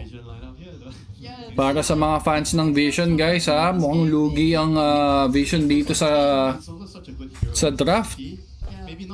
Ang lakas ng draft ng BetBoom. I think in the game it just stops MP from farming the map, pushing the waves. You regain control as a global against global match. Items ba bro yung ano mo? Yung binibet mo? What is the thought that goes behind picking the Slaughter over the Underlord? Because a lot of thought went into that. Kumbaga na-withdraw mo na. Bago pa matapos yung game, pa ganon. Pero looks like BetBoom favored draft to. I think the idea is they want to play I see. Against Boom Boys. Whew. It's going to not be an easy task here. I think Underlord kind of is the best hero to stop the snowball, and once you get past that stage where the Slaughter can actually kill you easily, you're gonna have a superior scaling lineup against the Vision heroes. Yeah, I do not like. Not bad. Hanggat may profit, that's panalin, win yun pag ganun, bro. As long na may profit. Vision and will be the first team to do so. I ruined a lot of people's predictions. Yeah, mine included. I declare. Well, I declare that I think Vision's lineup also sucks. Ano hula dyan? BetBoom ako dito, bro? Or Boom Boys? Boom Boys ako dito sa draft. Ang daling i-execute nung nung lineup nila. I see Underlord in a game like this. I can't go against the Underlord. So so all three are on board, other than, well, kind of Rhea is, but also isn't. So I just feel like the supports will lack damage and it gets weird and murky in the middle. We don't mind that. That implies that we're gonna have quite the back and forth game. I mean, in the first game and the second game, we definitely had periods where it's like, especially the first game, what's gonna happen next? Pambayan ng kuryente. Next, we're gonna head over to Sunspan and Cinderin, and we're gonna tell you all about this game number 3. Tiwala lang kay Chris. I see Cygnus. What are we gonna do here, Cygnus? Ano kayang mangyayari? Boom Boys, and they're right. This could put Vision into the lower bracket, destroying every. Tingnan mo, 10 minutes pa lang ng game, or maybe 15 minutes pa lang ng game. May gem na kagad tong BetBoom. May gem na kagad tong Boom Boys. Other big tournaments throughout the years, a team that looks unbeatable in groups. You give the other teams some time to figure out during these break days how to counter them, and they come in with some fresh ideas. Maybe they've leveled up. Maybe the couple of days they just got better. And for Boom Boys, regardless of how this game goes, I mean, this has been a good showing, right, overall. So definitely a team that has leveled up dramatically since we cast them earlier in the group stage. Early D ward, by the way. That's pretty big. Good start here for Katsuomi. With everything the panel said, I feel like we cannot underestimate the potential impact of Bounty Hunter. Like this just has to be mentioned. Dapat tapusin agad. Teams that really master it, which in this tournament for me are Vision and Yandex. They first picked this for a reason. There were other S-tier heroes in the pool, but they're recognizing the value. Delikado pa nga si dito, si Notice dito Or si Ducalis, rather. Naku po. Ayun na. First blood. Naku po. Binigay kay Kiritich.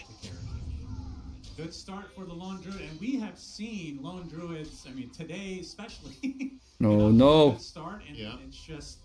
You don't give first blood to Lone Druid. My gosh. The biggest problem in this lane for the Vision side is that Bounty Hunter can't reliably pull waves because he's playing into Bane. Bane can just nightmare you, and you're gonna lose the wave. And Slaughter cannot lane. Uy, grabe. Didinayan pa siya ni GPK. And I think the Bane range hero na yung gamit ni GPK, nakaka-deny pa, specifically to take that play away from 9 class. You're gonna see he'll try to do it. He can pull them down. He can't go up. So he has to try to do some weird stacking. Actually, he got away with it, Katsuomi. This was a bit of a mistake. He was late.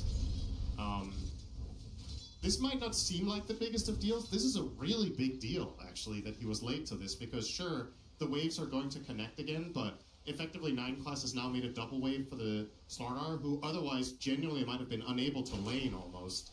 Now with the creeps going into tower, Free farm din tong Sila Bear. get some experience.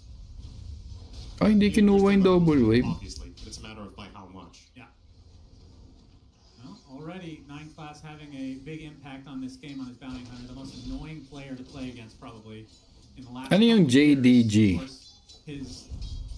Ano yung JDG bro, Reister. Ano yan? Because of the patches, they kind of patched out his Slark support, his Monkey King support, but still finding a way.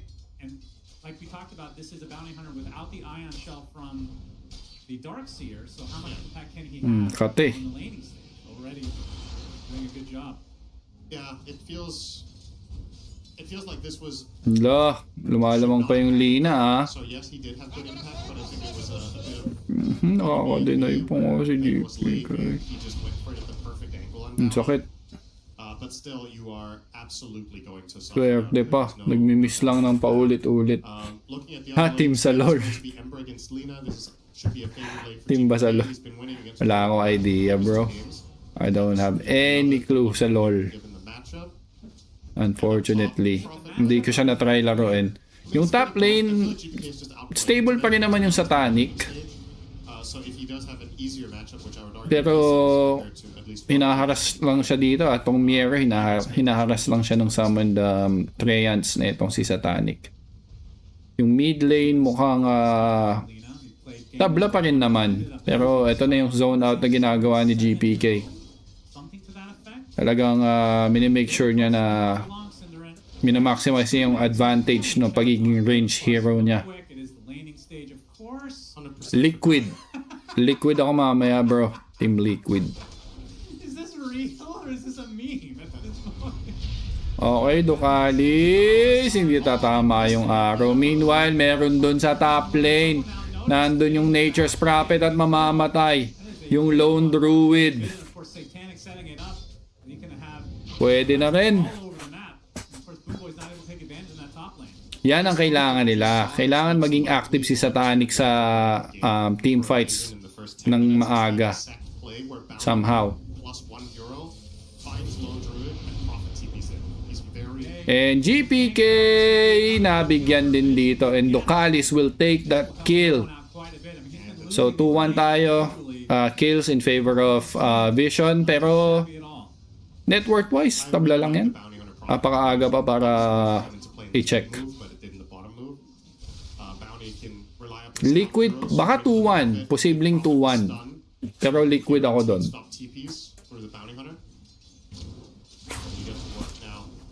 I'll go for liquid doon sa series na yan.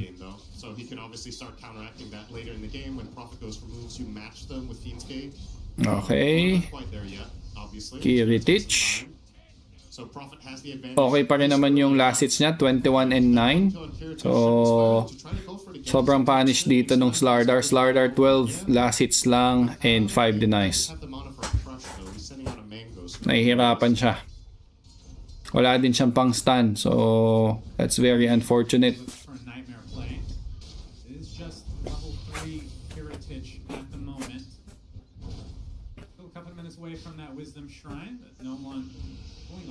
Ayan na. Pinapatulog lang. It's a decent efficiency play if you're laning into Lina, right? You can farm camp plus creep wave. Unfortunately for him, it's the Malrine classic. Okay, nakuha yung courier. Andito na si Save. They spot 9 class. We'll have the skeleton walk available, or shadow walk rather. Of course, it's very different from the Clinks one. No, hindi inaabot yung observer wards. Really make much sense to have skeleton walk on this guy, although you could argue all DOTA. Sa Nigma boss, makaisa kaya versus Falcons. Oh, usually natatalo daw yung ano eh. Usually natatalo daw yung Falcons ng game 1. Usually. So may posibilidad niyan. So yan, patay lahat ng courier dito ng ng Boom Boys. Meron naman tamang pulang ng creep wave. Yung mid lane, susubok silang makipag bombahan dito. Ayun na nga. Laguna Blade pero sumama na si Satanic para lang mamatay si GPK. GPK, he will fall on the hands of no one. Katayomi nasusunog din dito ng Flame Guard and wala siyang Nightmare in 2 seconds. Will that be enough? It won't. Or the brain sap pala yun, sorry. Hindi pala siya in Nightmare.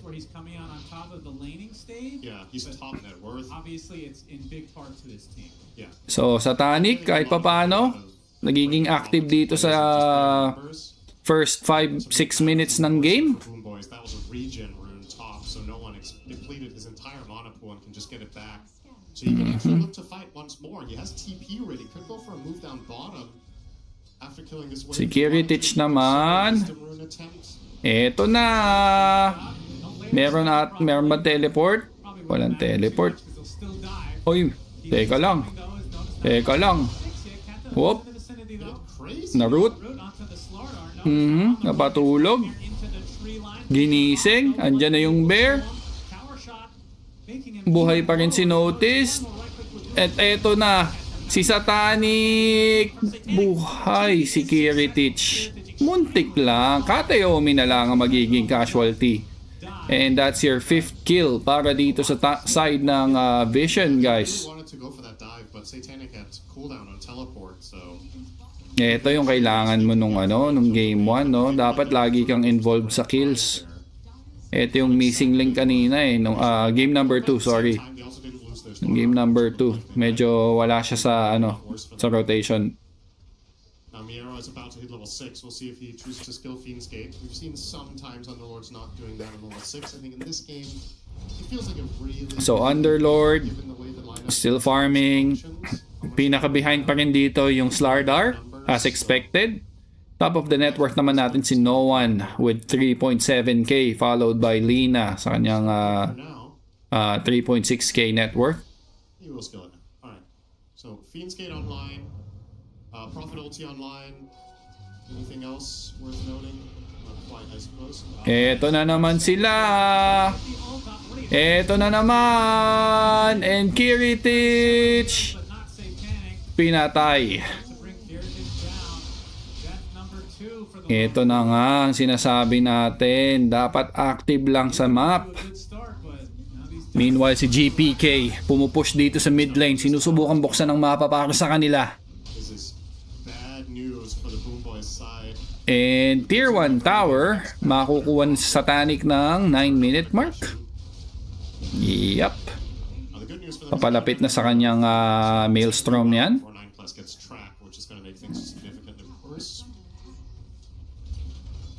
1k lead for Vision here. There's no one. Off to the best start of So working to get his Urn of Shadows naman to si Noah. 9 class, may Tranquil Boots. Continuously annoying the map. Hindi niya napalo to cancel that TP. Notice running low. Andito si Noah to provide some assistance. Pero I think that's it. Exit muna sila. Meanwhile, mukhang may gusto silang movements dito kay Miero. Gusto nilang bigyan tong Underlord. Just basically one component away at this point of the game. This is a bit slower than in the previous game. So alam nilang nandun si 9 class, guys, ha? I shouldn't say elimination, but even just going down to the lower bracket, you're gonna play a little bit more passive, you would think, on average. 10-minute rune, it's an invis for Kataomi. Not gonna stop no one from getting very aggressive. String chains on the GPK. Eto na! Si Satanic nandito na naman, and they will push that mid lane. After that pick off, Miero, susubukan na lang ding i-def. Andito na yung Pit of Malice. Gumalaw na si Bata. Oo nga. Eto na, medyo active na siya sa map. Kailangan niya talaga maging active, lalo na kung Bounty Hunter yung kanilang lineup. So another Urn of Shadows, but this time I think for Essence Distiller yan. You know, if everybody else is going to be timid and play passively around the map, if you are the one to take initiative more often than not, you're probably going to find success playing like that. And you can tell Vision don't seem very phased from that game 2 that went wrong. They're going to run back 2 of the same heroes between the Slaughter and the Prophet. They're Grabe, relax lang. Relax lang dito si 9 class. This lineup is crafted to play quickly, not to play slowly. So even if the Kumukuha lang din siya ng experience doon guys. Level 4 pa lang dito, yung Bounty Hunter.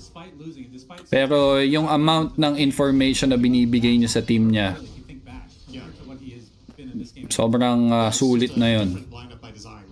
It makes a ton of sense to play it this way in this game. So I think it's very good to see. Basta Spirit Hero, yan. Hero ni Noah yan. I agree naman. He will just be farming a ton in the first 20 minutes, but this time he's been 5 kills out of the 7. So, yung Lone Druid, malapit na din sa kanyang Maelstrom. Na-delay na din to. Siya na yung pinaka-lowest sa net worth ng mga cores. So, babantayan to ng Mirana as much as he can. Meanwhile, nag-teleport na lang yung Winter Wyvern somewhere. Dinina yung amplify damage. Namatay yung courier dito ni Kateomi. Meanwhile, notice ang kanilang target dito. The arrow will connect. And notice, buhay pa rin dahil sa cold embrace. Yari pa ata dito si Kiritich. Patay ka agad. Notice, buhay pa rin. And this time, he will fall. Meanwhile, GPK gustong habulin si Satanic. Satanic, less than half of his HP. Nahuli na yung bata. And Satanic, mamamatay. Kaso, kapalit din ata ng buhay to ni GPK. GPK running low. He will try to escape. No one.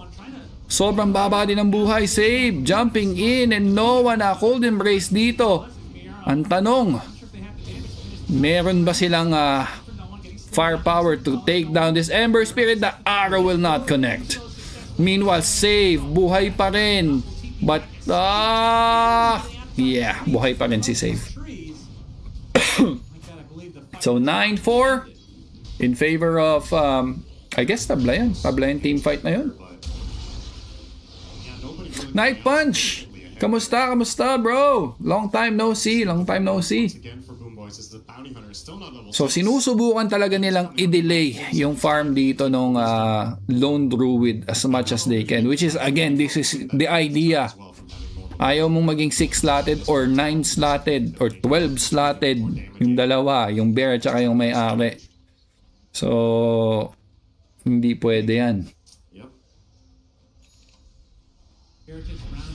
Underlord naman, working his way to get his Aghanims. Kulang na lang siya ng 2 component. May level 6 na dito si Katayomi. Kanina siya pa hinihintay yan. And eto na yung black na ginagawa ng mga Treants. Napakagaling. Talaga naman. Alam niya yung timing, yung movement speed ng Treants. Alam niya na pag kinoman niya na papunta doon, saktong hindi makakapag-stack. Hindi na ako pumupusta ngayon. Slot na lang.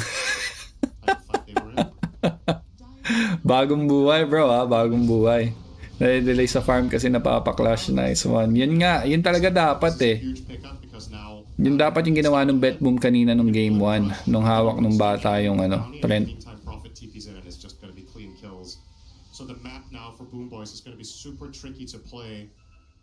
So si 9 class. Uli si GPK. Ando na yung blink dagger ni Notice and GPK. Quickly pick off, kaya lang may counter initiation dito ang team bet boom at mamamatay si Satanic. Meanwhile, no one, wala siyang detection. 2 seconds pa and hindi niya na ginamit yung dust of appearance doon. So 1-for-1 exchange. Mukhang favorable pa sa Boom Boys yun Oh, nakita ni Notice. Hindi na niya gino. Hindi po niya. Nagdalawang isip siya. Maelstrom na. Maelstrom na yung bear, guys. Maelstrom na yung bear. Katayomi naman and other squads nag-smoke. Makikita si Docalis na sleep into Arrow and into Laguna Blade, and that's the combo. Quick pick off coming from Boom Boys. 9 class. Nandito sila.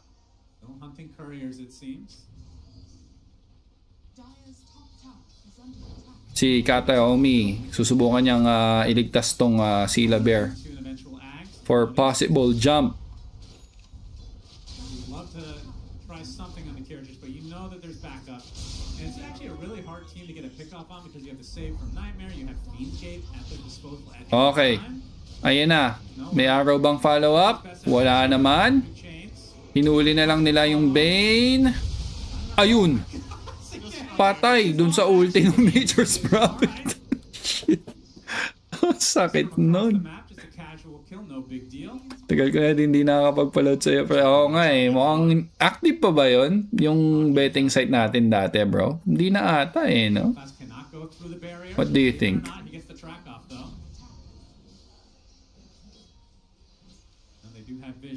Hindi na ata active yun eh. I'm not sure.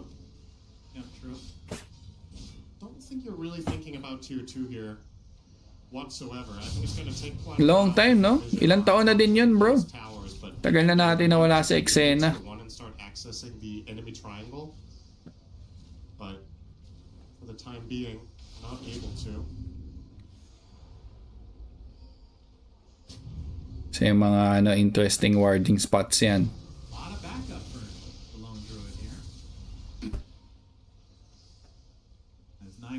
Pero ano naman na, medyo annoying naman na tong tong bounty hunter.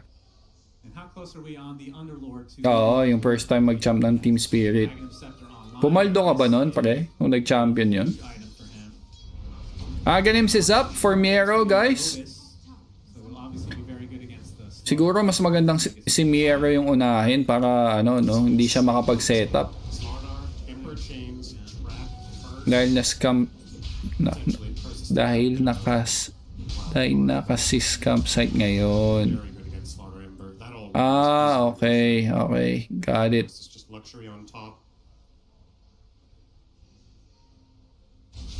Got it. Sakit to. And yeah, Satanic has, aside from just finding kills with the rest of his team, has been left to his own devices, I want to say. The only times he's died is when he's trying to set up a gank. Has the Mjolnir, has the Dragonlance, BKB 1,000 into it. Okay, si Noan, medyo nag-slow down dito yung Ember Spirit ni Noan, guys. Hindi ko alam kung anong gusto niyang gawin at napapabayaan na yung Bear. Tinalunan, na-stop, and the Bear will fall. Sa kamay ni Satanic. So that was a quick pick off there. At may mahuhuli pa sila ditong Bane. Kaso, nahuli nila dito si Satanic. And there's the curse. Nahuli nga lang ng Root. May Cold Embrace. Pinapatagal pa. Save. Still alive. And he will fall. And buhay pa rin si Satanic, guys. Oh my gosh. Ducalis. Saving the day. Wow. My goodness, what a huge turnaround. It's pretty rare that Satanic tips a teammate. But that was well deserved. Wow. Same sequence from him. Perfect. Winter's Curse into something. Meanwhile, 9 class na Laguna Blade GPK na lusaw. Eto, gumagana yung Slardar this game, guys. 20-minute mark, 7k ang gold lead ng Vision. Ganto dapat kabilis ata, no? Ayun, Neo, nahuli na eh. Buhay eh. Tapos napatay ni Satanic yung Lone Druid. Triple kill para dun sa bata. So si 9 class still trying to annoy everybody dito sa kanyang bounty hunter. Wala siyang bear ng 28 seconds. those are track kills, ladies and gentlemen. So 8K, that's why this is ballooned all of a sudden. That is the bounty hunter advantage for Vision. Okay, balik ulit sa pangungulit. Closest Kiritich to this Ags. So what do we Kiritich. Excuse me, B2B Profit now. Yes, you said they weren't going to get it at the same time. That is correct because Profit is 5,000 ahead of the Alam nila to? I think Slaughter and Embers might overlap quite cleanly. Only a few minutes to go on. Ayan na, yung setup ng Underlord na Winter's Curse nga lang kagad. Then patay yung Lone Druid. That's how you use the Winter's Curse. Meron nakulong dito ng Sprout. And 4 heroes down na naman for the side of Boom Boys. And transition sila sa pag-push dito ng Tier 2 tower. Oh my gosh. The global presence of this P-Vision. Satanic. Pretty close games. But Vision have a dinner reservation at 7. Yeah. So Makati din ha. Ganda nun.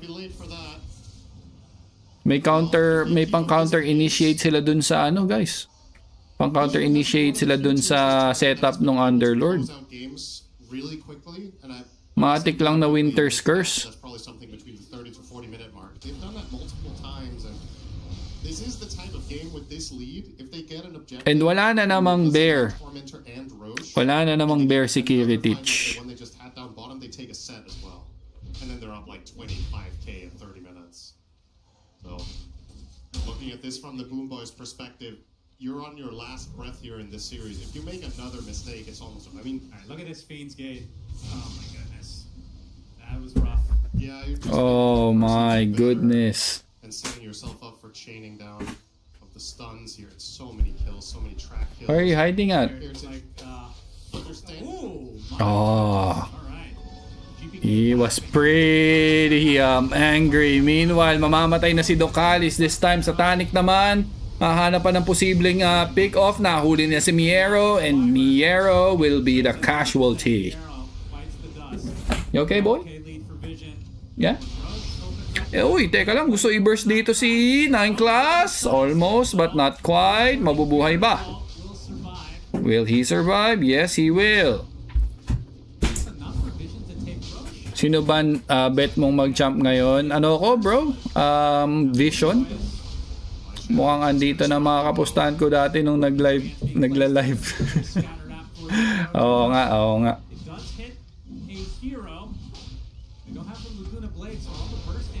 Ayun, nahuli si Save. Nakita si Save. Natatakan si Save. And the Aegis will fall on the hands of Satanic. 12k gold lead para sa Vision. Gusto niyang i-hunt down dito yung bear. Nakapag-TP out lang. So next item dito ni Satanic will be Daedalus.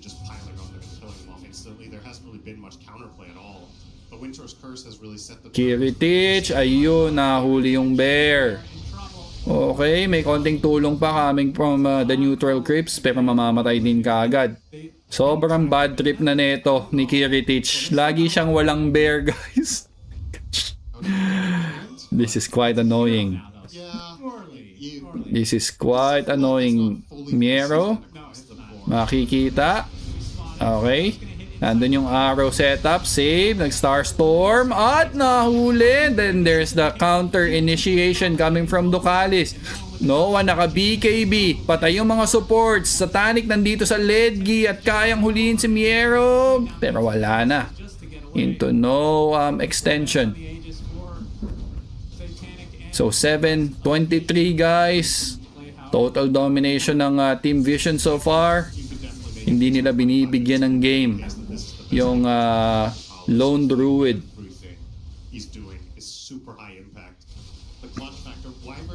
Tier 1 tower. Pinapressure lang dito ni Satanic. Kayang-kayang i-push yan. Mukhang mag-a-attempt sila dito. But nope. Kinancel na lang. GPK. San kaya siya pupunta? Medyo malayo yung binyahe dito ng Lina. Para lang mag-farm. things are going right now for the Boom Boys side. Napakalayo nun. Farming the complete opposite. Wala silang space. You just better hope that 9 class doesn't stumble upon him. Kind of the risks you have to take when you're down to this degree. That's a good point. When your map gets constricted this much, what the cores of the other team will usually do is spill over on your side of the map, but Bounty Hunters the tapang ni 9 class. Ito na yung mga items na kailangan niya. May 4 staff na siya, may upcoming Yule Scepter na siya. Meanwhile, naghahanap sila, hinahanap na naman nila dito yung Lone Druid. The bounty is never shown. So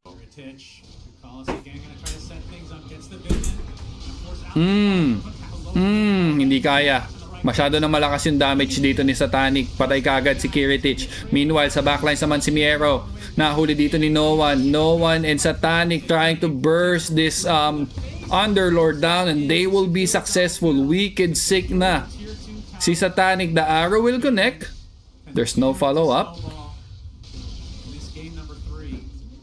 Ganito dapat, no? Ganito dapat yung ganito dapat yung laro mo pag Lone Druid kalaban. Dapat hindi mo bibigyan ng chance makahinga yung Lone Druid. Sirain mo yung laro. At ganun na nga ang ginawa dito ng Vision. Ini-enjoy nila yung 17k gold lead. did they kill it? Oh yeah. Wasn't it Boom Boys killing it? So, hindi alam dito ni Kiritich kung saan siya magpa-farm. Sobrang wala siyang farming site. And wala pa ata siyang bears sa ngayon. Makita na si GPK! GPK! Nahuli! The arrow will miss and GPK will fall. Magkoconnect yun kay Satanic but it's too late. Patay na kagad yung Lina. I sit in the lap. Why? Why? You tell me why. I just want to sit in the lap. Because? I feel comfortable with that. Really? Yeah. Okay. Alright. Nahuli na naman nila. Etong bear. Wala na namang bear si Kiritich, guys. Oo, nakataka siya. Pero wala siyang bear ng maybe another minute or two. The arrow will connect dito kay no one. Pero may BKB yan. So, no problems. Oo nga, 10k diff. Make it 11 na nga, bro. Sobrang lakas na nung Nature's Prophet. Hindi na nila kaya to. So 25 seconds para sa Aegis expiration. Sulit na sulit. What are you doing, Kai? Sobrang behind ng Lone Druid sa NP. Yun nga kasi hindi nabigyan ng space, hindi kagaya nung game 1 ng Vision. Yung one side ng map, farming site lang talaga nung Lone Druid, gawa nung techies.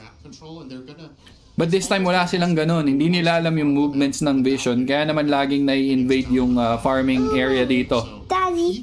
Oy, Ducalis! Okay, that's a good blink out.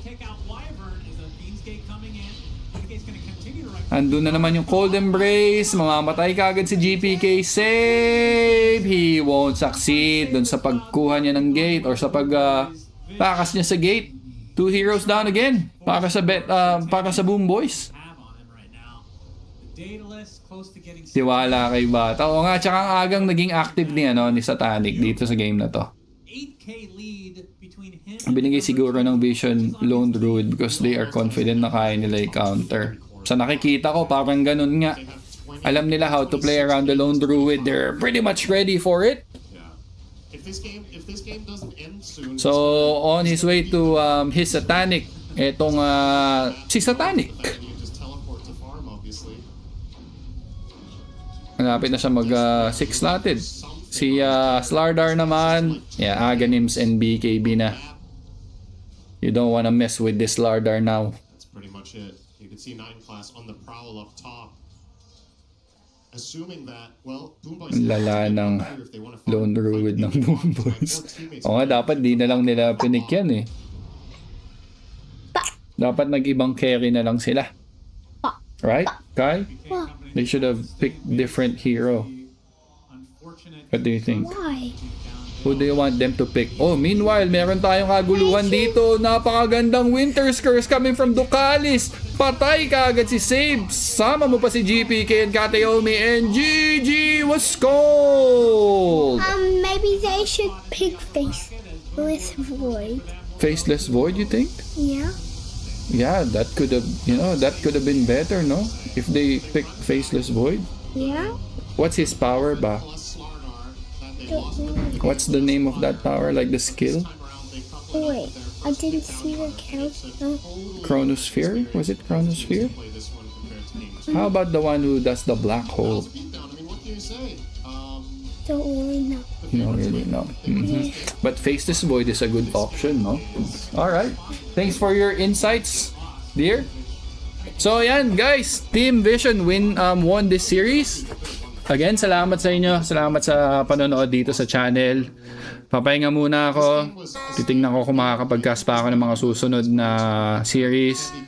Kailangan mag-asikaso ng mga kids. Thank you guys. Don't forget to hit that like and subscribe button. Uy, injured pala si Kateomi, ha?